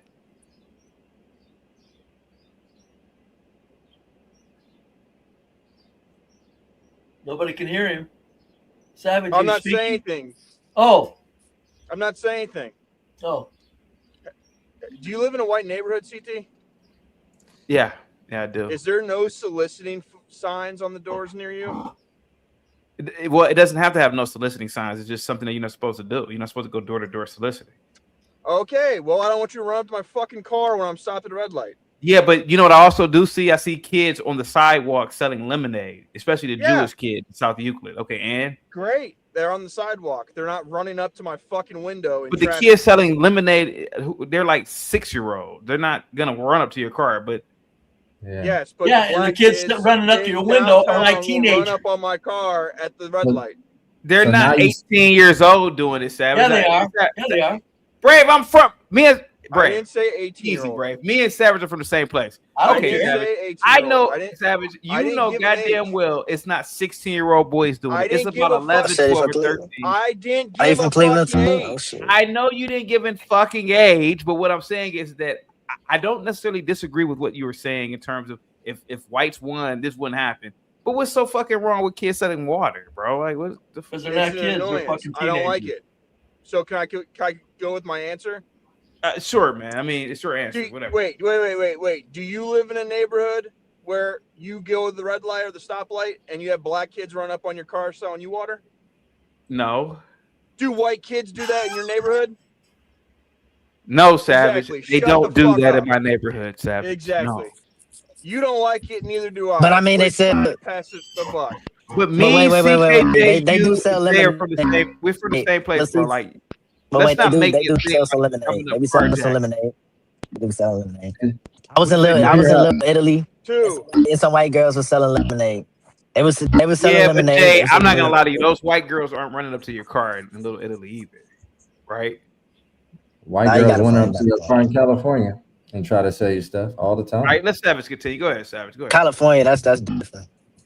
Two, we're not gonna have you're not gonna have people getting irate over stupid shit, calling everything racist at the bank, at the grocery store. You're not going to get in a fender bender with a black person and end up thinking they're going to shoot you because they freak out because they're emotional. Now that I will agree with every single day. Whoo, man! Now that I agree with. Now that, yeah, you're right about that shit. We don't have to have Black History Month anymore.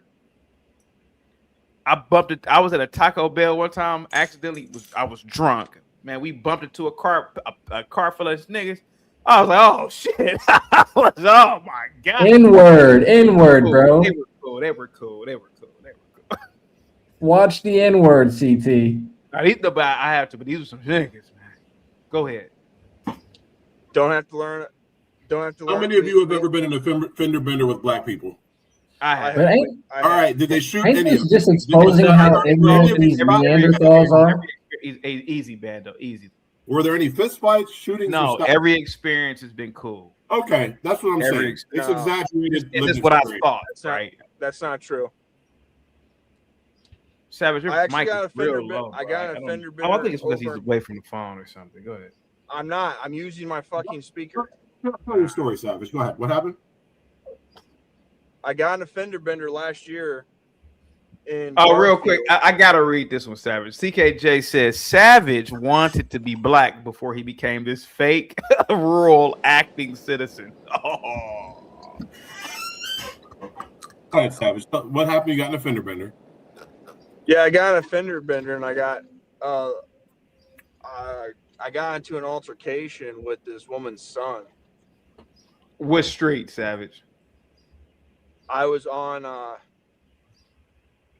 the main street right there by the Ace Hardware, right before right where the Little Caesars is. I forget, is that Buckeye? No, I was in Garfield. Oh, you were in Gar? Oh, I'm not familiar. Okay, yeah, that's the south. I was on side. that. What's that main? You're talking about no, I can't think of the road either right now. I can't think of the road. Not Miles. It's not Miles. It's not Miles. It's Turney. I was on Turney Road. Yeah, Turney. Okay, there we go. I was on Turney, and I got into an altercation with the son because he was upset that his mom got into an accident. Whose fault was it? Like a fist fight, or was there any? Oh, it was my fault. She was in my blind spot. I couldn't see her, and I moved over and I tapped her car. Was there any physical contact, Savage? With the son. Yeah, there was. you got okay. Well, it was physical contact with the son, Savage. Yeah. When did this happen? Well, dude, ask the black. His mom was fucking easy. pissed. When did this happen, Savage? This happened like around April last year. And what was the physical contact, Savage? We grabbed each other. Like we were going to get into an argument. I don't know if he thought I was going to try a run or something. Like I'm not sure what was wrong. Like I don't know why they were so upset. I was like, well, here's my insurance, and I'm going to call the cops to fill a report so you can make an insurance claim. And then they chilled out. But like, for some reason, it was insanely hostile for like no reason. Like he grabbed you out of nowhere, like in the movies. He grabbed you by the. Well, he grabbed me from behind. I was walking back to my I pulled over and got out of my truck and waited for them to get out of their car. And then I was like, well, I'm going to get you my insurance card. And I turned around. He grabbed my shirt and told me not to go anywhere. I'm like, dude, what the fuck are you doing? Like, my insurance is in my car. Like, do you want it? And then the cops showed up because we're right there by the police station. And then they were fine. But, yeah, really hostile for no reason. But Savage, but it wasn't like He grabbed you so he could run from the Hey, cop. according to half the blacks on this panel, he touched me. I could have shot him in his face. Right? Touching somebody means death, correct? We just talked about it for the last week, right? It is assault. So don't sit here and try to tell me, oh, well, it's not hostile, blah, blah, blah, when you guys have been spending the last fucking week talking about how they should have stabbed all the Metcalf family from him touching him. Savage saw a blaxploitation film, and some black pimp probably grabbed some white guy. I'm gonna come back here, sucker.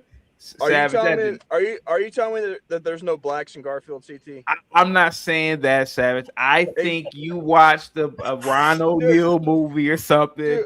Dude, I listen. think that you probably were drinking and had a dream. You know, sometimes we drink and we have these wild dreams. I think that you dreamt that happened. Come back here, sucker. No, dude. I think that you white sucker. You ain't about to get over on me, you jive turkey. I think you watched a movie, you had a dream, and you thought it happened to you. I don't believe that happened to you. I'm just CT, and I know you're not a liar, but you know, I just CT, I'm gonna be honest with you. The problem is you actually don't interact with like the actual part of the city. You go to all the elite spots and hang out with the elites. So like you don't interact with the actual people. I see black people. Easy. You stay out of East Cleveland. You stay out of Garfield. You stay out of Slog Village. You go up to the Circle. You go up to that side of town. You go downtown. Like you take the train. You take the little bus down. You jump out. You run into your little bar, and you're in there drinking downtown. And you get back into your fucking Uber, and then you go home. Like you actually don't go around the other parts of the city. You stay in your Something house. tells me, Savage, if a black dude grabbed you in a fender bender, you would probably shoot him, Savage. That's why I don't believe it. Well, I was at work, so I wasn't carrying. I wasn't carrying a gun on me. I'm a convicted felon. I don't carry a gun.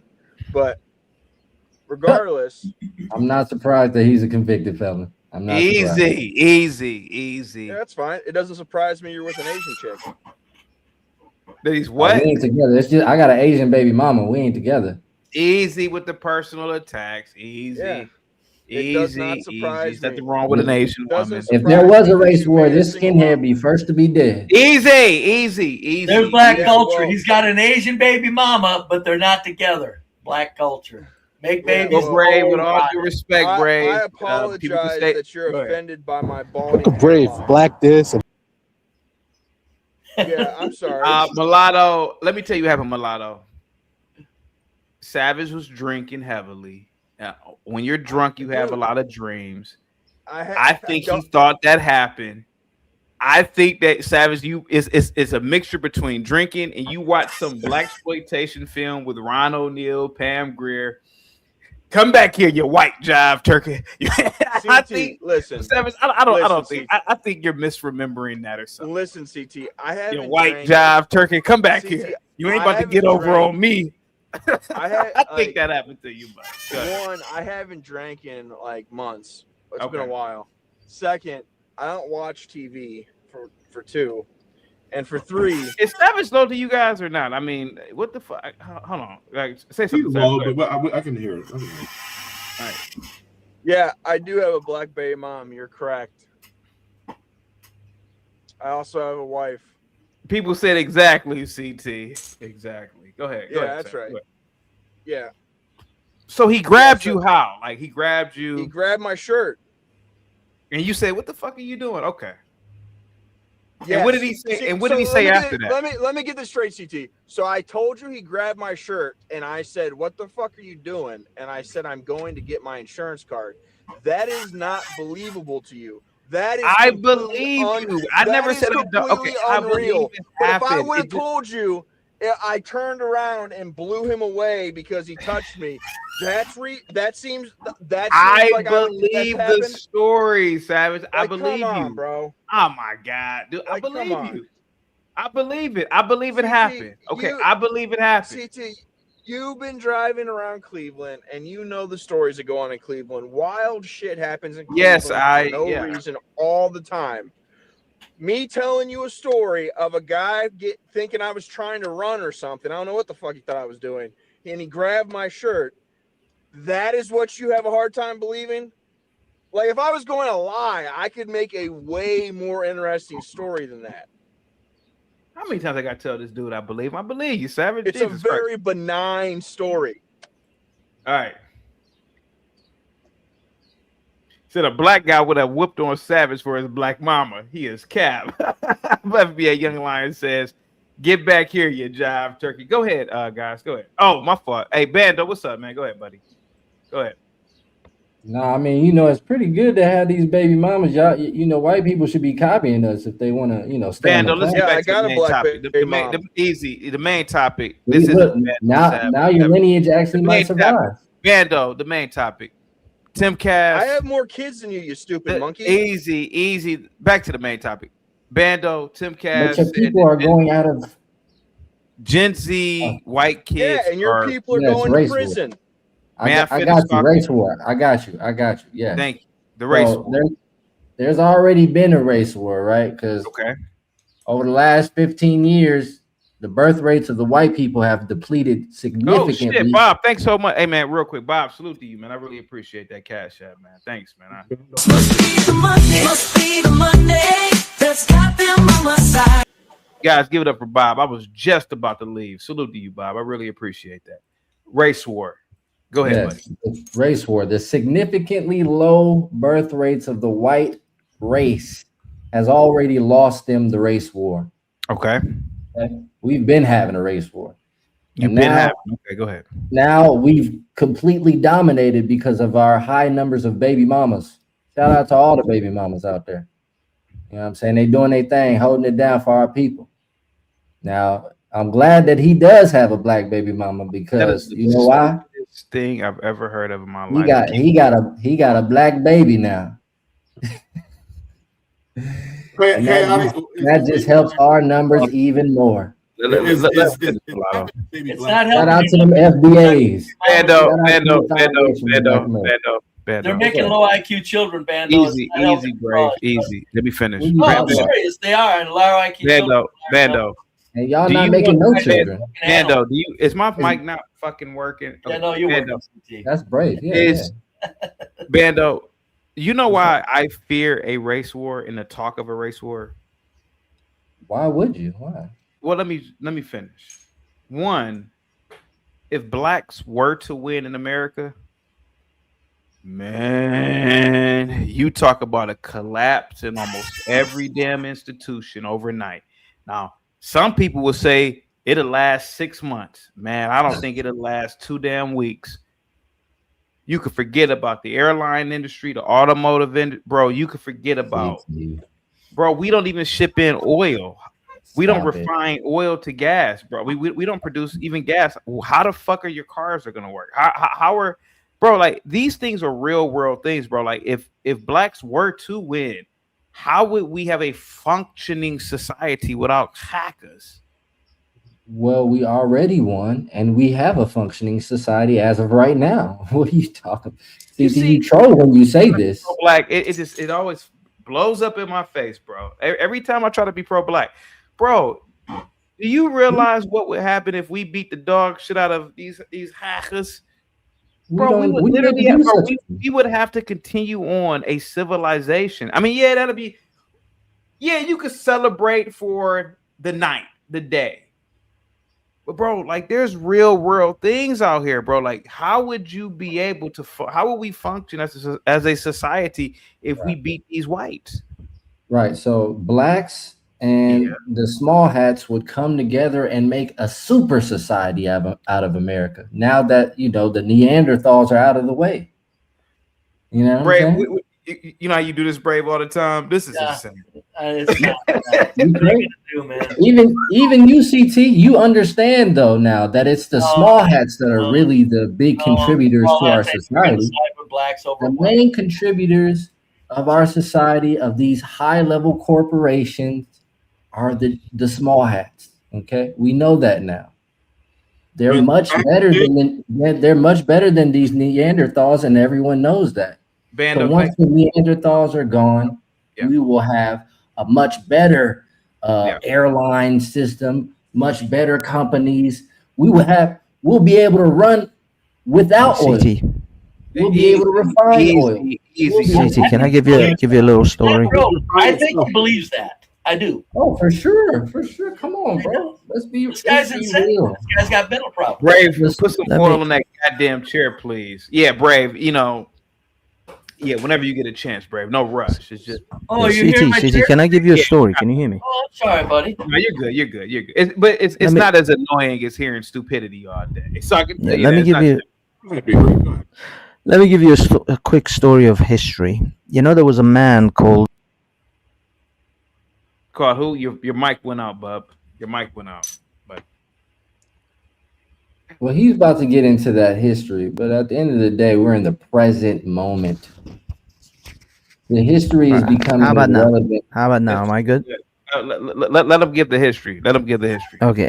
There was a guy called Alexander of Mesopotamia. He conquered a place called Persia, and you know what he did the first night?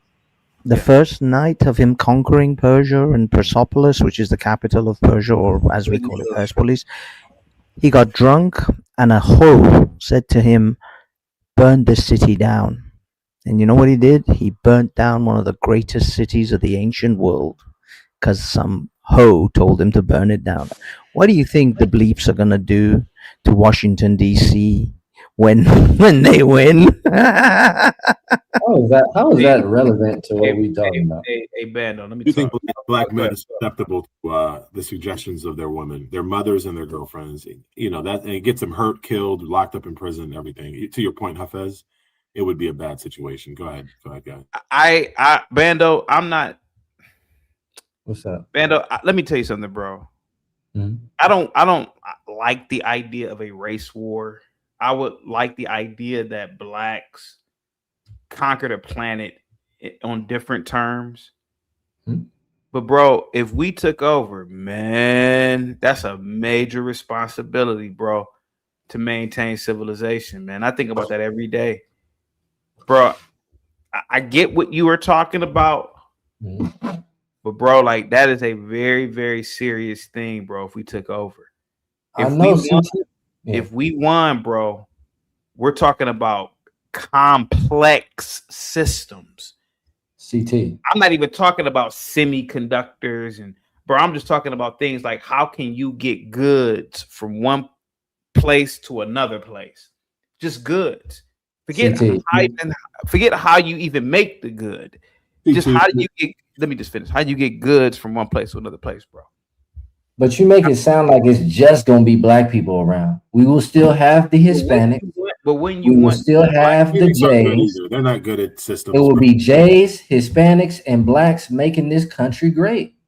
What are you talking about? And with the Jays, you're relying on the Jays, but the only Jays that really advanced and did well are the Ashkenazim who were in European countries. If you go to the Jays and like the Mizrahi Jays in places like Yemen and Morocco, they live like Ooga Booga people. I'm just being honest with you. Some of them I'm glad you said Ashkenazi. I'm glad you said Ashkenazi because there's an Ashkenazi that's the CFO of the company YouTube. Did you know that?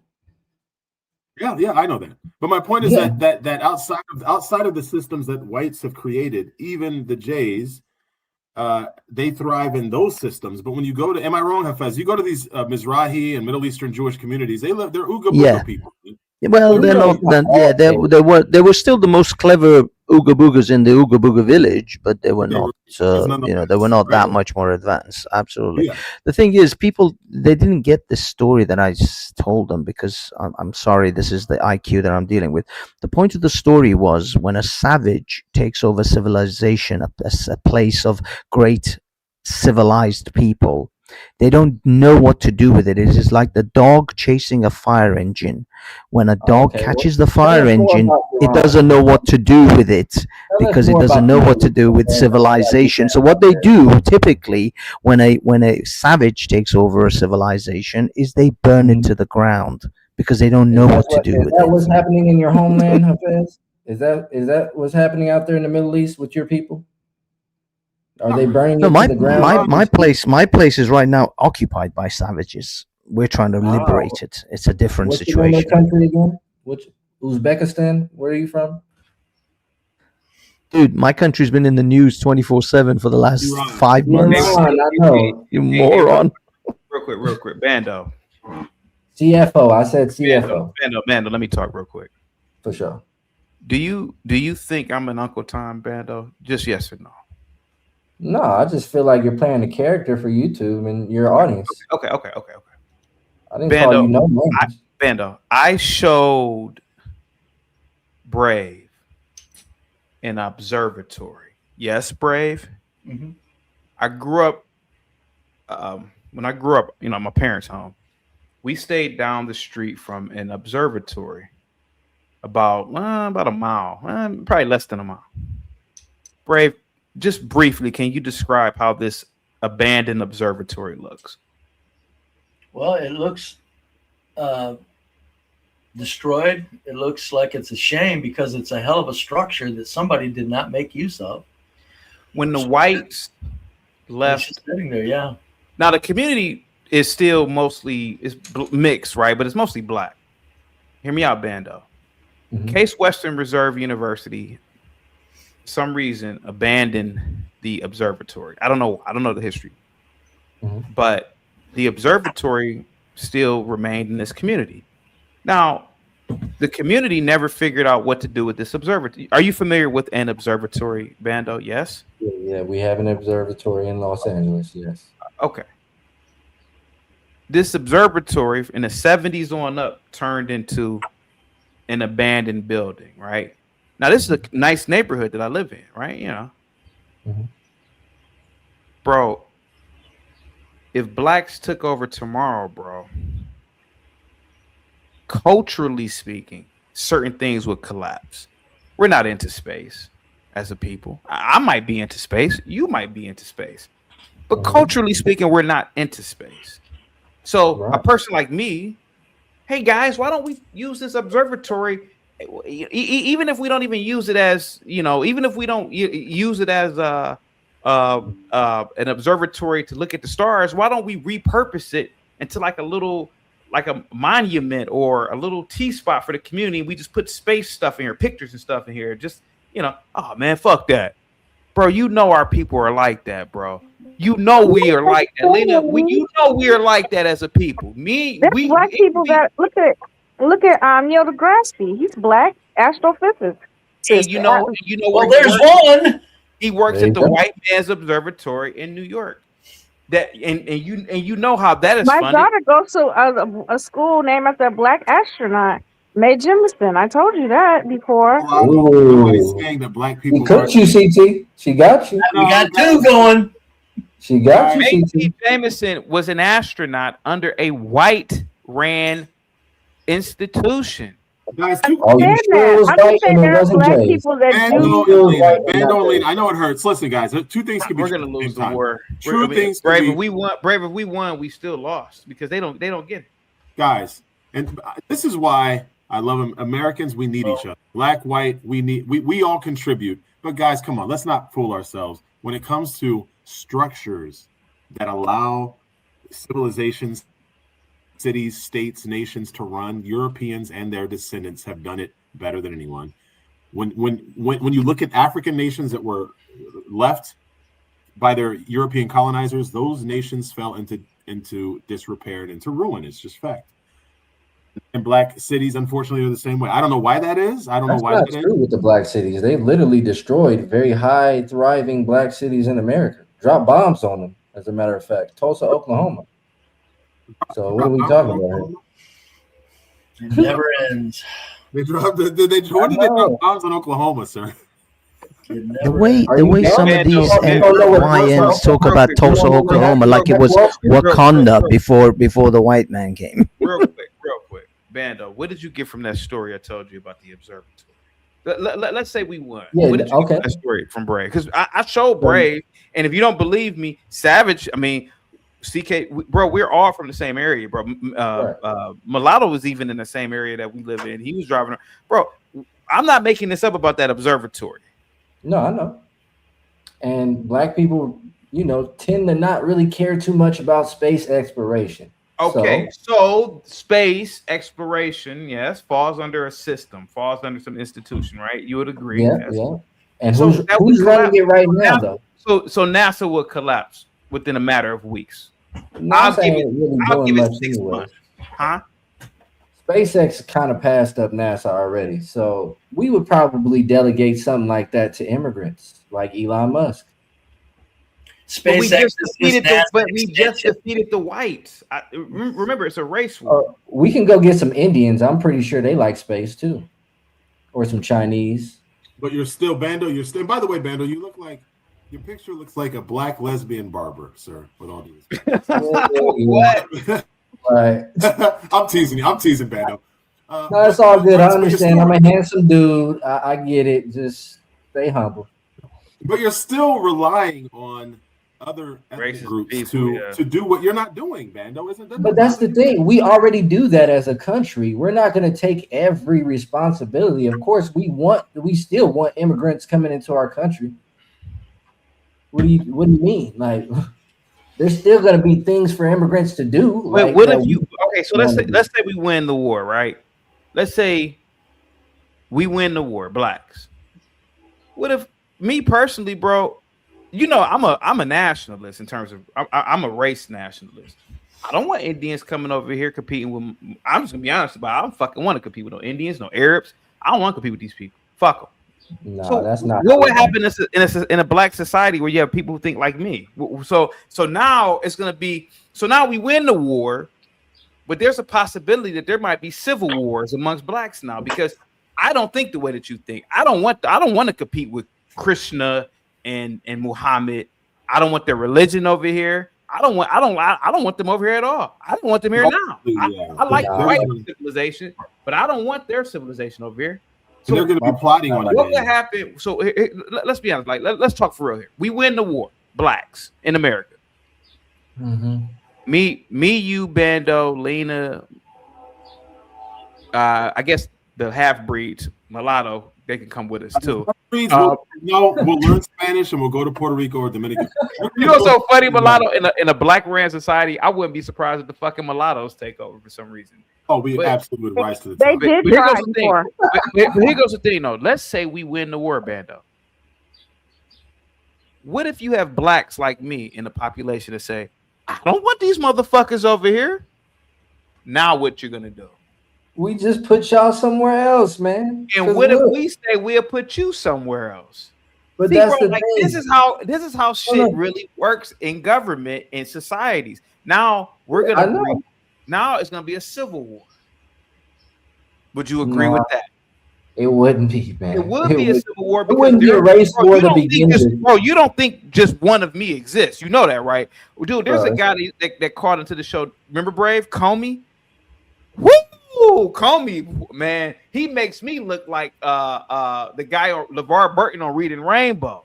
Man, he don't believe in that shit about no integration with no goddamn Arabs or Indian people. Man, some of the shit that he said. Now, me, I'm to the point where I wouldn't want to physically harm anybody. Man, there's some blacks out there, bro. They don't fuck around, man. There are real world examples of blacks who've done things like this or who have made Idi Amin expelled all Indians and Arabs and people out the country. Did you know that? Yeah. Bro, like Robert Mugabe, he told white people, "Hey man, get the fuck off this land, man. These whites have been there for 150, 20 years." He told them, "Hey, get the fuck off this land. I'm gonna give you 24 hours to get your white ass off this land, and if you don't, you don't think he was going to come there and play chess with them. No, he's going to come there and K-word them.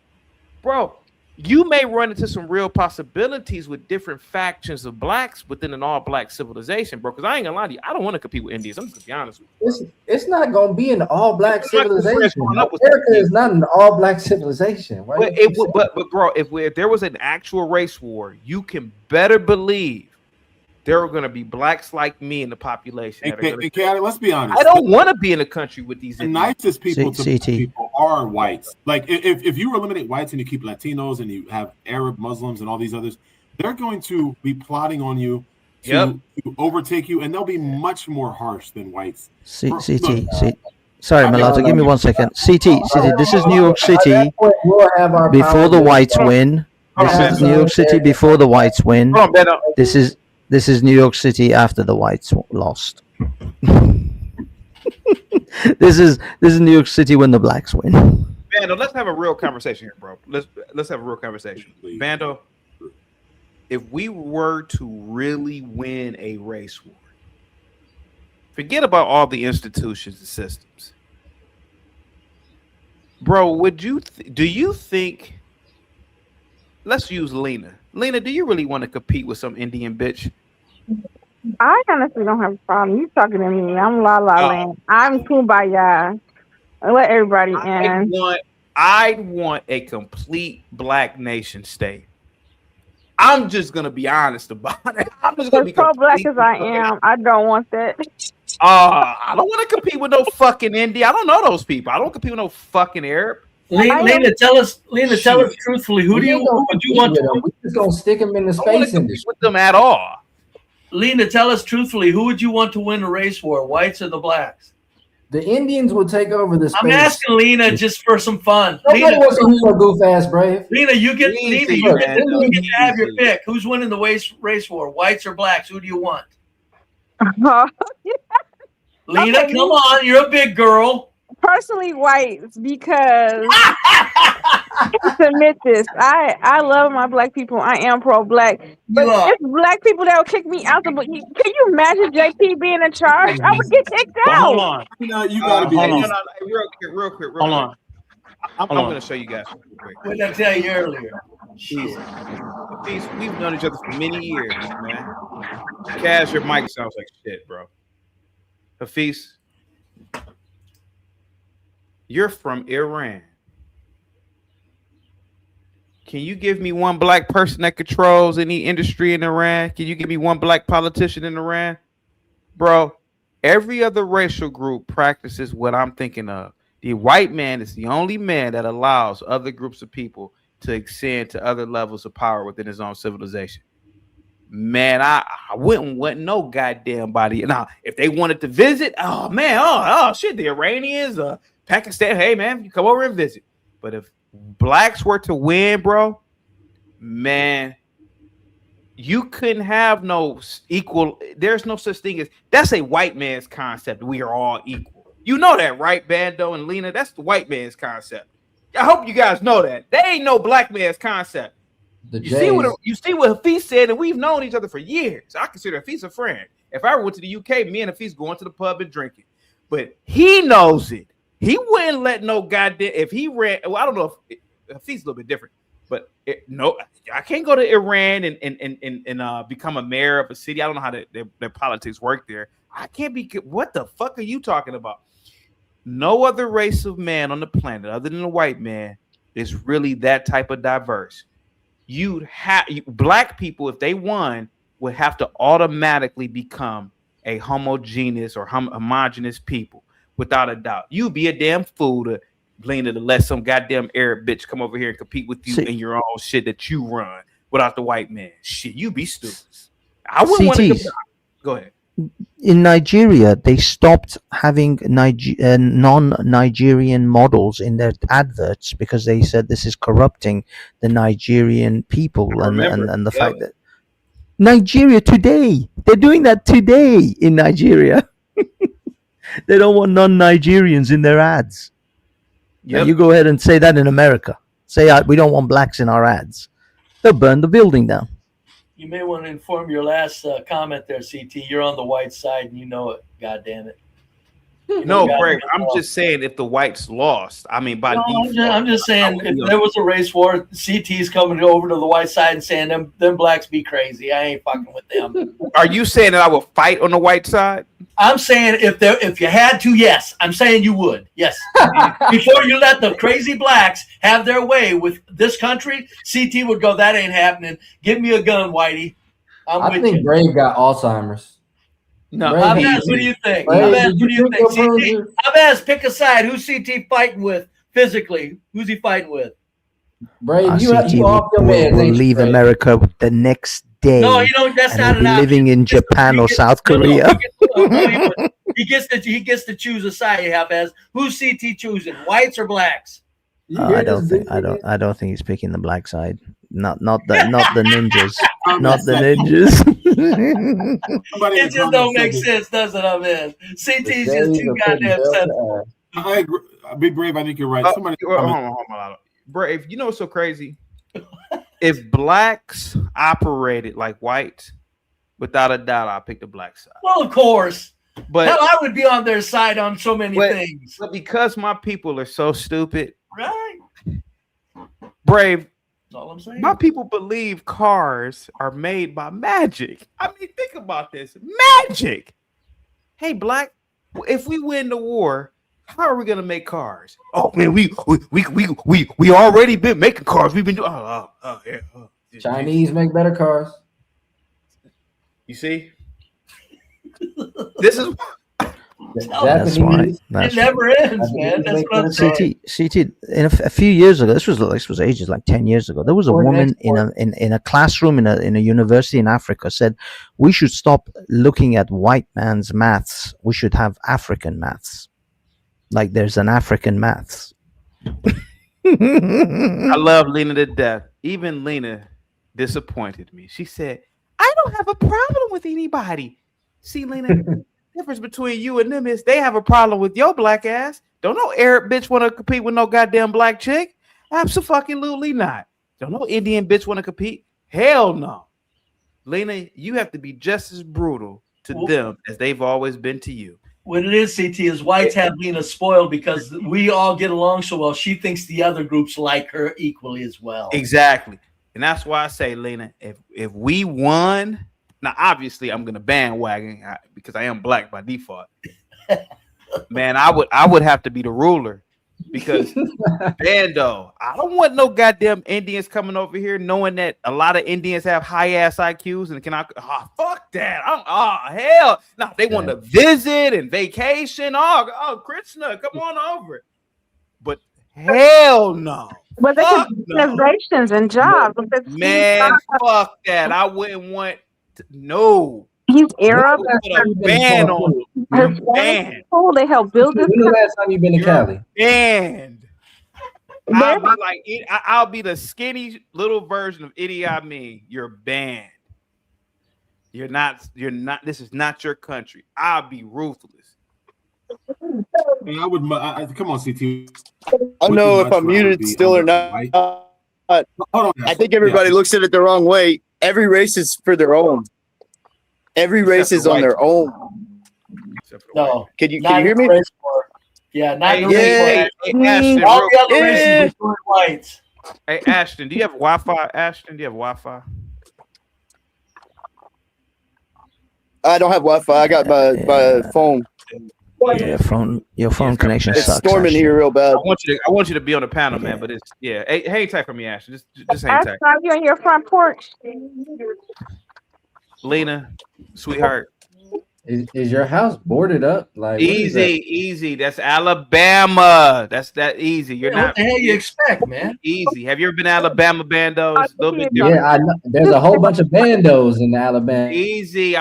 Easy. I've been going to Alabama since the 90s. It's a different culture there. Take it easy. The blacks and the whites, they live like that, but they're very good people, and they have a lot of land. It's cool. Yeah, for sure. You should change his name to Bando Ashton because that's exactly where he's at right now. Chaotic. You know, you said you'd be like Idi Amin, and you know it's Uganda, right? So where you threw everyone. How many architects are Ugandans that you can throw off the top of your head? Any? I don't know any Ugandan architects. I don't know any, not one. That's probably why Uganda doesn't have a lot of high-rise buildings. You see, if you become an Idi Amin, you're gonna have to start thinking, who's gonna build these buildings? How many civil engineers do you know? How many people do you know that can operate a hydroelectric dam? Yeah, and these become the actual things. Like, bro, like winning the war, bro. There's a lot that goes with winning, and that's what I'm afraid of with a actual race war. Because if blacks were to win, man, that's a lot of responsibility that comes with that, bro. And that's you don't have to worry about it. It's an impossibility.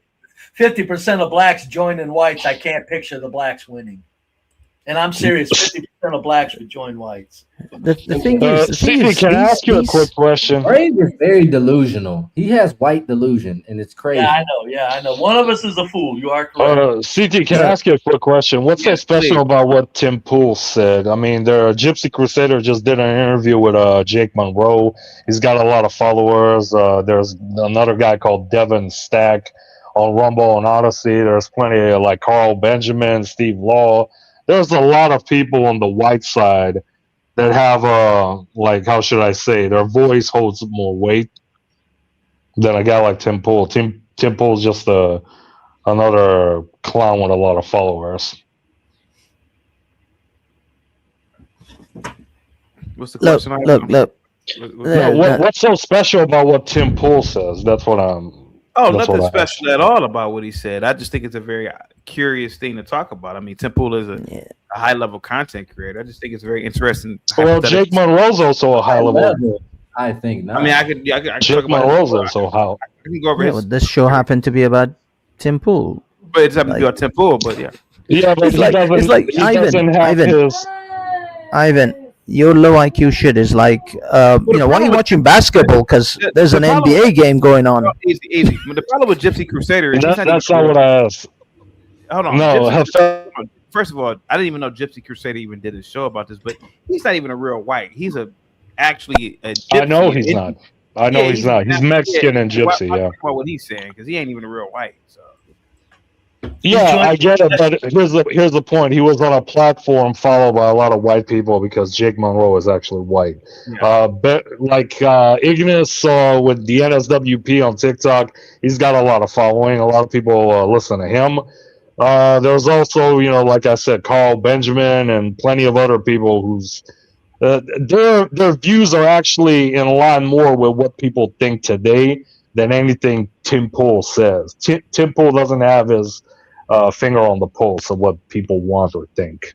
Yeah. Those people doing rioting in Northern Ireland, they're not doing it because of Tim Pool. Tim Pool doesn't know anything about anything, really. Yeah, but let's be honest about it, though, Ivan. How many non-whites are in Northern Ireland? I mean, I could go to a live feed. I'm pretty sure it was probably late now, but I mean, goddamn. Yeah, but look at the damage they do in Dublin right now. I mean. Good. Look at the damage they do, and if there's not many of them, it's easy to get rid of them. But what do they do in Dublin? But what do they? Okay, let me ask you this. I'm not in Europe right now, but what do they? What are these people doing in Dublin? It happened in Belfast, the beheading. I mean, Belfast. Yeah, Northern Ireland. Yeah. Well, the thing is, that's stopped now, the rioting. But the fact is that the people of the European Union, the people in Europe have discovered the voting and objecting and protesting doesn't work. If you want something done, you have to take direct action. And if you burn a couple of cars down, then they move those immigrants out of your neighborhood. And people are beginning to recognize that is actually working. Because right now in Dublin, after these events are finished, people are gonna they're gonna start moving all these immigrants out of that area into mainland England. So how much of this problem in Belfast? How much? Give us some insight on the shores, fellas. You guys know Belfast. What's the dynamics there?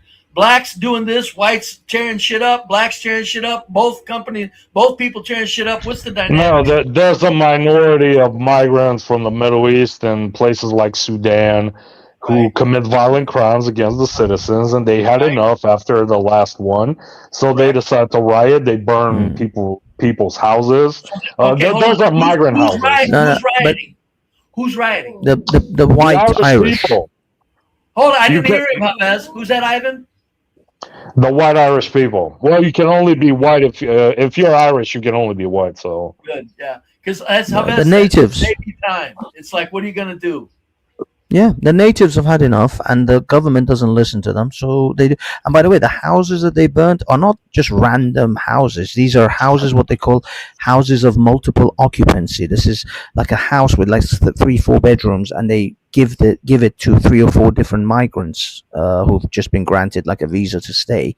So they've allowed them to stay in these houses, and the Irish people are like, we don't want these people here. So they literally are burning down the houses that these guys are staying in. Yeah, same thing happened in the Netherlands with the refugee camp that got destroyed as well. They burned down a refugee camp there.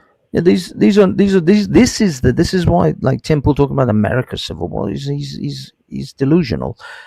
This is the actual where civil war is going to erupt. This is Europe. Europe is a hotbed. Well, that's not exactly a civil war. Those are natives fighting invaders. That's not exactly a civil war. Yeah, it's not A civil war would imply that they're, native to the country or civilians, or that's just No, invaders but fighting natives. Ivan, when the government sends out the military to suppress the protesters or the rioters, then the rioters are going to fight not Yeah, some that's because Sudanese the guy. They're going government to is fight. the enemy.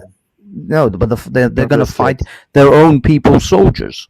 They're not going to be fighting Sudanese and Afghanis. They're going to be fighting Swedes. Are going to be fighting Swedes. English are going to fight the English. Which is exactly why the people are taking matters into their own hands. Yeah, but what I mean is the concept of a civil war is people of their own nation fighting their own people of their own government, which is going to comprise of the police and the military of their own people. Majority. It's still going to be whites against whites. Have you seen the current government? Have you seen who the mayor of London is? Have you seen who reform allows in? Suella Braverman. Is she native to England? Suella Braverman isn't the Home Secretary. It's you don't know the politics. Yeah, she's part of reform. She's part of reform. No. Yeah, but Shamima Mahmood is the even worse. Anyway, Mahmood is the Home Secretary. It's not Suella Braverman. Yeah, that's even worse. Suella actually joined reform, which was supposed to be far right, quote unquote, nationalistic, quote unquote, which is obviously not. Yes, yeah. So L is Richard's motto is "Gotta catch 'em all." Hafez's motto is "Gotta catch 'em all." When all girls, When all girls chaotic school, Catholic school. Oh, when all girl Catholic school is out. Yeah. You dirty man, L. The fact is that when it comes to migrants, that is my motto. We gotta catch them all. We gotta deport them all. Millions have to go. I've said it before, and people think I'm kidding. I predict 20 million have to leave Britain. 20 million is my number. People think I'm crazy, but that's the number. I trust you. I know. It's a pipe dream, but 20 million. 20 million has to go. Wait, so Hafez is a Catholic priest now? When did Hafez? You touching little? This is L. He's one of my dear lovers. So 20 million would be about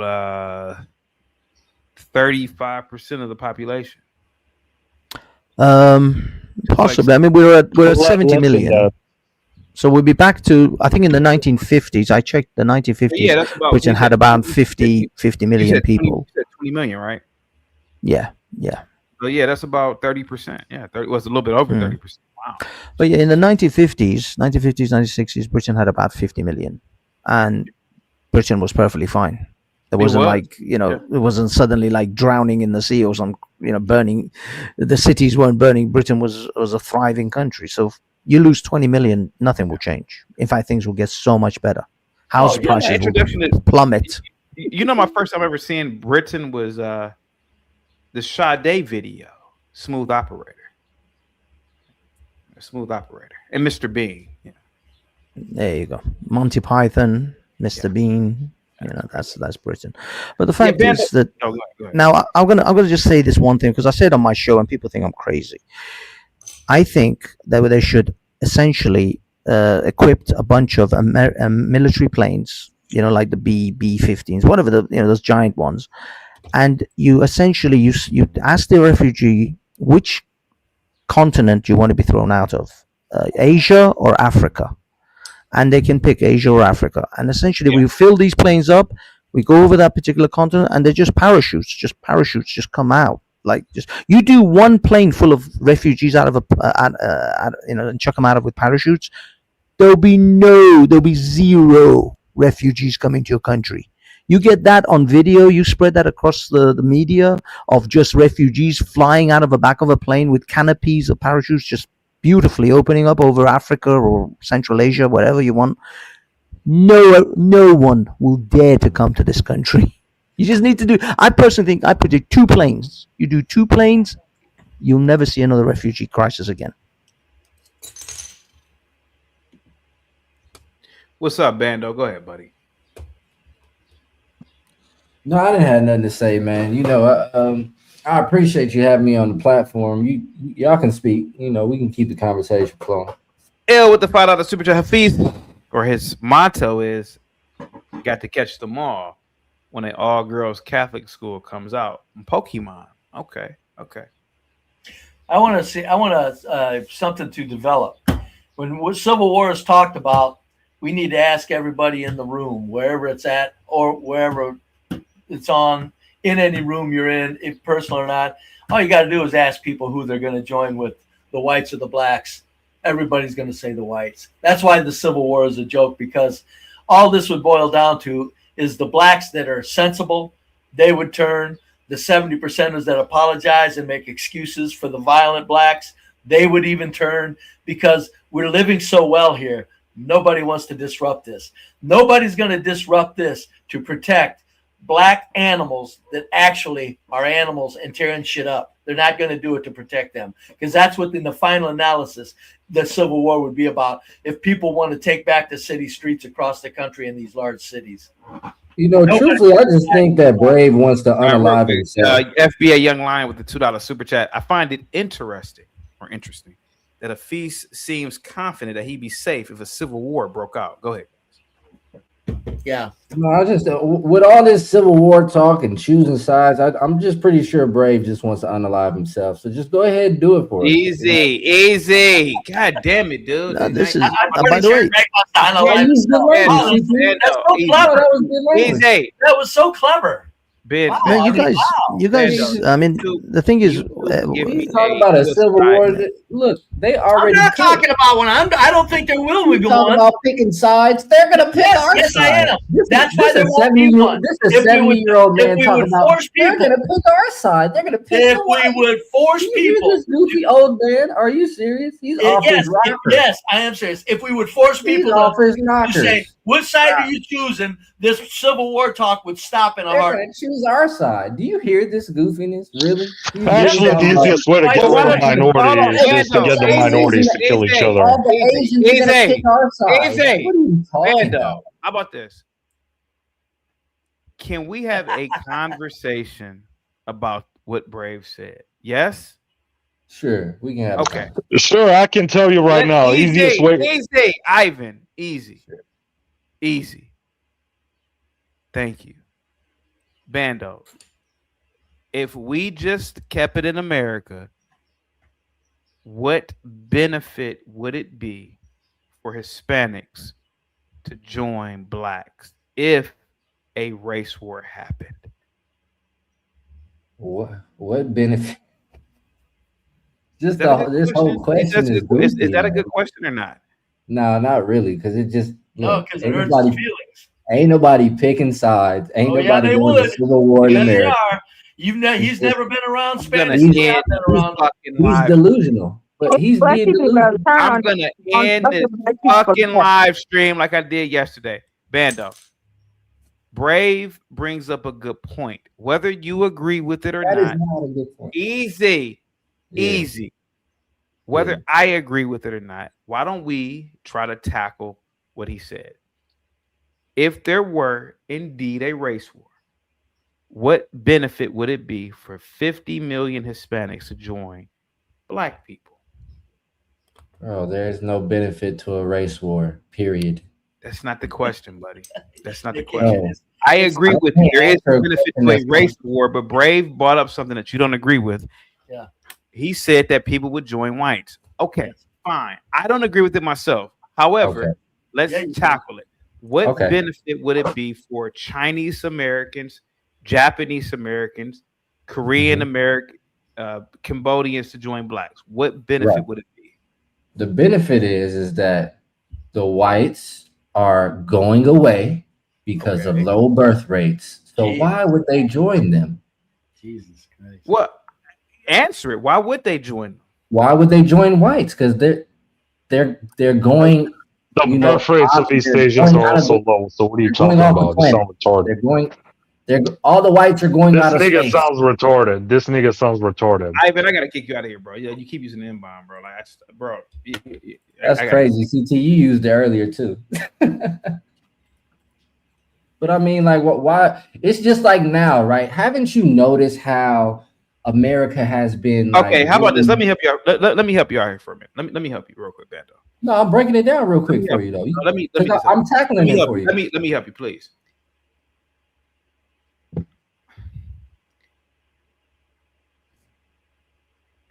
White people are good at compartmentalization. They're good at order.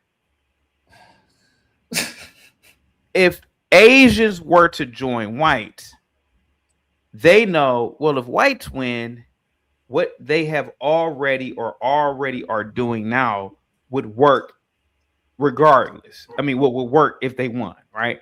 So if whites won, they know that whites are still going to be good at building and maintaining industry. So blacks don't have a track record of this. Yes, they do. I get though. what Brave is asking. These are good questions, man. Believe it or not. Okay. So for example, earlier today, I mentioned the observatory. Black people aren't really into space. Truth be told, a lot of people really aren't. But there are enough people in other groups, particularly whites, that would maintain that observatory had to have been a white-only neighborhood. If I'm into space, I'm going to take the side of the people who would have preserved and been stewards of that observatory, which more than likely would have been white. So the question Brave is asking is, you better be out, face salute, buddy, is if there were a race war, just black and white, the other races need to pick a side. What side would they pick? Would they pick? That's all he's asking. So right. And I'm gonna say it's black. So let's think about this, right? Sure. Let's think about a certain group of people, the Jays, right? Go ahead. So right now, the Jays love to make money. They love to keep going and expand. Right now in Africa, there's a huge population explosion. Now we have all these blacks in America, and then we have this small group of depleting whites.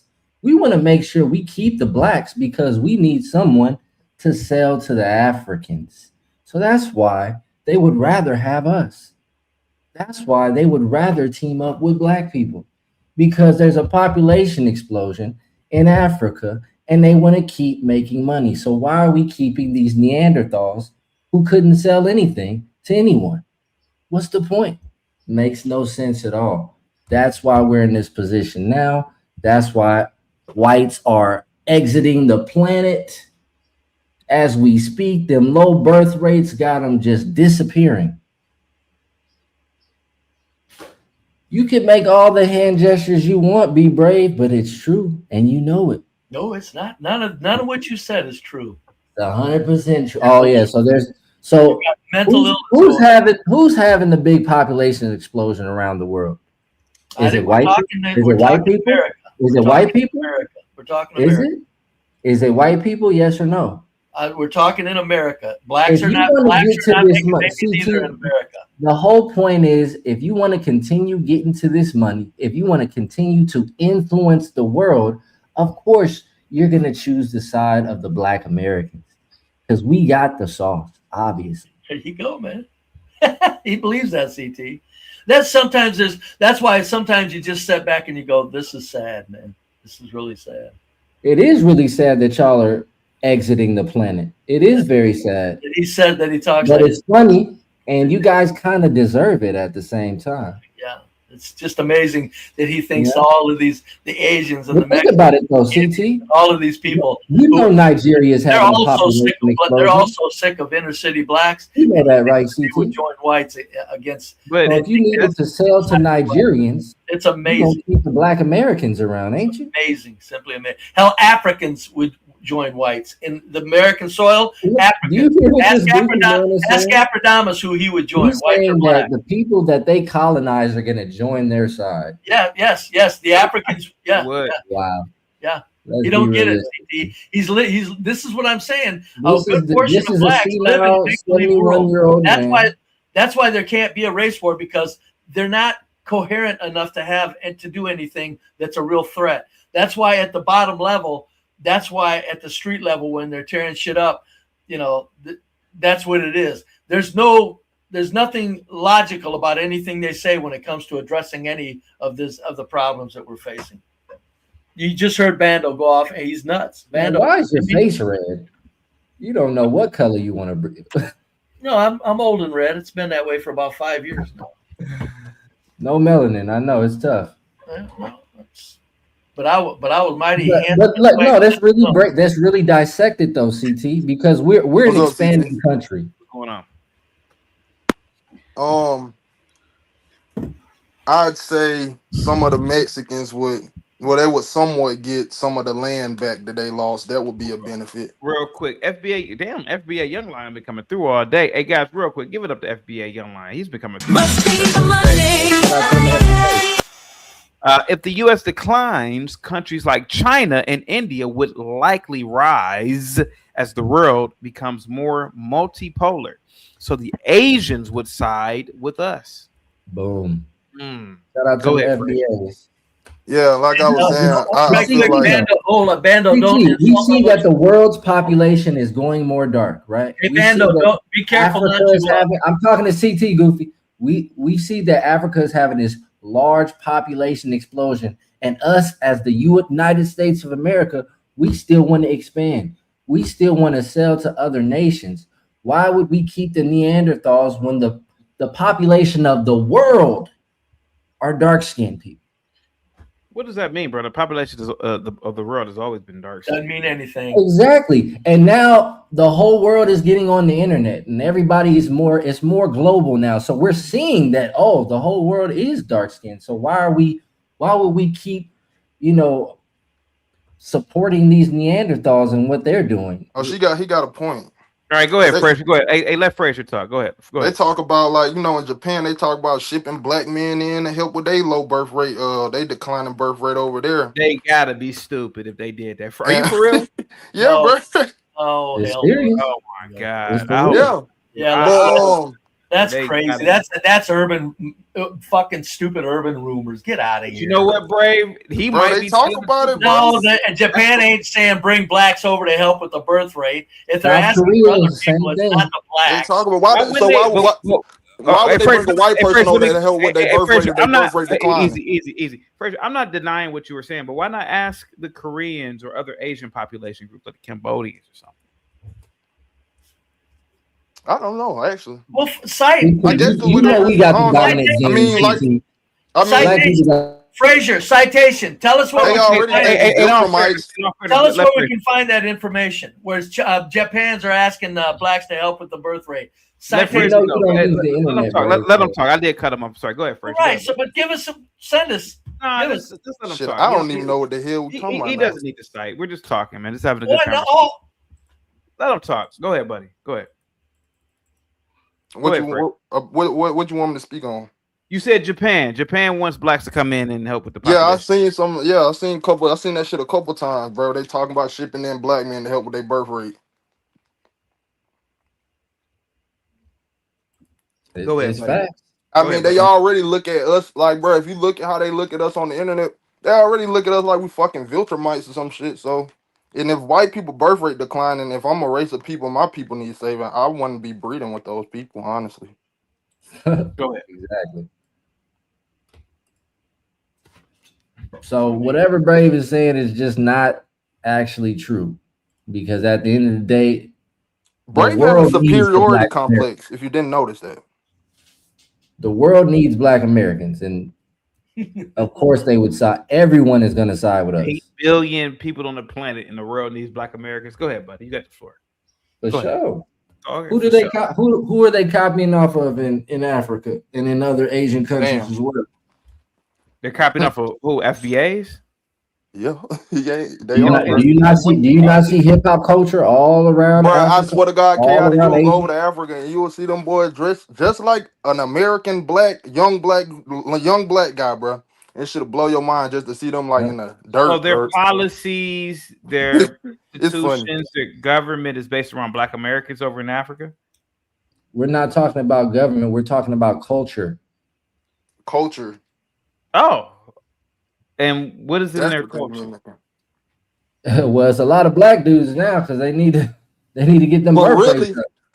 I ain't gonna lie. All right, okay. Which African culture copies off of blacks? Wait, what? Which African culture copies off of blacks? All of them. All what of are we them. talking about? So in Senegal, they copy off of blacks. Yep, I got some. I go to a Senegalese hairdresser in LA. Yeah. And how do they copy off of blacks if they don't even know the language of blacks in America and in Senegal? You know, bro, you gotta think these people take that back home, bro. Let me finish real quick. You know, Senegalese don't even speak English; they speak Wolof, they speak French. Right. They don't speak. How would they even know what the fuck a Black American is saying? So you know that there are Senegalese immigrants in America. You know that, right? I'm friends with Senegalese. Okay. Yeah. Right, and they definitely copy our culture. So what do they They copy? go back to Senegal and they tell. Bro, I'm not arguing with you. What do they copy? Hair. They copy hair. How we dress. You know what they culture copy. is?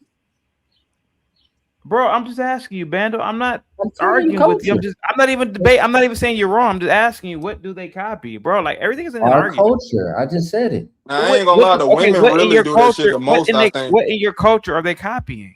They copy our swag. They copy our music. What else do you want me to tell you? They're listening to rap in Senegal?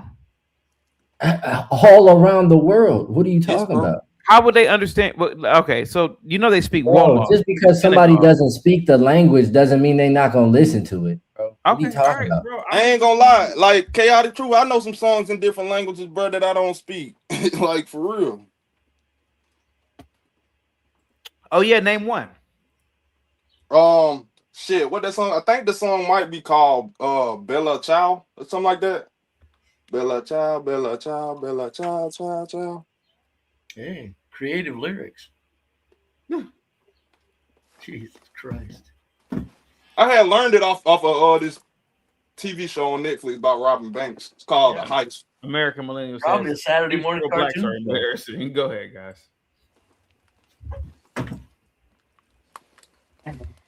Fuck, man.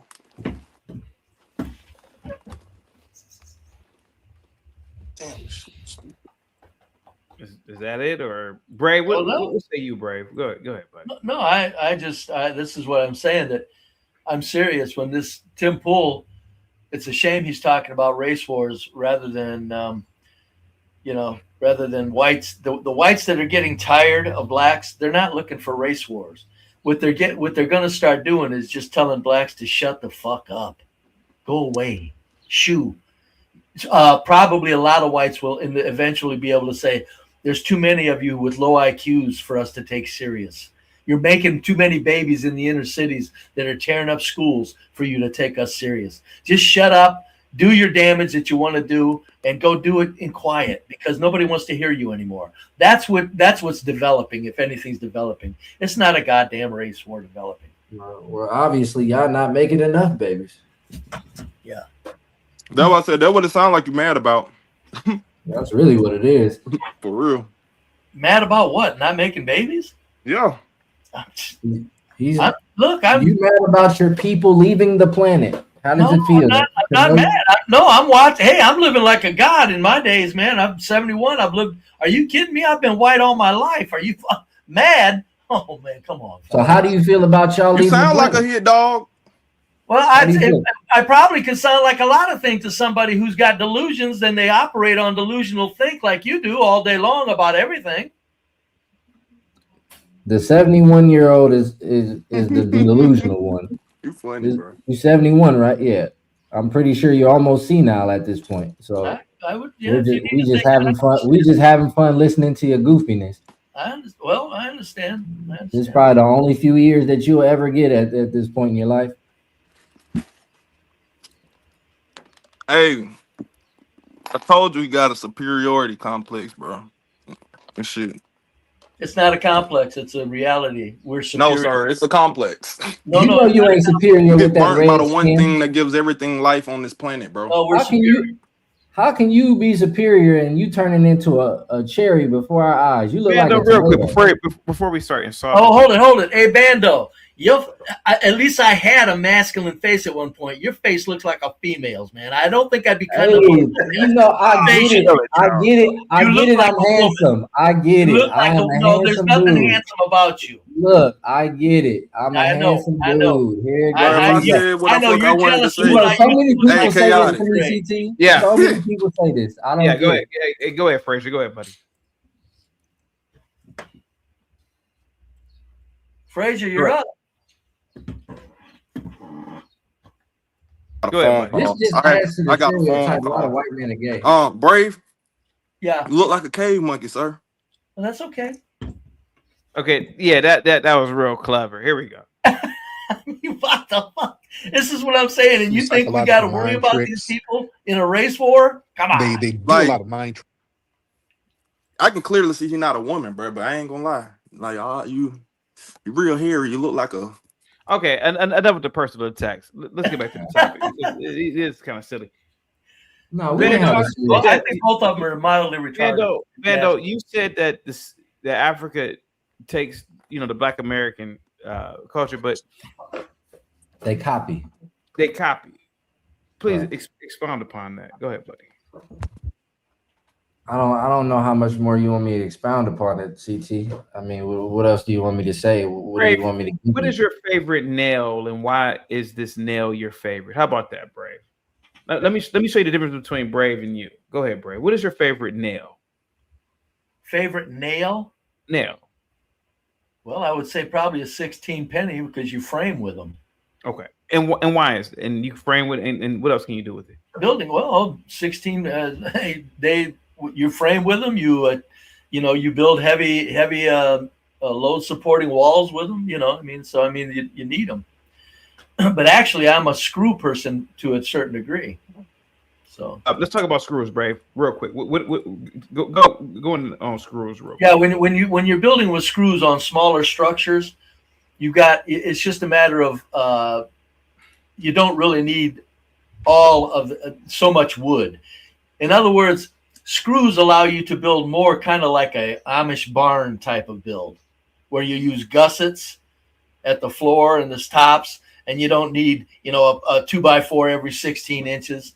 And then when you've got gussets, top, bottom, front, back, you don't have any scissor weakness. With nails and the framings, when you put that on, you have to have sheathing immediately up, which sheathing makes it very strong structure. But I'm saying in the old days they didn't have sheathing. They used 8 by 3/4 inch planks, tongue and groove planks for sheathing, which was good, but still there's nothing that replaces gussets, barn build gussets in a structure. And that's why, it's just a matter of how you want to build, what you're going to build. But, real quick, Big Dog Physique with the $5 super chat. These got to be the slowest Negroes I've ever heard thus far. Please, Pastor Manning, these dudes. Guys, hit the likes in the chat, share the video. Pastor. Let me tell you right quick. We're not going to ever get anywhere until we look into the mind of a black man. He doesn't think correctly. I don't care what he is. He can be a doctor. He can be an astrophysicist. The nigga ain't got no sense. You talk to him. You talk to a black man. He doesn't understand the world. He's never built anything. The most the black people have ever done, they did it here in America under white people's help. When they were in Africa, they didn't do nothing. Bando, I rock with you, man. I'm so glad you come. Did you see how Brave for about 3 minutes talked about a goddamn screw? For sure. He was detailed. A lot of people don't even know what a goddamn gusset is. The only reason why I know is because my dad is a jack of all trades and built shit. And bro, be more elaborate, bro, if you have a statement. Look at Brave talking about a goddamn screw. A screw! Look how detailed he was. Man, we ain't gonna win no race war, man. He must be really in the screws. I would love to win a race war. Hey, Chaotic, did you know he was in the screws or nails? You don't have to know. I know white people. Even the lowest of the lowest white man. He was you in know the nails about or free. Easy, Fresh. I rock with you. Bro, you know what's so bad about this, bro? About this whole race war topic? man, God knows I know the truth. And the truth is these whites are winning. I didn't know anything about Brave knowing about a screw, but I do know this. I've been around enough whites to know even the lowest of the lowest white, they know about 10 different goddamn things. Yeah. Man, when I was a kid, man, I went to school with some hillbilly ass whites, and they even knew about shit. They were like, God damn, how the fuck he know that? We're gonna win a race war, and you could barely describe something, Bando. I rock with you, man. I ain't gonna lie. Barely describe. You're gonna win a race war, and you can't even. Brave went in on a fucking. It might be location based because these white people in Alabama don't know shit. The only reason why he stopped is because he no, CT be trolling, bro. Easy. No, I'm saying I'm just for real. These white people in Alabama don't know shit. You right though, they don't. We just had one up here a little bit ago. I'm from Alabama. They don't know shit for real. This man just went in on a goddamn screw and talked about I said these white people in Alabama don't know shit. Bro, I've been to Alabama. They do know shit. Well, in Tuscaloosa, Alabama specifically, they don't know shit. Oh, God. What are we gonna do? There's no hope, CT. There's no hope. There's no there's no hope. It's unfortunately a lost cause. You know, in Alabama, I've been to Birmingham, I've been to Mobile, what's the other city? Montgomery. I've been all throughout Alabama. Montgomery, Mobile. Yeah. I can tell you those white people that they might talk like, you know, country bumpkins, but they do, you know, they could tell you just like Brave, all about, you know. Yeah, what you want to do is, you know, I mean, they know what they're talking about, man. We don't even have that in. Well, yeah, I mean, bro, I'm in Tuscaloosa, Alabama. This ain't country bumpkin. This How you gonna say that when there's Robert Smith? This boat shoes and short shorts and motherfucker, Bando, I rock with you. God knows I do. Brando, the man just sat here and talked about us. Do you know Brave probably could have went in for about 30 more minutes just on screws, man. Bro, he got a plank of wood across the door in the back. If he has a plank of wood on there, what I'm saying is if we were to win a war, do we even have people within the population that know little shit like about screws? Yeah, Brave is like he's the typical white dude. He's the typical white dude. Cause bro, like I said, bro, in Tuscaloosa, Alabama, bro, these boat shoes. Tuscaloosa, Alabama is boat shoes, short shorts. Easy. By his own admission, he's the lowest of the lowest white man. Think about that. Brave, I think you're right, man. I think I might be. Are we going to go get our matcha and boba? That's what the fuck. It's specifically, listen. American millennials says Pastor Manning is undefeated. The descendants of Western European, it's not all. Like Italians don't necessarily. Do you think AI knows more Western about Europeans? Their descendants, they know how to build stuff. Of course, AI knows more about tools than AI. So his information all the history of mankind within a billionth of a millisecond. Of course, but we're exactly. About, so that's useless info. But AI has not always existed. Now it does. So now they are leaving the planet. Now the whites are going off the planet, and we're replacing them with AI. Yeah, who created AI? Bando, Asians. I would love to be at the forefront of a victory on the race war. Hey, CT, before I get out of here, I'd like to say something though right quick. It's never going to be a race war, bro. Oh, easy, Bando, easy. I know it's not going to be a race war. We're talking about hypothetical. Go ahead. CT, yesterday, I got a kick out of it. I was telling people that I put 4 or 5 miles a day on my bike, and they said it's an electric bike. Folks, I don't put the battery in that bike. It's an old man pedaling 60-pound bike around. There's no battery in that thing. I leave it off. Battery weighs 10 pounds. Because in the chat, CT, they were going, well, really? An electric bike and you're bragging about 4 or 5 miles? No, I'm not bragging about 4 or 5 miles, period. But there's no battery in that bike. That bike is 60 pounds, and I'm pedaling it as a 71-year-old man. And when it comes to a steep hill, I get off that son of a bitch and walk it. I'm telling you, I'm getting more exercise than any 71-year-old man could in the gym by building my sheds, riding that bike. Yeah, I'm telling you, 71. I'm a contest winner when it comes to looking like a rough old dude.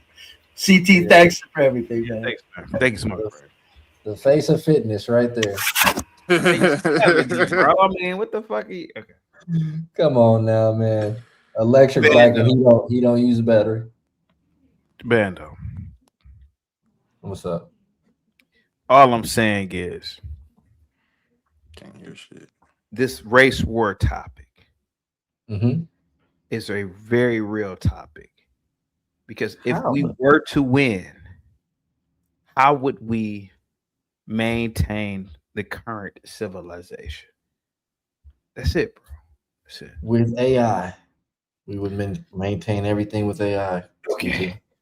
Who's gonna run the data centers? You know what I'm saying? Who's gonna run the data centers? Are you gonna run the robots? Are gonna run the data centers. Who's gonna run the robots? We'll just need a few people to do that. All right, there we have it. Go ahead. What's up, anybody. Go ahead, bud. Go ahead. CT. Yes, please. I don't know why there's any person that has any melanin in their face talking about Alabama people talking like country bumpkins when I hear city blacks up here butchering the English language like it is a pig. Like, come on now. Let's not be making judgments about Can two things be true at the same? I wasn't saying it as a judgment. They have a country accent, Red Yeah, Pill. we And- all and don't. I two ain't things- gonna lie. Like we all Hold on. don't Can two sound. things be true? I mean, what's his name? The guy that's talking's from Alabama. He sounds like a country bumpkin too. He's black. It's not a racial thing. It's a location thing. They sound like country people. If you're not from the South, they sound country. By the way, Cleveland, a lot of the blacks there also have a very Southern accent. Some of them do. Yeah, some of them do. Yeah, they talk like they have marbles in their mouth. But so CG, how in the hell are who's gonna build robots? CT, how is AI gonna maintain AI? How does that work? Why we need AI? AI is already maintaining itself. Chinese people build great robots. Why do we need AI, Red Pill? I'm not the one that. I didn't say. And this brother right here is going I to got run another question. civilization. Do we need AI? He's going to be our leader right here. This man with the black face. And you better hope that I become your leader. I love to be the leader. He doesn't do electrical anymore. CT, you gonna kick out all the Indians. We can't have that. We still need goddamn right I would. Shit, I'm with CT on that shit. I ain't gonna lie. It ain't for the same reason. I am a true black nationalist to the core. If that were to happen, you damn right. Every goddamn. That's gonna mess I up. want to kick them out, right? I mean, if they're already here, but Come on. I guess the argument was that there was just black if you versus throw white. poop as a festival, you can't be around civilized people. I wouldn't want to kick out people who are already here. I mean, it's still there. Yeah, maybe I'm not. Maybe I'm too soft because it's like I can't. I'd be like, it depends on how integrated they are, like into the, how America. You know what I'm saying? That's where it gonna come down with me. Like if they fresh off the boat or they only been here like I would know. I would. You better take that. You boat gotta go. back to But India. if you been here like you better get your you ass. been back here on that 10, plane. 20 plus years, yeah, bro, you good. Yeah. Well, CT, since you say you wouldn't work with the Indians and the Arabs, are you like a Tariq Nasheed-esque? Like I am a more like Thomas Sankara, more like a Idi Amin type black. Dang, I think that black should be homogenous for the most part. Okay. All black population should be just homogenous. What would you do with the mixed people? Would we be a part of that? I ain't gonna lie. If you're already in the society, but yeah. Mulatto, you ain't gonna like my take on this. That's a tough one. Yeah, if you're already in the society, then you're one of us. But Mulatto, you ain't gonna like my take on this, bro. But everybody just can't be black in the whole country. But they are already in the society, so you got to take. What I'm saying, bro. Look, that's the only like. I ain't gonna lie. I say we handle the mulattoes like the Haitians. Easy. I know that's fair. YouTube's community guidelines. I'm just saying, but Hey, but we can do some vetting, like chaotic, like how we were doing with the, the Indian stuff. We can do some vetting now, Is there like a cutoff, a percentage DNA? What's the cutoff? Nah, I think I'm gonna go off like who your partner is. Okay. Obviously, the darker complected blacks will be in power. Yes. Okay, we would be in power. The mulattoes that are already here are fine, even though they're half breeds. Yeah, but how far? Even though they're half breeds. Shout out to the half breeds. How far back are you going?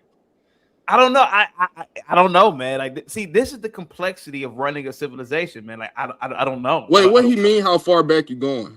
That's a good Well, question. if their grandparent was Indian, then they're not completely black.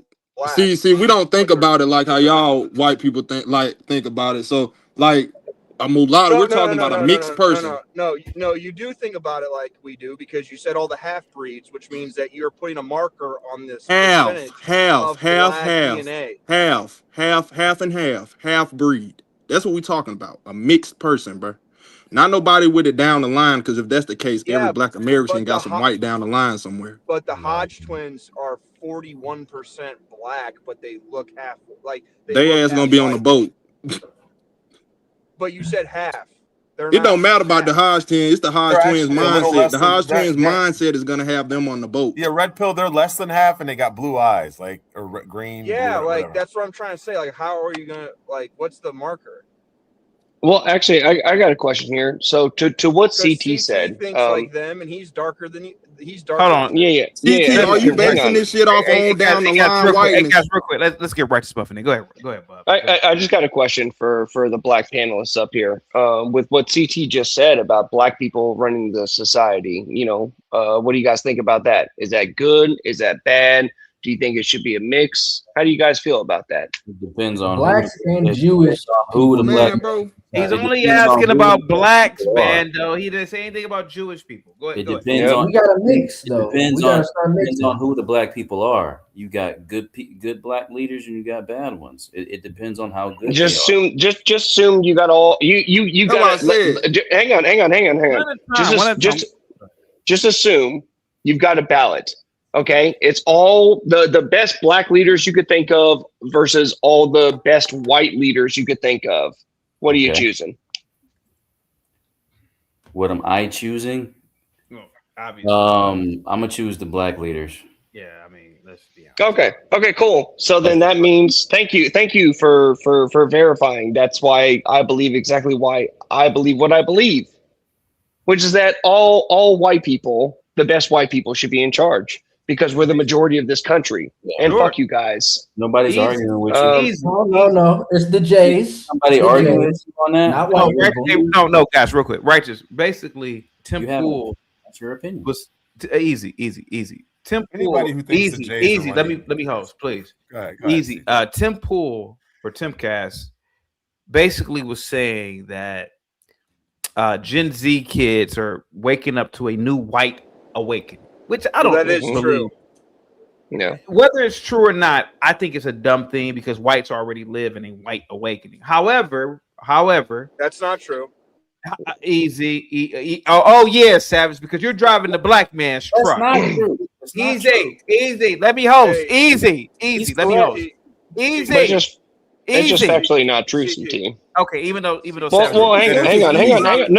No. I want to hear what CT. I want to hear what CT has to say. Thank you.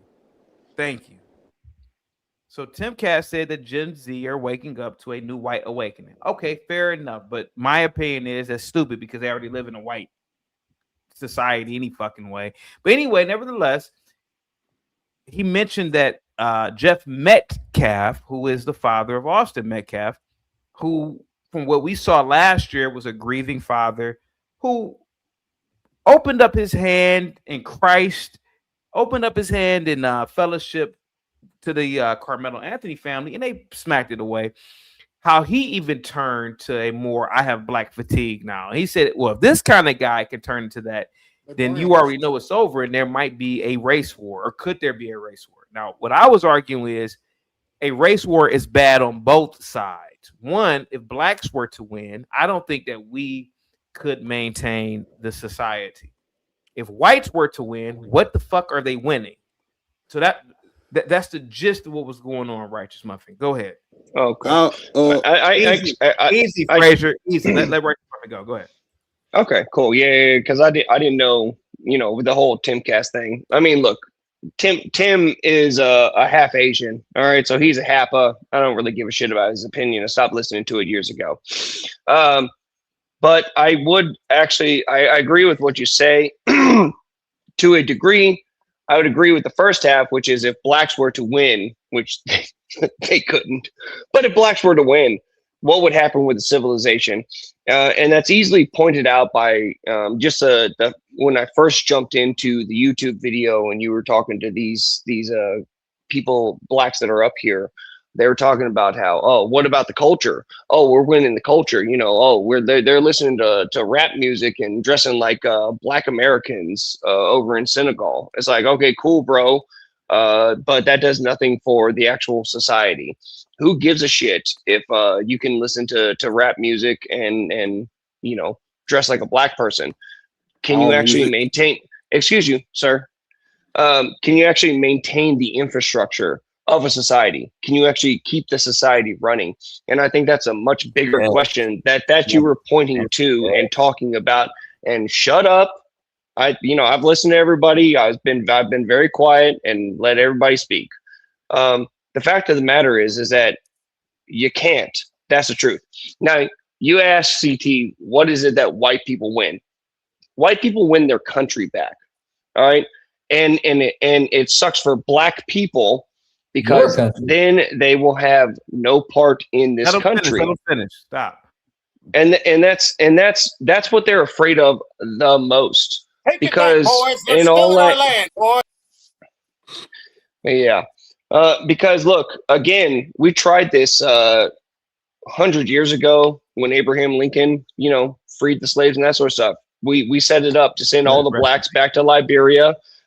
We funded Liberia. We gave them guns and ammunition and all that sort of stuff so that the freed black slaves in America could have their own country and create their own country in the way that they wanted to. The majority of blacks did not want to go. And then, funny enough, what was the first thing that they did? Well, when they got to Liberia, after they got our guns and ammunition, they had to decimate the people, the native people in Liberia. They instantly put those people into slavery.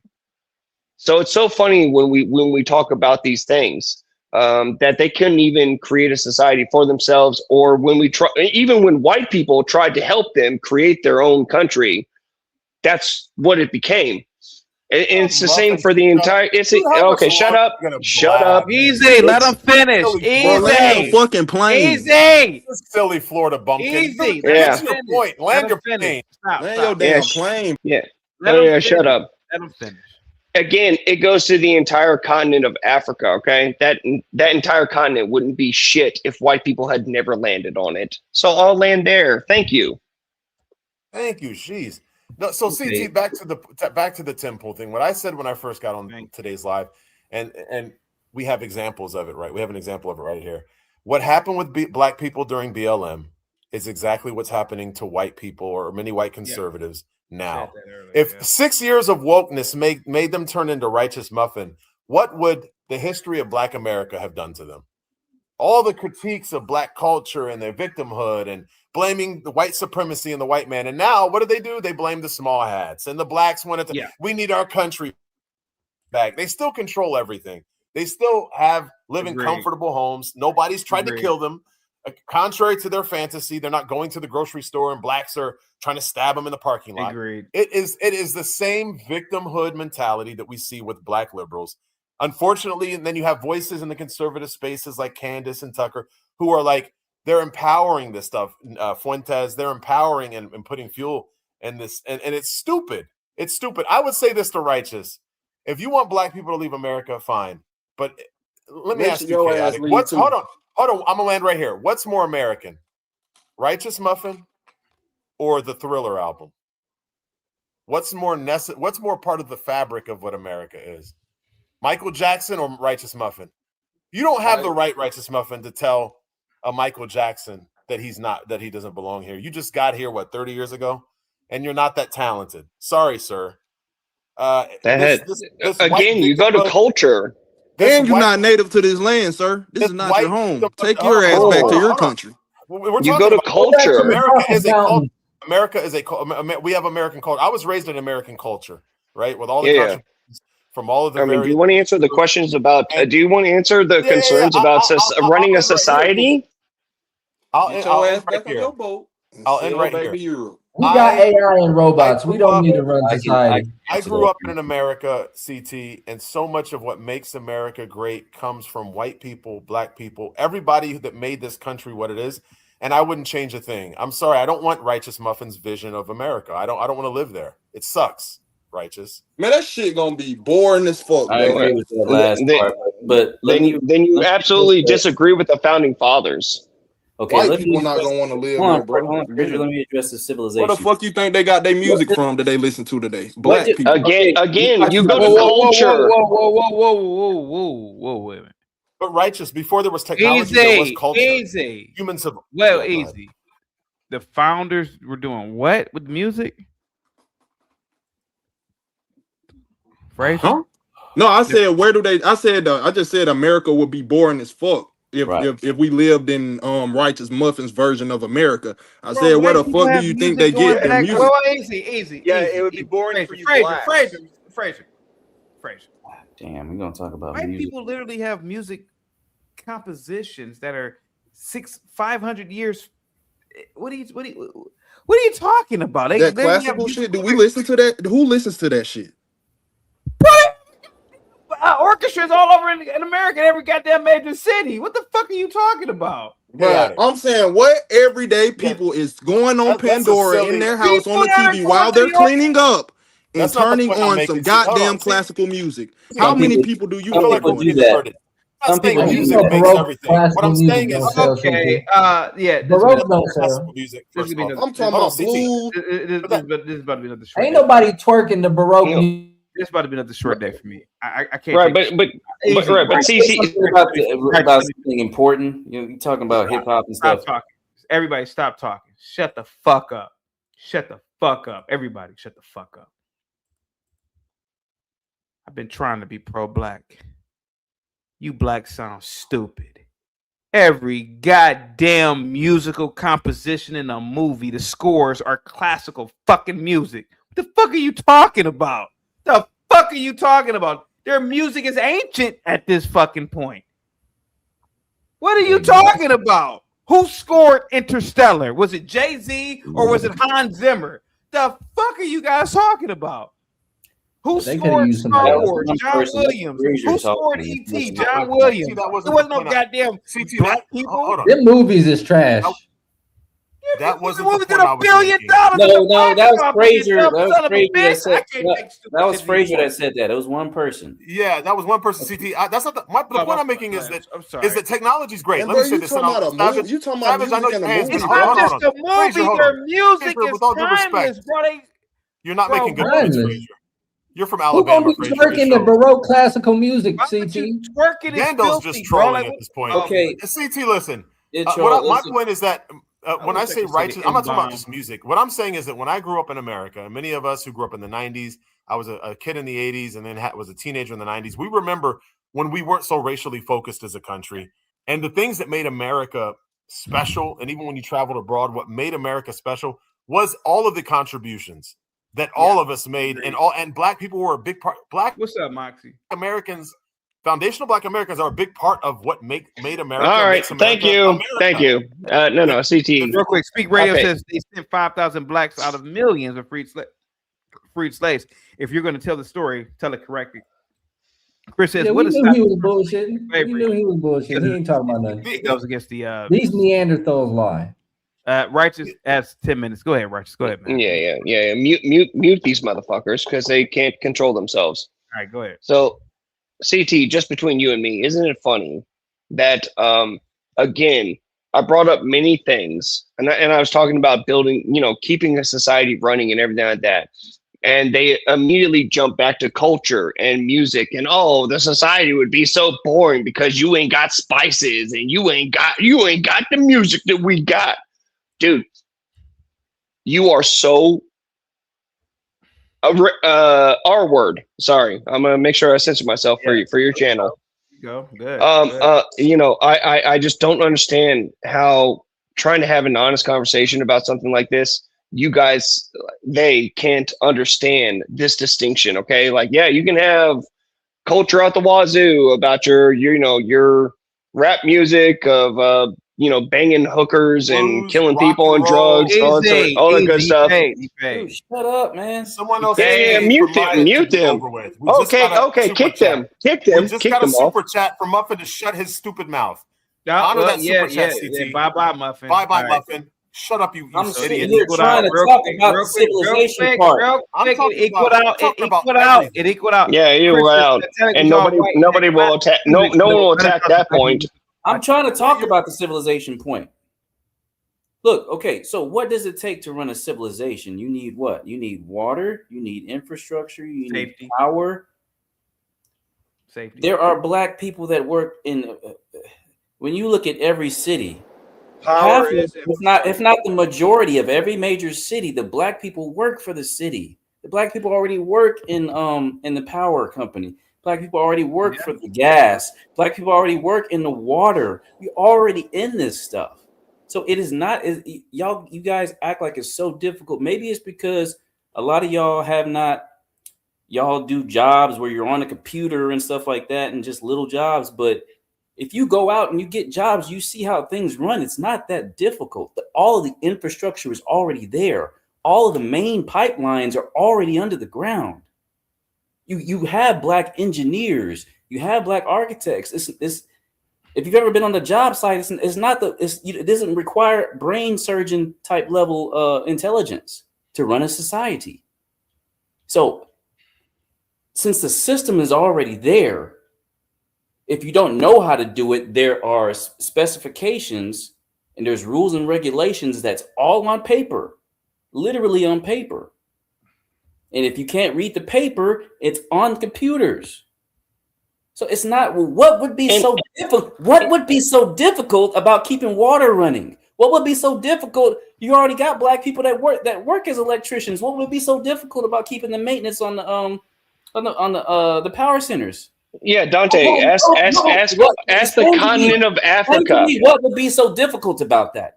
Ask the continent of Africa. Why is it so difficult? I'm not talking about the continent of Africa, but we're talking about America, man. Right. Okay. The infrastructure. I'm telling you, the systems are already here. The pipes are already in the ground. What would be so difficult about continuing what's already there? Do you know anything about it? Here in America, are you going to change the subject to Africa? I'm talking about here. That's because their worldview is like racial determinism, racial essentialism. They believe that this stuff is hardwired. And to some degree, I will say this, and I've given Europeans credit for even the systems, the pipes that are in the ground. Many of these structures they build, they're great at maintaining them. They're great at building them. There's no fronting there. My point is that even before this technology existed around the world for thousands of years, human beings have maintained societies and civilizations devoid of technology like we have. And yes, you want to downplay culture. That's kind of what binds people together. The problem with America today, the reason we have clowns, black and white, who play victim and find boogeymen like white supremacy and Zionists under every rock, is because we don't have a culture that binds us together anymore. In the 80s and 90s, everybody knew. We all watched WWE wrestling, Hulk Hogan, we all liked Michael Jackson's music. When you erase that, which is what's happening now, when you erase the culture, we have nothing in common, and now we will be left with civil war. Unfortunately, if it keeps going. Can somebody answer my question? What would be so difficult about continuing? Righteous Muffin, you've worked jobs like manual labor jobs and stuff. You know, the stuff is already there. The other guy, Savage, he works as an electrician. The stuff is already there. All you have to do is maintain it. What's so difficult about that? Right, but okay, but do you not see the problem? In every sector you have black engineers in every engineering sector, whether it's civil. I got it. Mechanical, You have I got it. But do you understand? Sector. So what is going to be so difficult? Do you not understand? Are you gonna bring up Africa again? Nope. Okay, Do you not understand that the whole basis of your premise that you just put forward is based off of the fact that other people built it for you? And now you I'm sorry, sir. Didn't I let you go? That's what you're saying. You're saying we wouldn't be able to. Didn't I let you go? So I didn't interrupt you, right? How can we not be able to maintain it where half of the black people work for the city? How can we not working great again? Oh my God! It doesn't make sense. Half of the black, you go to your city, half of the black people are in the ground digging ditches and running. Yeah, pipes. and how are the major cities doing right now? That the blacks, in the major cities. Sorry, Savage, real quick. It's always been like that. It's always been. How are the major cities doing right now that are run by blacks? You live in Orlando, right? What I'm saying is all of these areas of life. Yeah, no answer. Hold on, listen. All of these areas of life, y'all are talking about civilization, water, food, electric, all of this stuff. Blacks have already been doing that in all the major cities from the beginning. There ain't no time when they haven't been doing it. No, they haven't. If you go back 50 years, 60, 80 years, they were still working for the city. They were doing all the same exact stuff. What are you talking about? We've been doing this. We've been doing this since the beginning, man. Okay, cool. So the black-led cities. Hey, look. I let you go. Shut the fuck up. I let you go. How are the major cities doing that are run by blacks right now? How's Baltimore doing? How's Denver doing? How are these inner cities?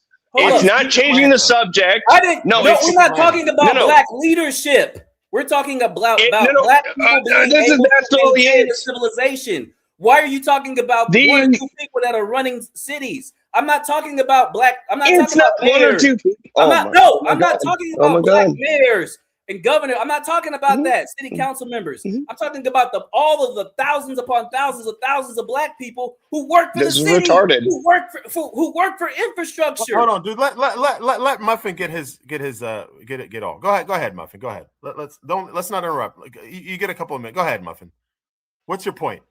Yeah. Orlando. I know that. So Orlando's not falling into the ocean. I'm in Atlanta right now. Atlanta's doing great. It's a largely black city. See, I critique black people when it needs, and I'm not a fan of leftism. But what's been happening on the right, this goofy, weak. Do I get to talk or not? I thought you were letting me speak. You guys are a bunch of socially awkward weirdos who don't ever go anywhere. Well, someone paid to cut me off, so it is what it is. Freaking patriot YouTube channels, and you think you know what's happening. You simply don't. I travel, but go ahead, Muffin. Go ahead, man. I just had to say that. Go ahead, Muffin. Do I get to speak now? Thank you so much. I appreciate it, blacks. Yeah, go ahead, Muffin. Yeah.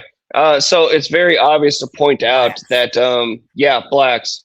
It's very obvious to point out that every major city that is being ruled and has been run by blacks in America for the several generations or several decades have become shit.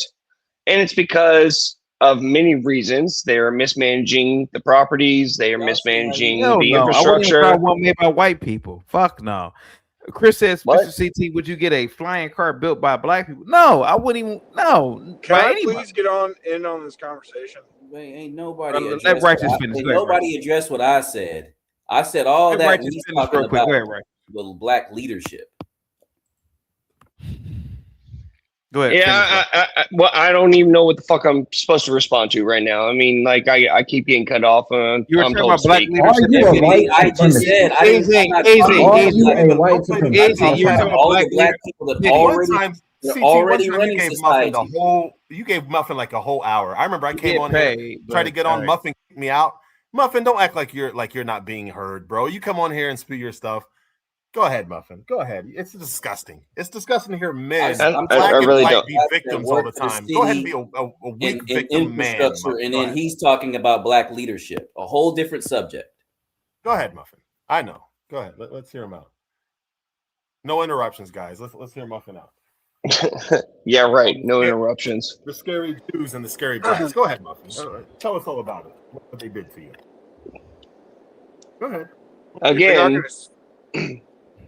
Again, as I was pointing out, it's very obvious to see that in like places like Chicago, Denver, Baltimore, these different areas where blacks have assumed positions of gotten positions of leadership all throughout the cities, they have become even worse. And now you guys are putting forward the argument that like, oh well, black people could maintain things, and I'm like, well, I don't know. We've got this evidence here where when blacks take over, leadership positions of a city, it turns to shit and it gets worse. And they even try. They even anything about a leadership position. Blacks have been in all of these industries for decades upon decades. I'm not saying anything about no damn leadership, man. Go to your nearest major city and look at all the people that work for the city, that work to bring the water into the city, that are in the ground digging ditches and running the pipes. Muffin, to your point, grid. Let me just say, a lot of them are black. He's trolling when he says these things. He's not being serious. I'm not talking about white people are trolling when they say things like that, buddy. Guys, just hilarious that I was told to get my point out, and you people have so. I thought you did. Your impulse control is so low. What do you mean by you people? Blacks. That's exactly what I mean. I'm a fucking racist, okay? So we knew that already. We knew you was a racist. Okay. I'm lying. Can so somebody you tell me that people I'm lying about black people? So you people told me to finish, and I couldn't even finish. So go ahead, here, please, blacks. Monster. We don't want to hear nothing you got to say. What did I say that was not true? Dante, let him finish. CT gave Muffin an entire couple hours. You remember that, CT? Tell this man. When I spoke, Muffin interrupted me. Over and this over guy again. interrupted. Black Hold on. leadership This makes guy, cities worse. Okay. Hold on. Dante, What did hold on, I Dante. say that was not true? When he had the whole show, Muffin interrupted me when I tried to speak every 2 words, like a woman, Muffin, like a female, like a we weak get girl. it. We get it. Because it was my show. We're done with the mayonnaise muffins. Cut him off. Muffin. Okay. You say black leaders made cities worse. Got you. But what did I say that was a lie? What did I say that was wrong? Red pill. I said something wrong. Yeah. You're lying about the assumption that just because, it's 2 things. First of all, you're making this distinction here that because the things are already in place, which was not done by you people, it was done by white people. You're saying that now all of a sudden you people would be able to maintain them when we have evidence to the contrary. And you don't want to talk about it because I bring up the fact of, I don't know, the whole continent of Africa. So that's a big one right there. You got this other guy here saying like, oh, we can just use AI and that's going to do everything for us. What did I This say? is a retard. Can Red Pill speak? CT, let Red Pill speak. Is there not black people in every city that are in every industry that is required for civilization to run? Is there not? Yes. Okay. And that doesn't mean that they actually understand. That doesn't. No. That doesn't mean they actually understand. Like if white people were to disappear tomorrow, that does not mean that they understand how to actually take over the infrastructure. That's the whole point, guys. And you want to talk about culture, you want to talk about your music and people being, dressing like black people. About music, bro. Not you, Dante. That's what the other people were talking about. You're going back. Okay. You want to get off of this subject. Dante, hold on. Let me just say this. I wasn't talking about music. I was talking about culture in general, right? It wasn't just used, Mulatto. There were other people before you. Let me just say, culture is really all you need. Like before, there was plumbing underground and electric lights and trains. There were civilizations built on culture. Yes. My point is that all of us built America into what it is the culture that we grew up with was American culture, and it wasn't what you'd find in Iceland. It was what you find in America because of the mix of people that we have here. Can we let Red Pill talk? Red Pill's had his hand up, and I may even disagree with. No, he don't need to say nothing, bro. He don't add nothing to the. Keep talking. Yeah, let's don't let the skinhead talk. Go ahead, Savage. Yeah, so Mulatto, you made an argument, Muffin, that his generations have only been here for 30 years. Can you tell me one small hat founding father? Was there one? Christopher Columbus was a small hat. He wasn't a founding father, sir. Yes, he was. Really? Can you show me? How did y'all get here? Who led the way? Can you show me where he signed? Small hats, not y'all. Can you show me any of the American documents that he signed? Can you show me a signature on the Declaration? Small hats funded it all, my boy. Y'all are poor. Y'all are poor. Whites are poor. The small hats brought the cash, buddy. Stay humble. Okay, so that's not something I'm familiar with, Red Pill. But to answer your question, I Googled it, and there's a Chaim Solomon. Chaim Solomon was a prominent Jewish figure in the founding of America. He wasn't a founding father. I don't think that's the point. I think that Jewish people have been here since the very beginning of America's founding. But hold on, you asked me a question. Since the beginning of America's founding. Yeah, to does his your point, DNA yes. go back to that guy? Christopher Columbus. So You're hold on. To that guy? No, my Jewish ancestors came after. Columbus was a Jew. Hold on. So all of my ancestors, just for the record, all of them came after all this happened. I have my black roots are even from Jamaica. I'm not really foundational in that sense. Like none of my people came on ships prior to 1900s. So what's the point? So then, what's your point to make a claim against his genetics? If you're in the same boat. Repeat that, man. You just sound really faint. I said, what is your point to disprove his argument by genetics when you are in the same boat? What do you mean? Elaborate on that. What did I say? You told him that his DNA has only been here for 30 years. Yours has only been here for 100. You guys are No, I'm not talking. You talking about Righteous? Yeah. No, I'm talking about him personally. I don't know how old he is. I'm not talking about his ancestry. I'm talking about him. He got here 30 years ago, but he would tell, let's say, Jermaine Jackson, who's still alive, who's a 70-year-old man, whose brother is the most popular American, most famous American that probably has ever lived, that he doesn't belong in this country, and that man helped create the culture that we live in. That's extreme ignorance and arrogance, in my opinion. Like a lot of these millennial-aged white groyper types didn't even really experience the golden age of America. Like they were raised on the internet, and they think they can come along and tell a 70 or 80-year-old black man he doesn't belong in America. Somebody who fought in Vietnam, somebody who created art and music that defines America. It's extremely ignorant. Again, you go back to the culture. Who cares about that? The infrastructure. Who built the infrastructure? Black people. Are you retarded? Black people built the infrastructure. I can give you that. I don't. Well, in all fairness, Mulatto brings up a good point. How can you tell an 80-year-old man who fought in Mulatto? Easy. Easy. No, Mulatto. Easy, please. Mulatto does bring up a good point. How can somebody tell? I would assume a man who's 80 probably did fight in Vietnam at the most, right? Who are you? I mean, he did fight. He's an American. He served his country. Who are somebody to tell a man like that he can't be an American or he needs to move? I agree. I'll answer your question. I'll answer Vietnam as well. Well, CT, can I answer your question? It's not my. It's from Mulatto. It's not my question. Okay. Well, can I answer? I'll add this and I'll let you answer. Or a Jimi Hendrix, who freaking you want to talk about rap music.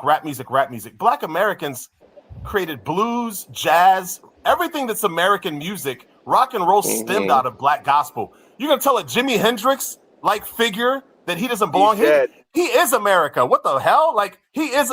Hendrix is America. Michael Jackson is. You say it's just music, dude. That's culture. That's what makes. So go ahead, Muffin. I mean, like Malala brings up a good point here because, like, I mean, we still have World War II veterans alive, and they obviously will be a lot older. They probably, late 90s probably.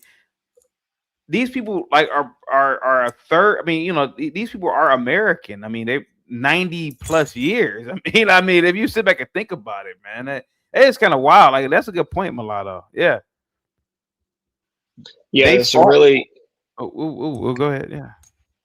I mean, it's a really easy argument to refute. I make it all the time, so I'll make it again. Guess what? The founding fathers, the very first thing that they did, they created the 1790 Naturalization Act of America, which defined exactly who was an American citizen. Guess what? It's very specifically laid out: free white men of good moral character. Okay, so this was done by the founding fathers. And again, as I just stated when I stated it in the beginning, okay, even Abraham Lincoln, guess what? He freed the blacks from slavery, yes, but he didn't want them as American citizens, and he didn't want them in the country. He helped create Liberia so that free black slaves could move back to Africa. In fact, Abraham Lincoln. Real quick. Sorry, it's your show. Yes, sir, CT. That happened, though. But doesn't the 14th, but now, in all fairness, right, because I am equal. I mean, I am neutral. Doesn't the 14th Amendment counter that 1790 Act? I mean, the country was only, 2 or 3 years old at the time, right? Exactly. What's the 14th Amendment? The birthright citizenship. Easy. It's a bad argument. If I may talk, please. Doesn't the 14th Amendment establish easy? Doesn't the 14th Amendment establish that birthright citizenship? And so basically, like the individuals who were in slavery became automatic citizens, and people afterwards. Okay. Well, okay. So yeah. So first of all, when that was written, it had nothing to do with slavery because it was written well before then. So therefore, the 1790 Naturalization Act, the birthright citizenship. When you look at that constitutional amendment, that has to do with like foreign diplomats and foreign people, specifically not having. Let them finish. Go ahead. Not having that access, and so what it was like if a white American went over, or like a white American who had citizenship in America, if they went over to a foreign country and had a kid, that kid would have birthright citizenship to America. That's how that was written. And it was very clearly stipulated by the founding fathers that, like, no, this was not for foreigners and aliens and that sort of stuff to come over here and have babies, and then they instantly get citizenship. That was something that was done much later. Now, to your point about slavery, what they did, yes, they did change that after slavery to kind of look, because Abraham Lincoln got assassinated, and obviously his plan fell to shit about kicking all the blacks out and moving them to Liberia. So this was the compromise that they came up with. Also because a lot of the blacks didn't want to go back to Africa.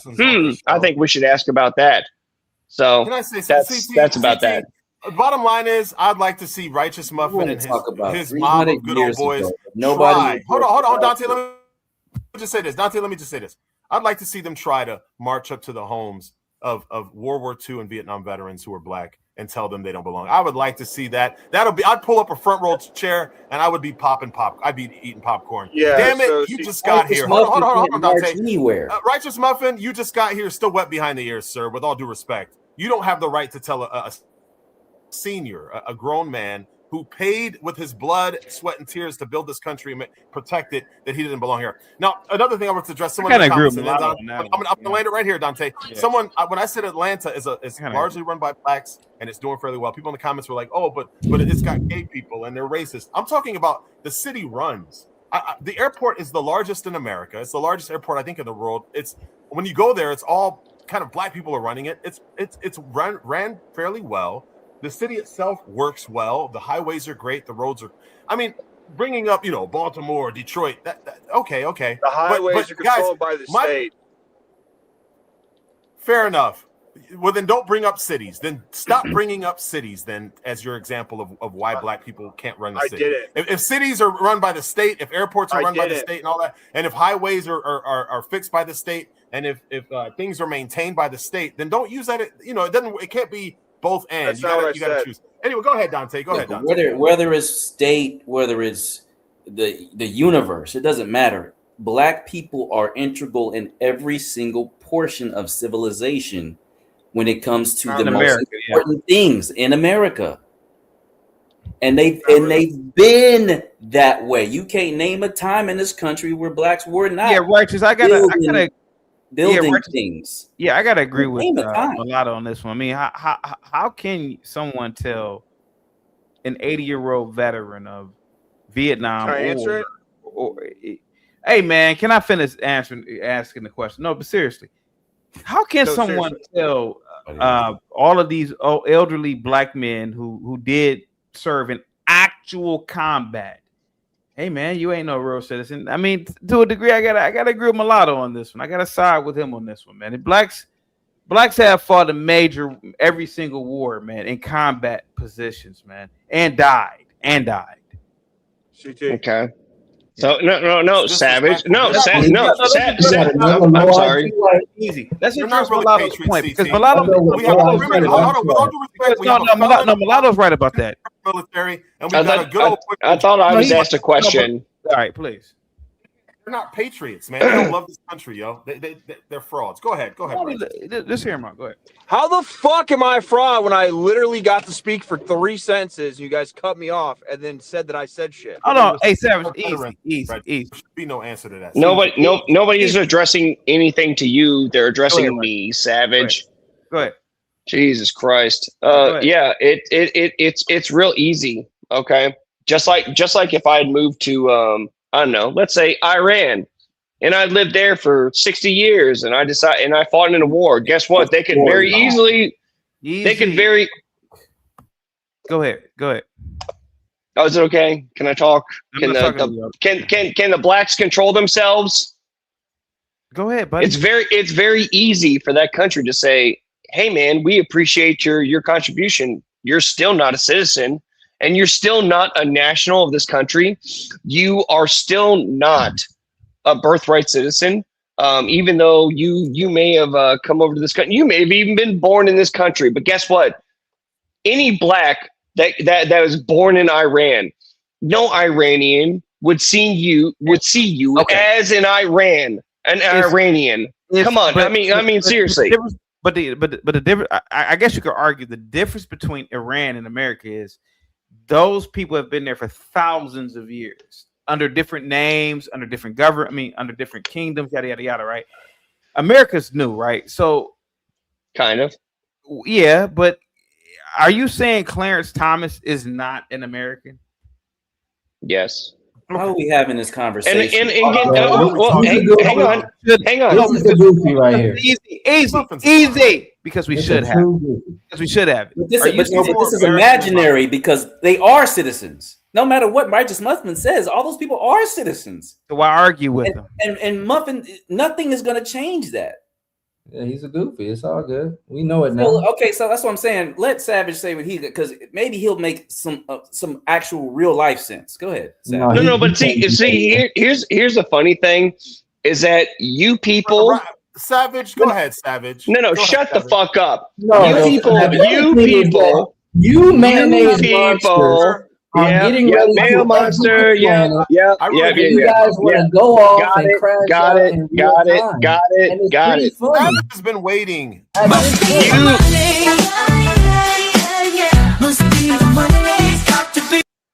FBA Young Lion says, tell 4-star General Lloyd Austin. Let's not mention him, but I get you. And 4-star General Michael E. Let's not mention Michael E. Langley either. But they are our general. that they do not represent the United States. Okay, yeah, no problem. Yeah, no problem. No problem. Again, I couldn't put a whip on your back. There's no finish. Let him finish. Hush Does up. my Let him mic finish. sound nice, CT? Yeah, it sounds good. You got to turn it up a little bit, though. Go ahead, Vic. Okay. You can turn it up a little bit. Yeah. Right, All right there. Go ahead, Rex. Go ahead, buddy. There's no other country that you guys would make these same claims for. And again, when we bring up the founding fathers, let him finish. True, Muffin. That's a lie. I would make those. Let him finish. Let him finish. Let him finish. Again, when we can actually look to the founding fathers themselves, their actual writings, how they dictated the country when it was first born. Okay, and we can show that they created a country by white people for white people. That's specifically what they say. And now you guys want to come in here 200 years later and say, well, that's not actually what they meant. Who the fuck was White Afro nerd, right? They're dead and y'all lost. During George Washington's time, they would bleed you out if you had a head cold. So what we should do modern medicine, dude? You sound like come on. Let's let Savage make some Savage. Go ahead, please. I bet this mayonnaise monster has no kids. Can't actually address the points. Can't actually address the points. He has a kid. His daughter has been on camera multiple times saying the N-word. Go ahead. And hail white people. Okay, you people can't actually address my points. The whole bloodline is going out. This is where the low IQ. The whole bloodline is dead. Can't address the points. You're making an imaginary argument. Can't address the points. Let Dante talk. Are citizens, man. You can't change that. Doesn't matter. Let Dante talk. Go ahead. Okay, let's address the actual subjects, man. You keep talking about stuff 300 years ago, bro. It didn't happen. You sound like a white Afro nerd. Black people are citizens. It's never going to change, bro. You're talking imaginary. The stuff I said didn't happen.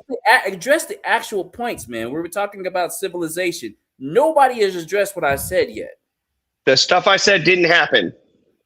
Yes, the founding fathers, their beliefs. It happened, and the reason why it did. So now it did happen. Black people are not citizens, bro. So why are you wasting energy on that? There's never going to be a point where black people are not citizens. Why are you obsessively saying that over and over and over about Liberia and Lincoln and all that? What are you doing, man? They're crashing out because of the birth rates right now. They are crashing out because they're becoming minorities. So, was what I said true or false? Yes, and the reason why it didn't happen is because we are indigenous to this land. Was what I said true or false? Answer, Dante. Let me add him. Is it true that y'all becoming a minority? I said it's false, but I'm not going to argue with you about it because I'm a citizen, you're a citizen. Nothing's going to change that. So why argue about it? I think what you say is false. And there are other historians that would say that as well. But I'm not going to argue. Oh, you're retarded. 400 years ago. It's easy to look up. It's so easy to look up. I'm still going to be a citizen. All black people are still going to be citizens. White people are still going to be citizens tomorrow. Man. So, like, why are you obsessively talking about that? Because he's a loser. Because he's a loser. He's a loser. Like Afro nerd, he's a loser. He's the white Afro nerd. It's these people who are losers and they need an excuse and a reason for why they're losers. And they find boogeymen and then they resort to like identity politics. He's a leftist or like he's like a radical leftist. Radical far right is the same as the far left. There's almost like a horseshoe and they meet in the middle.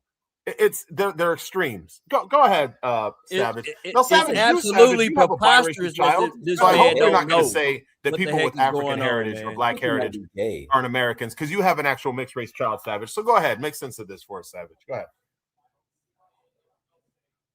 Oh yeah, Savage got jungle fever. That's right. Exactly. He got the nerve to have jungle fever. That's what I'm talking about, bro. I tell you, them birth rates, boy. Y'all just working on that yourself. Well, I didn't make the argument, so I don't know why you guys keep lumping me in with Muffin's argument. I didn't make. No. We're waiting on your response. I literally said 3 sentences and got cut off. So if you're going to attribute any sort of bullshit statement that said by him, go ahead, Savage. Go ahead. Second, it sounds like you were defending him, but go ahead. No, No, I wasn't defending him. I was defending logic because he made an argument about about a law that was passed in 1790, and you guys said, well, the 14th Amendment changed it. Unfortunately, if you use that same logic, then it would be all right if they changed the 14th Amendment. So, like, if you're going to use the law, then his argument is good, because if they change the law where you're not citizens, then you can't have you can't say he's wrong. I would say he's wrong because I believe he's retelling history through a specific lens, and he's getting his information, I guarantee you, from white supremacists sources. The fact of the matter I'm is, not disagreeing. I'm not disagreeing. The founding fathers. I'm not Hold disagreeing on. Let's savage. Yeah. Okay. That's fine. Fair enough. At the foundation, the founding fathers believed in a creator, a sovereign creator who created all men in his image. And that's what you find consistently in their writings. So that's what won the day. That is what won the day, Righteous Muffin. Not the racial. And do you think the 1790? Do you think the 1790 Naturalization Act is fake? Like a black. You're interrupting. Like No. I've got to counter this. Do you think I'm making this up? Do you think I'm making this up? And the reason why it did not work is because we are indigenous to this land, dummy. God. Did it happen or not? The 1790 Naturalization Act, yes or no? And the reason why it did not work is because we are indigenous to this land. It's not something I've looked into, but I guarantee you. Okay, right. It's fake. Hold on, let me say this. Right, it's fake. Can I answer? Well, I wouldn't trust. Well, you don't know anything about it, and you're instantly calling it fake, bro. It's real easy to look up. Go ahead. That's not what I said. No. Go on Google and type in 1790 Naturalization Act, bro. It's real easy to bring up right now. That's not what I said. I said your retelling of history is an exaggeration, because at the same time that was happening, you read the founding fathers' words about man and what they believed about reality and the fact that we're created in God. Hold on. And then read their writings about black people. The fact that the fact that men are It's created in God. 2026 and y'all going to sin, so who cares? And then read their writings around about black people.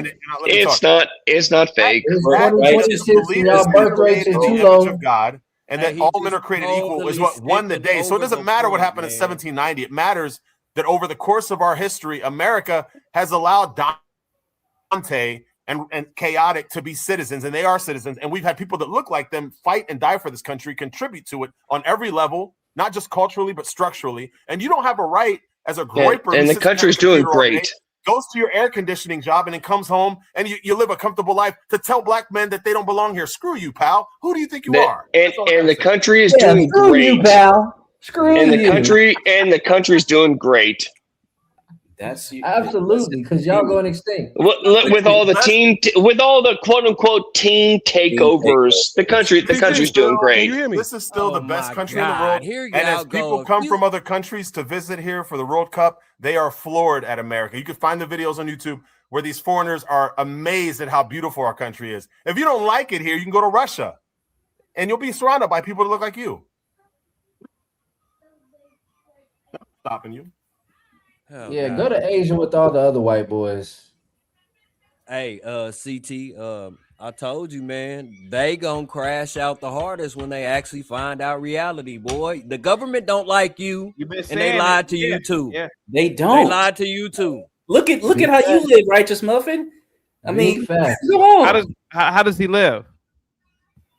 The same as an average black guy. Goes to a construction job and comes home and has to pay the same bills. He doesn't. I run the construction job site, motherfucker. Good for you. I got a question. That's fine, bro. But you still work a construction job. Complaining about America, Muffin. You still work a TT. job. Just like there's like three people up here who work construction, man. We know how this stuff works. We're all in the same boat. Ain't nobody up here a CEO making $200,000. No, I don't even think anybody's up here making $150,000. Maybe Savage, he has his own business. Don't get ridiculous now, sir.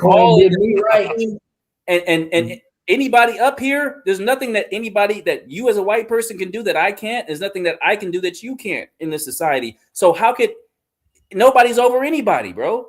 You think the government, you think Trump and them are trying to put y'all ahead of us? They're putting you, they're putting y'all down. No, he's doing y'all worse. He's helping them. Doing y'all worse. Listen, why they're going to he's crash helping out. them. He's helping all of us as Americans so we can create more Americans, more babies. Yeah, dude, I just don't have any time for like victimhood, whether it be pro-black, pro-whites. I think it's a weak posture. Hold on, real quick. The whole panel. CT, And we're all working. let me say this, and I'm gonna get out of here. Go ahead, Let buddy. me say this, I'm gonna get out of here. Okay, there was a book that was written called America, the Most Accurate Description of the New World. I implore all you guys to read that. Then also look up the 100th Congress, second session, 331. Now, CT. Yo. Do you consider Martin Luther King what you would call him? You would call him black, right? Sure, buddy. Yeah, he was for the civil rights movement, right? Supposedly, yeah. And it was supposed to be for so-called black people, right? To sleep with white women. Yeah, I guess you could say that. Yeah. Okay. You were doing that anyway, Savage. Now doing that go. Anyway. Hold on. Now go and look up the Civil Rights Act and show me where the title black is in there. But I can show you where Indian is in there. Thank you. What are you talking about? Wait, real quick. FBA Young Lion says, is Muffin arguing that modern policy should follow 18th century social and legal norms exactly, or only selectively when it comes to race? Muffin, go ahead. Real quick. Muffin, go ahead, buddy. It's actually a good question. Yeah. No, where is black? Where is black in the civil rights? Easy. Go ahead, Muffin. Go ahead, buddy. Yeah, probably both. Because again, as the things I've brought up about the founding fathers and how they laid out the country, you can go to their writings, you can go to the laws that they created, and you can look at the Supreme Court cases that even got challenged in the 1950s. Yeah, this country was built by white people for white people, and you people just can't accept it. Okay. The United States. Hold on. Let me stop you there. No, the Cash App. That's easy. I can't see. No, easy. I'm sorry. The super chat is for Muffin. Muffin, please go ahead. Buddy. Okay, sorry. Yeah. And on here, and I'm repeating myself, but again, even Abraham Lincoln, who freed you people, his plan was to kick you people out of the country and send you back to Liberia or some other part of Africa. And the reason why it didn't work is because we are indigenous to this land, Muffin. It didn't work because he got assassinated. No, it didn't work because you're retarded and you don't know history. You dummy. Hey, check this out. You dummy. You dummy. One person gets assassinated. Good counter. The United States go every 20 years to reclassify black people then, huh? Can you tell me that? Let me rattle your Nicolas Cage right quick, son. How about you actually address anything I just said? It goes right into what you yapping about, son. He did. No, it doesn't. He said we're indigenous. That's why it didn't work. He did address it, man. That's literally. You're not indigenous. You're not indigenous. Okay, so why are we no. Hang on here. Okay. Why are we citizens? And neither are you righteous. You're not indigenous either. Why are we citizens then? No. Hang on. I'll address this. Okay. Guess what? He can't think. He can't America. Think. He got rattled. No, I didn't get rattled. Oh my God! I have to watch myself. So righteous. Why are we citizens then? Shut up, you low impulse control monkeys. Easy. Get murked. That's why you crashing out. Yeah, young $5 super chat. Does he believe age of consent should be 10 or 12 years for girls? This was a social norm at the time of the founding fathers. Righteous. That's a good point. What they believed was, that was 90 at the time. Yeah. Go ahead. Dude, I'm not going into that. Like, Okay, whatever. You know, it's so funny. Let Righteous Muffin finish. Yeah, they can't do it. It's so funny that they have to keep on changing things and attacking me from different points because they can't address any of the arguments that I'm actually putting forward. Stop. Black people are. There you go. Finish. No. There you go. Go ahead, Black. That's his answer. Because Abraham Lincoln got assassinated. All of the blacks since then have been magically citizens because one person got assassinated. No, That's your line. Of reclassifying us every 20 to 50 years. It went from Indian to Negro to mulatto to colored to black and now African American. Tell me, Righteous Muffin, if they weren't trying to hide something, why do they reclassify us so often? Because you retards can't understand that America. Easy. The algorithm. All right, so but look, you know, I could have said something so much worse. CT. I know. He's never gonna. Right. So here's the thing. Okay, so here's the thing. Here's the thing. Liberia, but we're already citizens, bro. Like you talk about Liberia every time you get on here. And it didn't happen, man. Like, talk about right now, bro. Oh my God, guys, we didn't have mass deportations like Trump promised. So therefore, the 50 million illegal immigrants, they're just here to stay, and you just have to deal with it. Fuck off, bro. You're not allowed to talk about it. You're not allowed to have any thoughts about it. Shut up, Muffin. You can't compare. What are you talking about? Illegal what are you talking about? 2026 to Dante, who is a citizen. Really? I can't compare them at all. Really? Well, I'll do it. If you could shut the fuck up and control yourselves. It's so disgusting. It's so disgusting. It's so disgusting. We can't hear cacophony. When I brought it's so disgusting to believe that major corporations will want to pay cheaper labor to have blacks and browns come into the country. Muffin, have you ever taken an IQ test? I'm so curious. Who gives a shit? When I brought up blacks running a civilization, haven't you addressed my fucking arguments, dude? This is why you people. That's why it is so exhausting to have an argument with you people. Yes, 17 blacks and browns. You people, mulatto. Right now. Yes, it's so exhausting. It's so goddamn exhausting. Why can you not speak about right now? Why do you consistently talk about Liberia, bro? Okay. Let me tell you. Okay, Dante, let me answer your question. Yeah, Dante, let me answer your question. It's because the only way to understand why we are where we are right now is to understand the past. Are you so fucking retarded that you don't understand that? He's right on that. Why don't you answer my question about No, Dad, no. Shut up. Dante, answer the fucking question. Shut up, retard. You have not answered my question because Liberia in the past doesn't have anything to do with what I said about black people already in all. Oh my God. So you're avoiding my question. Civilization. That's what you're avoiding my question. You're avoiding my question. So you're avoiding my question? That's what I came on here to say. And you have. How about you answer my question? Okay, I said that, and then you started talking about Liberia. How about you answer my question? Dante, let me answer Muffin's question. Did I say anything wrong when I say black answer my question? In all of the key component areas to run this civilization here in America. Okay, Dante. Am I wrong? Okay, no, Dante. All right.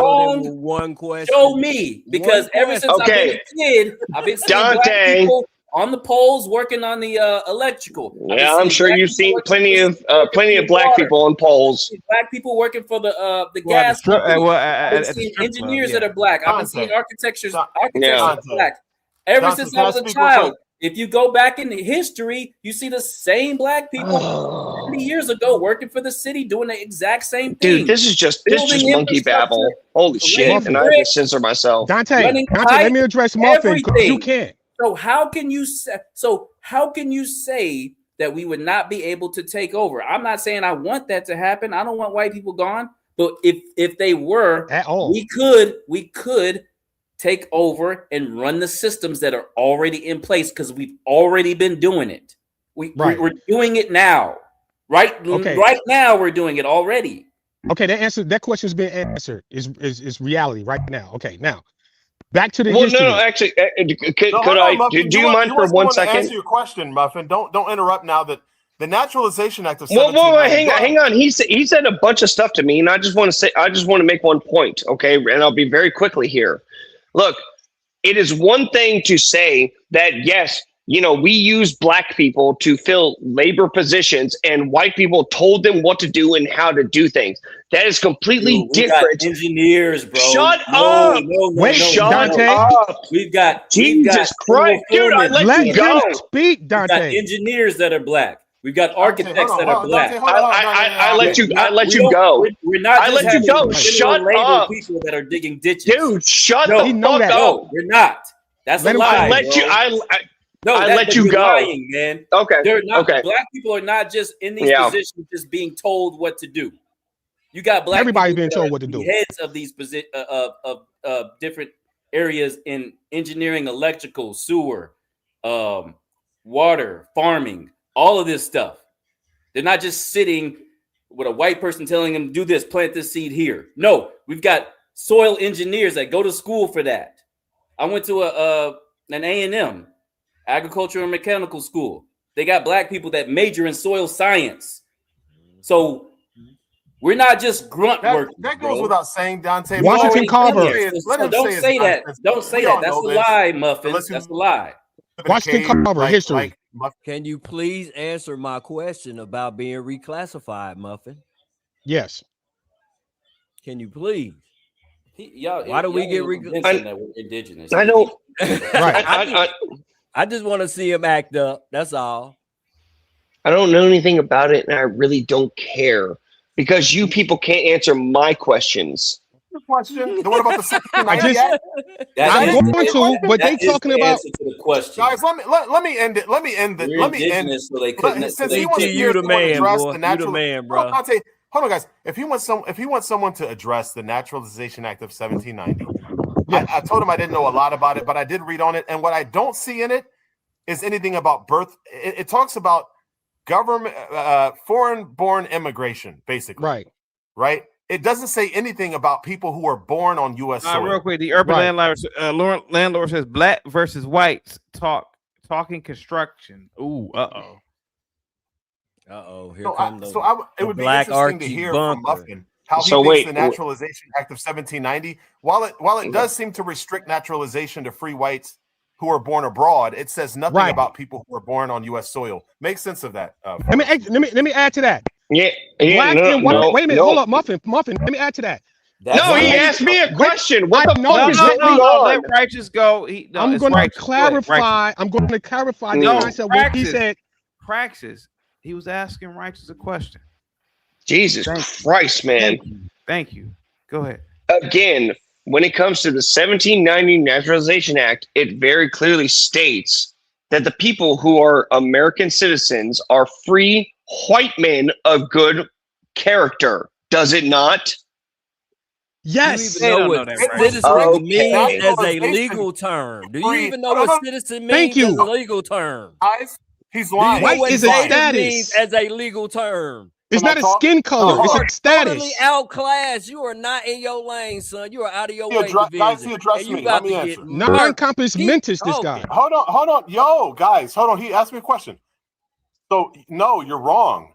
It restricts naturalization to free white aliens. It does not say anything about people born on U.S. soil. Right. It says nothing about blacks or whites born on U.S. soil. It's about aliens. It wants free white aliens to become. You're talking about two. You're talking about two different things. Black people do work for Jewish people, so you're talking about two different things. Okay, you look. There's a misunderstanding here. You guys brought up the whose mic is doing that? Like you got a whole like wind tunnel thing going on. Can someone mute their mic?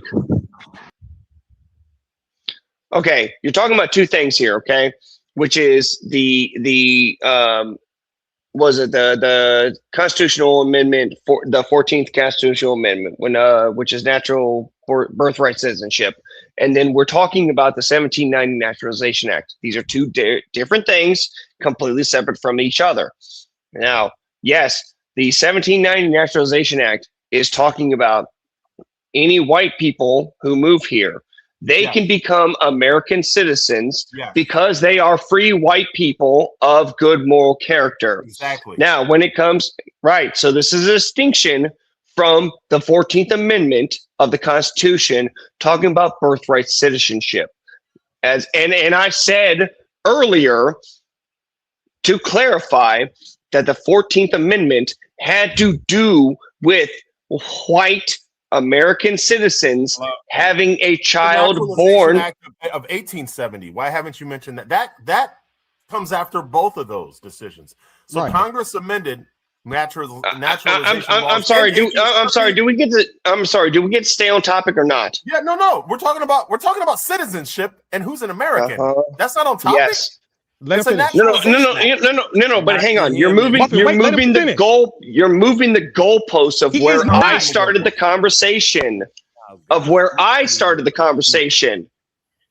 So you got a skirt on. I swear you wearing a skirt. You asked the question and they answered it. They said you that just we're indigenous. Wait, Congress. Dante. You ignore congressional decisions after what year? When do you cut off the congressional? I don't know, prerogative to pass laws. Where do you decide that ends? Like 1870 is too late? It's too recent? You reject that? Is it? No, the question is like, do we actually believe in the founding fathers and the country that they wanted to create or not? Because it's hang on. I don't, because they stole the land. I don't agree with it because they didn't stole steal our land. anything. Oh my God. What's the law? I just gave you the 100th second session, the 100th Congress. They didn't steal anything. So guys, honestly, the 14th Amendment and the Naturalization Act of 1790 predate the Naturalization Act of 1870, where people of African descent can be naturalized citizens. So at the end of the day, this is all point. Like this whole conversation is pointless. Muffin, you don't have a leg to stand on unless you're a lawless one who doesn't believe in the rule of law. Like right. And I'm assuming that's where you're at. I'm assuming you're like it's not pointless. I'm sorry. Look. I got like 4 or 5 of you guys coming at me. So if I could have a chance to respond, I'm more than willing to have a conversation with every single one of you. We haven't been able to talk at all today. We've been interrupted. I didn't say that. I didn't say that. Muffin, stop the meta. Stop the meta conversation. So to your point there, again, the question becomes, do we actually believe in the founding fathers and the vision that they had for this country, or don't we? Yes. That's the real question. Okay, so then if you believe that and the vision that the founding fathers envisioned for this country, it was for white people. And I'm sorry that things changed 100 years. Hang on. I'm sorry that things changed 100 years later.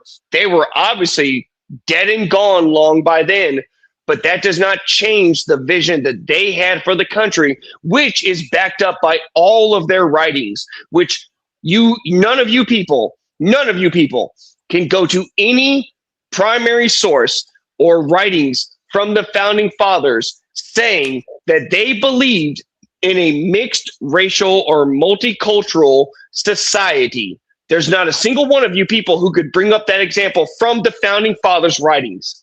And I challenge any one of you, hang on, I'll land right here. I challenge every single one of you people that believe that this multicultural, multiracial bullshit. Go into the founding fathers' writings and find me a single founding father who said that this country should be multiracial and multicultural. And hang on. I'm sorry. I apologize. I had to make sure that to have this clarification because it was brought up earlier.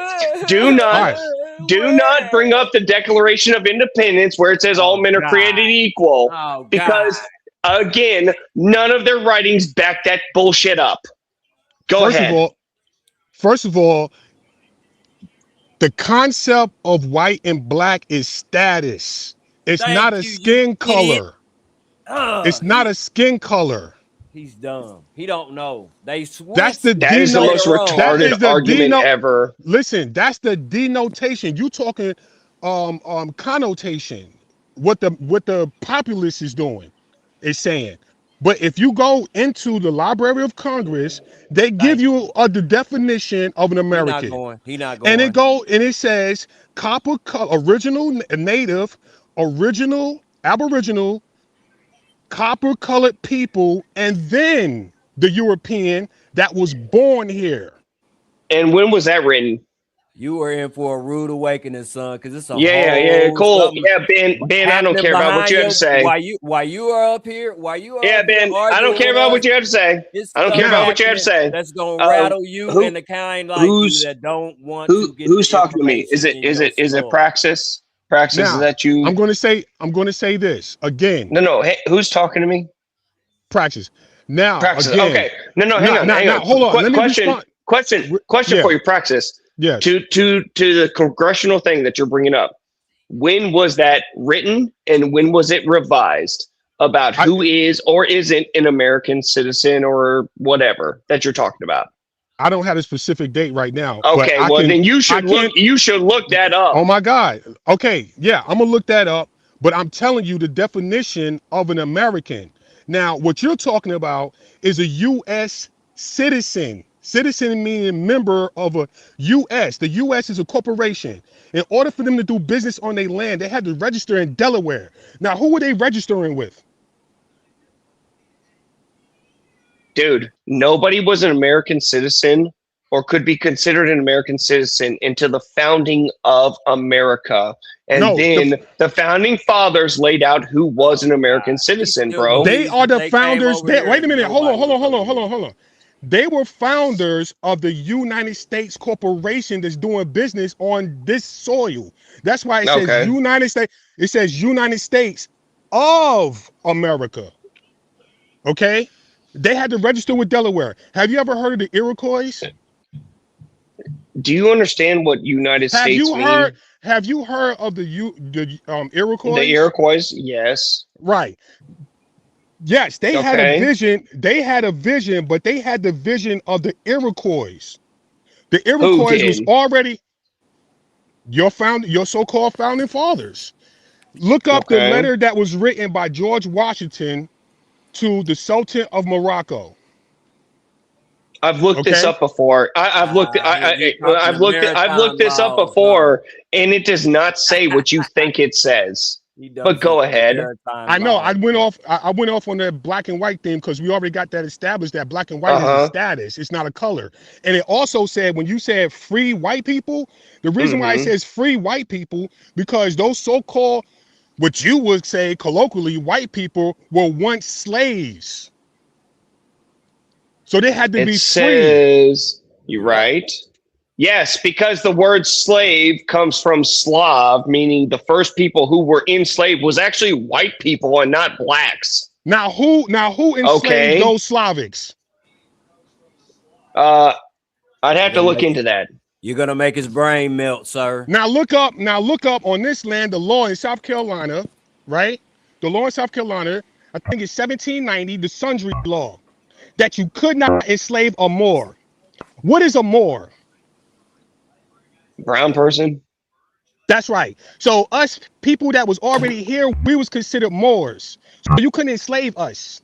You only could enslave those that came from another land, which was what you would call black or white people, because white people were sent here as indentured service too. Okay. Yes, slavery has existed for all of mankind. Right. Okay. And your point is? My point is did they make an act? Did they make a law saying that the Moors aren't slaves but they're citizens? No, they said that they can't enslave Moors. When they wrote that, When they wrote that law was pertaining to those who wanted to slave the brown colored people that was already here. And the only way you can go into slavery at that time, there was a bunch of wars between us here, the brown people that was here, the copper color that was here. Now, if you lost that war, then you become a slave to the ones that won that war. You understand that? So your argument, okay? So you're under the belief that blacks and browns were here in America before. Not blacks. That's your argument. Not blacks, brown people. Now, if you look under the English dictionary that was written by did brown people create America? Yes. When Columbus got here, he called us Negros de Terras. Blacks we not of talking the about land. No. We ain't talking about no Siberian Native Americans, bro. Did you create the country of America? Yes, we was already. No, wait a minute. First of all, we can't. Hold on. It was actually called Turtle Island before America, sir. Righteous. Yeah. Good Lord, this is exhausting. Sorry, you are asking good questions. Okay. It is for the individual to answer the question, right? Mm-hmm. If they believe they created America, how about this? What did they create? What did they create, guys? The system. The system is abstract. What? No. Immediately. Okay, let me say you this. When you go outside your house, you guys are on American soil right now, sure. right? Without a doubt. If you go outside your house and you put your hand in the dirt, that's America.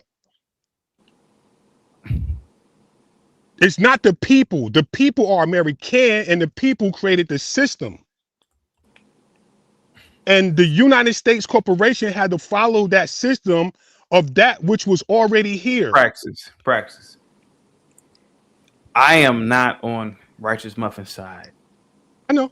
I'm not on your side. I know. I'm neutral.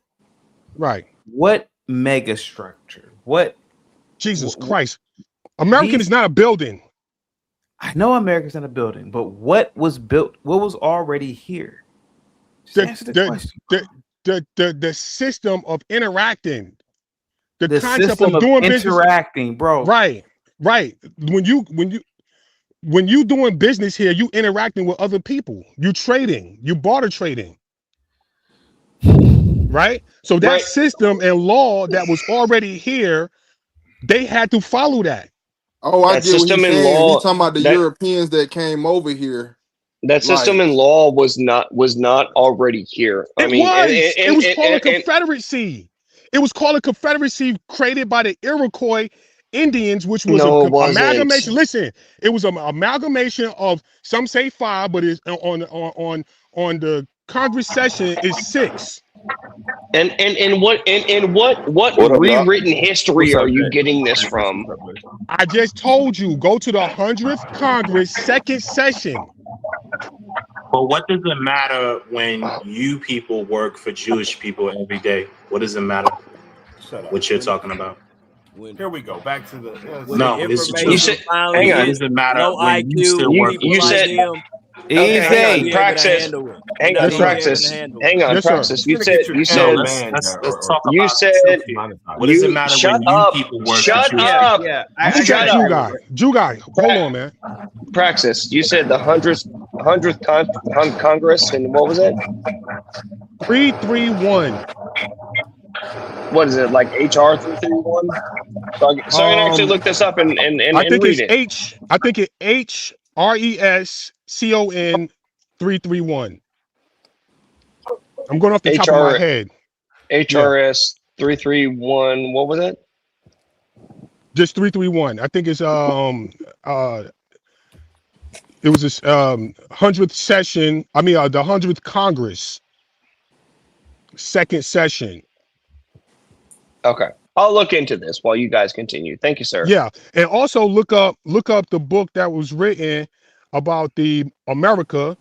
And it says, I think it's 2 books, but it says the most accurate description of the New World, and they were talking about this land here that we're on, Negroes and the de Jesuits terra. of Arizona. Negros de terra. Blacks And read the of Black the Laws land. Dictionary. All he gotta do is study Columbus in depth. He'll get the definition. He'll get all the. Okay, go ahead, you guy. Went down when they got over here. Now answer my question, Muffin. Why do they reclassify us so often if we're not indigenous to the land? Can you answer that for me? And then I'll go. Because you Negroes complain generation after generation. Thank so you, I don't know. Thank you, buddy. Thank you. Thank you. Yeah, that really answers the question. No, I'm just saying. It really does. Yeah, like you Negroes do nothing but complain generation after generation and everything like that. And so that's why things change. Have you ever thought, just sat and thought that you could have possibly been lied to about how things went down over here? That's a fair question. It absolutely has. No, hey, Ben, let me ask you that question. Have you ever thought that? Look, sir, I've done my. Have you? Ben, I answered your question. I've done my. But don't you black people work for Jewish people all the know time? where I'm coming from. But don't you black people Okay, so work for Jewish people all the time? So Ben, yes or no? I'm not Ben. You are what difference does it make, bro? It's so easy.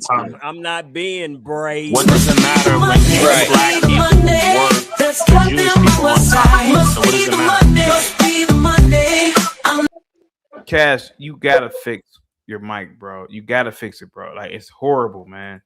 Check your Wi-Fi or something. Guys, salute, man. I'm gonna end the show in about 10 minutes because nobody has extended the show. Let me see. John Galt, black versus whites talking construction, and then Marvelous Revolution with the $5 super chat. CT, black Americans are always in search of who they are, to the point they become cult members of Tariq Nasheed and Dan Calloway. Guys, get the likes up. Thank you so much. I totally agree with you. Righteous Muffin, Vic, go ahead. I agree with that too. Go ahead. Yeah. Hey, how much you want for extending the show? Bro, to be honest with you, man, I really want to get the fuck up out of here. I got to do at least. That's fair. I got to do like $500 to the cash. Say this to our easy, Malala, easy. I got to do at least $500 to the cash app or PayPal. Hey, I ain't doing that. Muster it up. If people can muster it up or come close to it, I'll use it as a credit for the next show. I got to get the fuck up out of here. Go ahead. Yeah, no, I appreciate your show, CT. Thanks for letting me up. Bless you, young man. Your critique, though, of black people complaining all the time and making excuses, Muffin, that's what's happening to your people, right? To white conservatives right now. You're making excuses for why things aren't going your way. You have a boogeyman, but it's not white supremacy. It's Jews, it's blacks. You sound like the people you're critiquing, and that's the problem. When did I mention Jews? Oh, you've been on here before. This isn't your first rodeo. So what? I'm talking about today. So we gotta, it's just typical of the Groyper type. You guys I'm not. You're the very same thing. I'm not a Groyper because Nick is a half Mexican homosexual. So I'm not a Groyper. Righteous Muffin, I can't believe he has this mindset of when white folks is completely doing something wrong to blacks, and the moment blacks call them out about it, they get to start bringing up stuff that they have done good and all this other type of stuff to basically wake black people to sleep of the shit of the focus that they actually are doing. Like for example, it was a guy. A couple of days ago, a white guy at this family reunion. Y'all heard about that in Georgia, where the black family was just out there celebrating in a decent neighborhood, and the white guy just drove past him and his girl, or wife, or whatever, started yelling out racial slurs.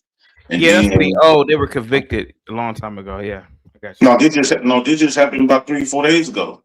Oh, this is a new case. Okay, I'm sorry. Yeah, and he came back with an AR-15, shot up, and luckily nobody got hit, and a couple of black people shot back at him, and they only charging him with aggravated assault. It's not with a deadly weapon or attempted murder or nothing. Do you think I agree with that?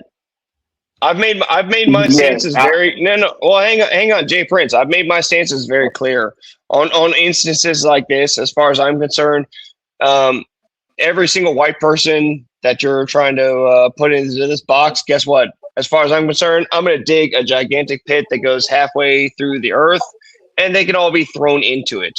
I'm all for eugenics, and I'm all for getting rid of dysgenic white people, terrible white people, and everything like that.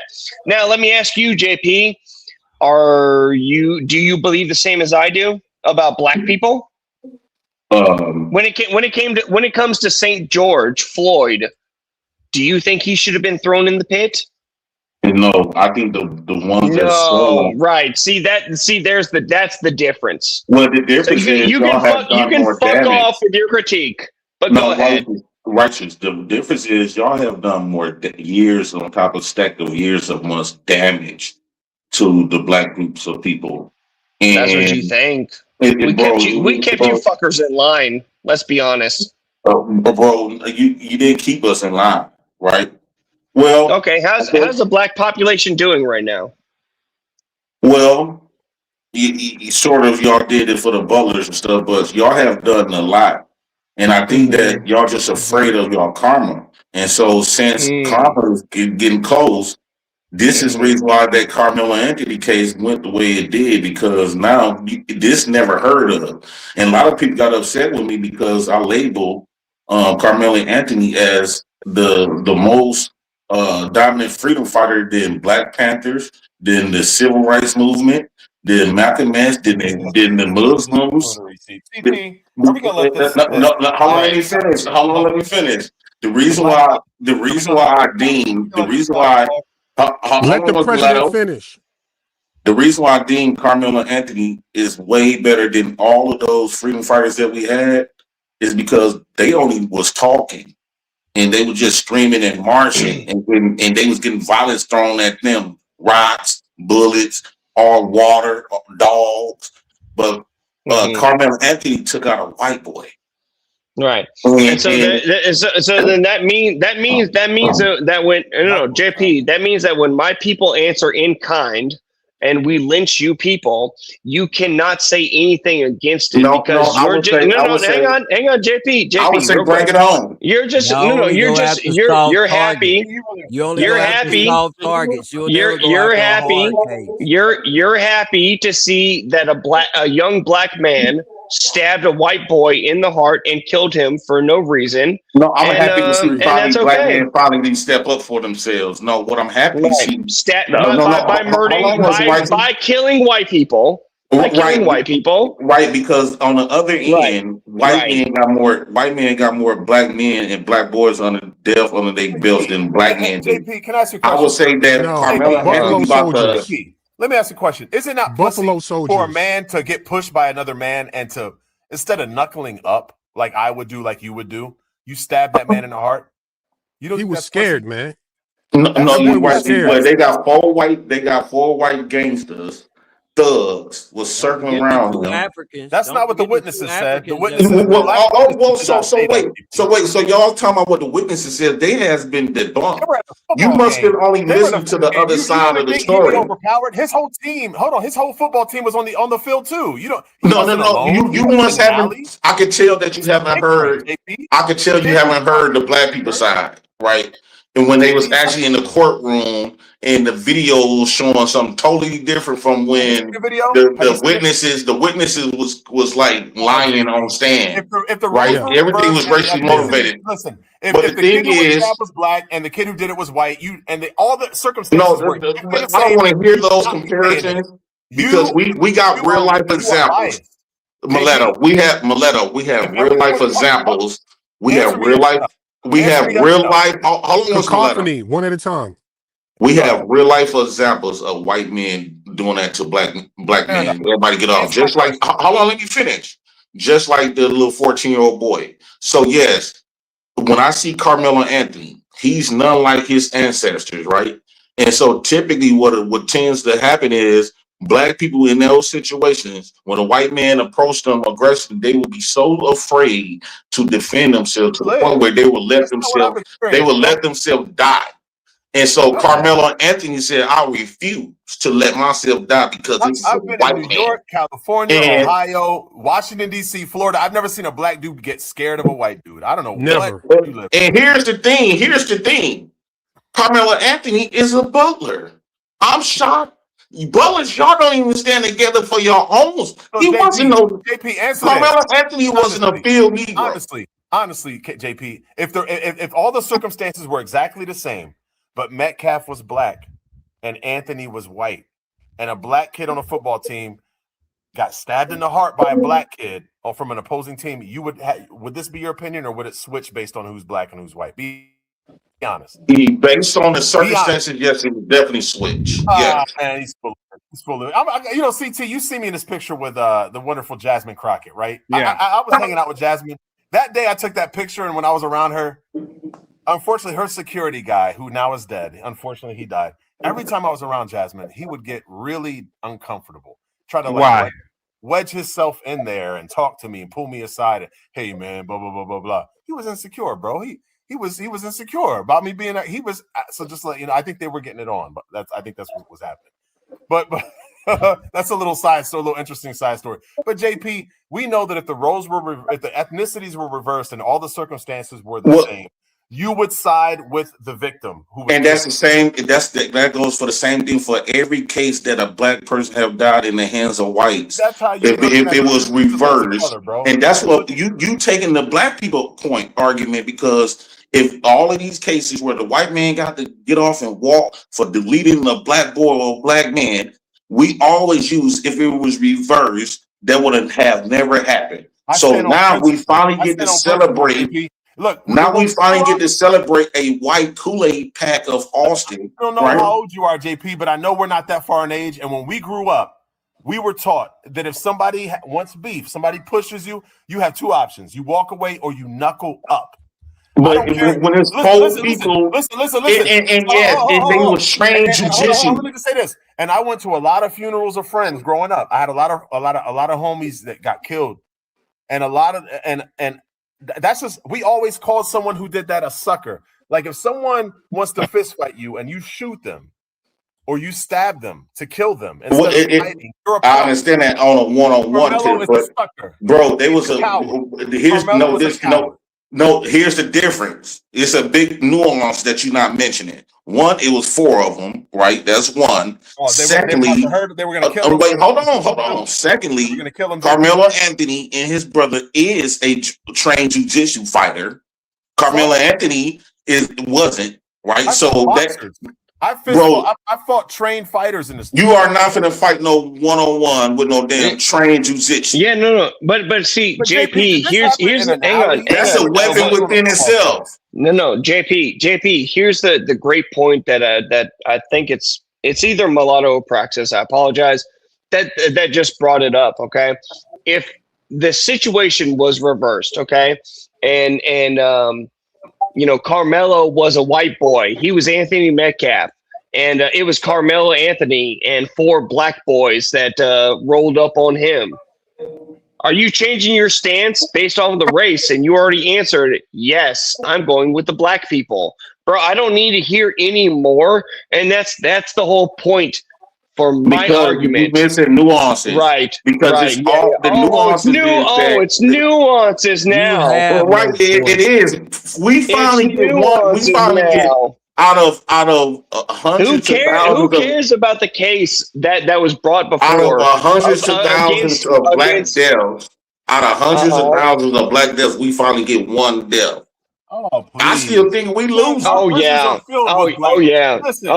We're just lying. We're just lying. We're just lying. Hold on, JP. What world do you live in? What city do you live in where black dudes walk around cowering to white guys, and where white when it comes, I live in Milwaukee. White people don't really come around us. But what I'm saying, if it's in a situation where white people try to harm black folks, we already know that when it comes to using deadly force, there's no self-defense against white people. You cannot. There's no self-defense when you bring a gun or a knife to a fist fight. That's not self-defense. In that case, it's a lot of stuff that has not. This is the reason why they prevented you from watching the video. Even the jurors only got the chance to only watch. When the jury, come out, Mileto, hold on once, bro. You've been talking. You had your time to talk. Can you please allow somebody to talk? Go ahead, JP. Go ahead. Okay, even the jury got the chance to only see 5-second video, right? And they turned the TV around so the other people in the courtroom can see what they was showing the jury. And the video that they was showing was actually blurred and who had the bail, so it really couldn't substantiate the actual evidence. They would not let you go up there and record that video or see that video. Now you got to ask yourself, why out of all of these other cases, they showed the raw, the police standing on a man's neck, George Floyd, and all these other shit. But when it comes to this Karmelo Anthony case, you could not take that video. You can't record it. They said they not going to release it, so you'll never see the evidence. What is they hiding? But JP, hang on, JP. But to see this like what you just asked should actually lead you to the opposite conclusion, okay? Because what happened with Derek Chauvin in the George Floyd trial, because those people released the full body cam footage of Derek Chauvin on his knee on the back, on his back and everything like that. Okay, it led everybody to the opposite conclusion compared to what we're talking about right now. If anything, the fact that they have withheld this video evidence, and then on top of that, they blurred out what actually happened. I'm just believing you from what you said here. Right. That should lead you to the opposite conclusion. But you are so retarded that you don't understand that. No. Oh you believe that because they blurred some stuff out. No, because they're blurring it out. No, they must be hiding something so they can railroad this black guy. They showed the jury a 5-second clip. They didn't show the jury. They didn't show the jury an 11-minute video. JP, either way, right? Bottom line is 11 minutes and 18 seconds. You believe they're railroading this black kid after the video that we have of George Floyd. The difference is, Righteous. Wait. Then why did white people release the full body cam footage of George Floyd? That's what I'm saying. I don't know. Already a video because George Floyd didn't take out a white person. The difference is the difference between George Floyd and Karmelo Anthony. George Floyd did not take out the white person, right? And so they already he took out himself. Hold on. They already criminalized George Floyd, right? So this is what they do to all black people. No, so they didn't. The reason George Floyd was not criminalized. What are you talking about? They brunk up all of his stuff that he did in the past. They only had $20 trying to scam for the $20. They didn't have which he did standing on his neck. Which he did. What I'm saying is your past don't got shit to do with now. If he didn't pass that 20, them cops wouldn't be in his face. And then not just that, but hey, JP, how about the other two black people who were with George Floyd and they got pulled out of the car and nothing happened to them because they cooperated with the police? JP, let me ask you a question, Righteous. Let me ask you a question, Righteous. No, answer my question. Okay, you said what? Sometimes it works out good where the police go home. I'm a living witness, right? Oh, okay. Right. There's always an excuse, right? Here's the thing. Here's the thing, though, Righteous. Hold on. Let me ask Righteous a question first. Righteous, can you name 5 black people who died in the hands of whites? Yeah, sure. But I mean, like, are you don't got to asking? name them. You don't got to name. We know that you can even name more. Name 5 whites died in the hands of blacks. Oh my goodness, bro. No, let's see. Austin Metcalf, CT. Arena Zarutsky, hold on, Henry Novak. I'm sorry, was I asked a question or not? No, because I want to nip this in the bud, man. CT. Like, hang on. JP, what are you talking? No, hang on. No, I was asked a question. JP, what are you talking about? Shut up. I can name. Shut up, JP. I'd be willing to bet you that I can go. I can go that been killed in the line of duty and look up those numbers. There are twice as much whites dying. Twice as much whites dying from interactions with the police than black people. Real simple. That's true. JP. And I bet you that statistics is. I bet you that statistics is even higher of whites interacting with blacks. Oh God! Listen to this guy. Oh God! We're talking about police. No, Hey, he I asked asked you a me. question No, real he. quick. Hey, JP, real ago quick. that you haven't Hey, let's answered. get JP in real quick, and I'm gonna get a. JP's stuck. He's Go frozen. ahead. There he is. No, he asked me. He asked me if I could name black. He asked me if I could name 5. Hold on. Because you can't. It's Muffin, hold on. The No. He asked me if I could name 5 white people The host murdered is by talking. blacks. Wait, cacophony.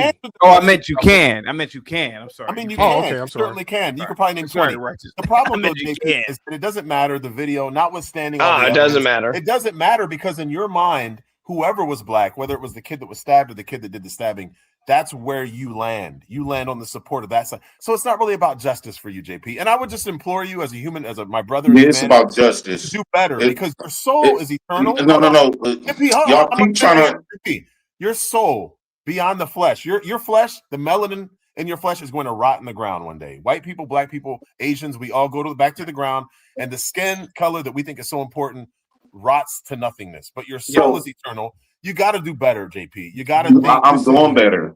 And here's the thing. JP is the president. JP is the president of the Black House, not the White House. Exactly. The United Negro Nation. So here's the thing. Yes, I'm in agreement with what Karmelo Anthony have did. It's about time because I'm tired of hearing the story where you see the problem is America is so used to targeting as black people, black men and black boys are being a target. And when stuff go like that, even black people got accustomed. When you see a white person and a black person go at it, we's accustomed to see the black person die. And the white person come and tell us some fake history, get us to say, well, he deserved it. So when it's on the other end, right? I'm glad that black man and that black boy stood up for himself. And the reason why they trying to do this boy dirty because they don't want us, they don't want the rest. See, a lot of this stuff since it been what really threw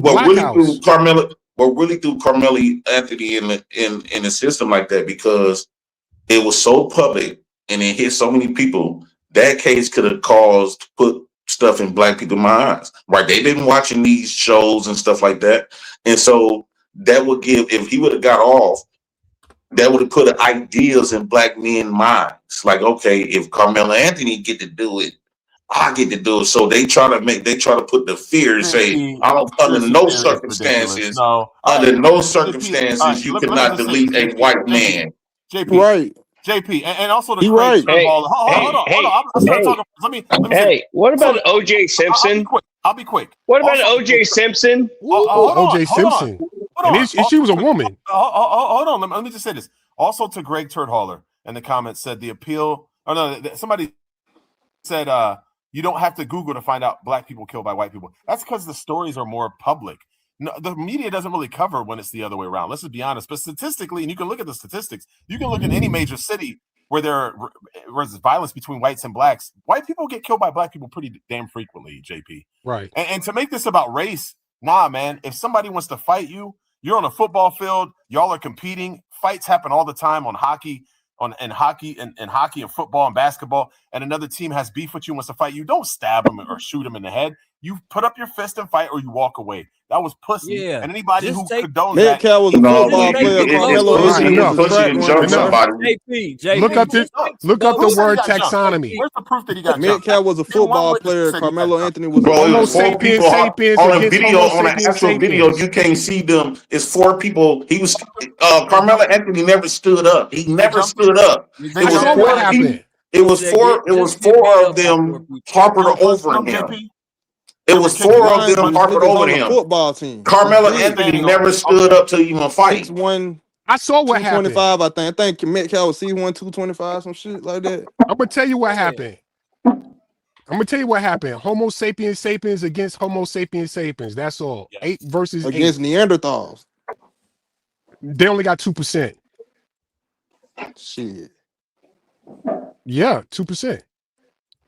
Oh, and Muffin, if you're still listening, I gave you the wrong name. Samuel Jackson. And Charleston White, we should not no longer listen. Dictionary. I will hopefully we cancel Charleston White. Man, that I'll never man is listen to that nigga. destroying. He destroyed Carmelo Anthony of getting a chance to get money for the pill.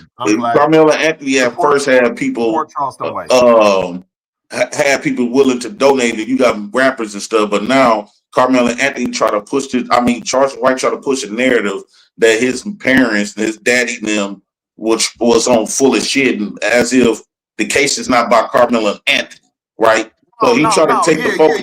He should never offer something if he really couldn't afford it, and to get that man. And so he tried to find any reasons to not support the boy. I sure hated that he came publicly and did that and really didn't want to do it. It's wicked and evil to support that cowardly act of just killing somebody. Oh, because you know what's wicked and evil, he should never got that much time. And then I ain't never seen nobody get trial. You go to trial this day, you go to trial and get sentenced and go to prison. Nigga, you in prison in 4 days. That shit crazy. That's crazy. That shit crazy, bro. 4 days, nigga. And the reason why the attorney told him not to make my bad, Kat. The reason why the attorney told him not to make it about race because the attorney said, "Don't make it about race." Why? So the attorney the attorney won't have to fight for an all-black jury. So the attorney wouldn't have to fight for making it about race was going to save his case. Yep, because that whole case was about race. All I gotta say is, hey guys, on that note, I gotta get the fuck up out of here. Any other words? I'll be back. JP is wicked, yo. That's chaotic. My last words is that whole case. That whole case was racist. Yeah. That whole case, when they seen this black boy, right though, in this white town, all white town, they felt entitled to come and humiliate this black boy. They try to jump him. 2 of them was a trained jiu-jitsu. Yeah. And Carmelo Anthony stood up for himself as black boys and black men should. Yeah, we got to do time for it, but it's better him being in jail for these 15 years than him being in the grave. Spoken just like there a we have it. JP for president of the Black House. Easy. Go ahead. God bless, man. I'll be back tomorrow, guys. Yep. Get some rest, dog. Yeah. Thanks, CT. Thank you so much, guys. I will be back tomorrow, guys. Have a good one, guys. Peace. I'll be back tomorrow, guys. Have a good one, guys. Peace.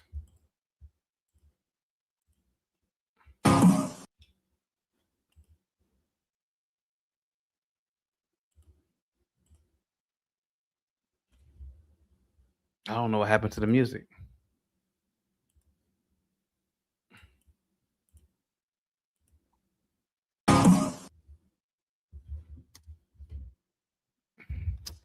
Okay. What the hell is going on with the music? Can we get the music good? All right.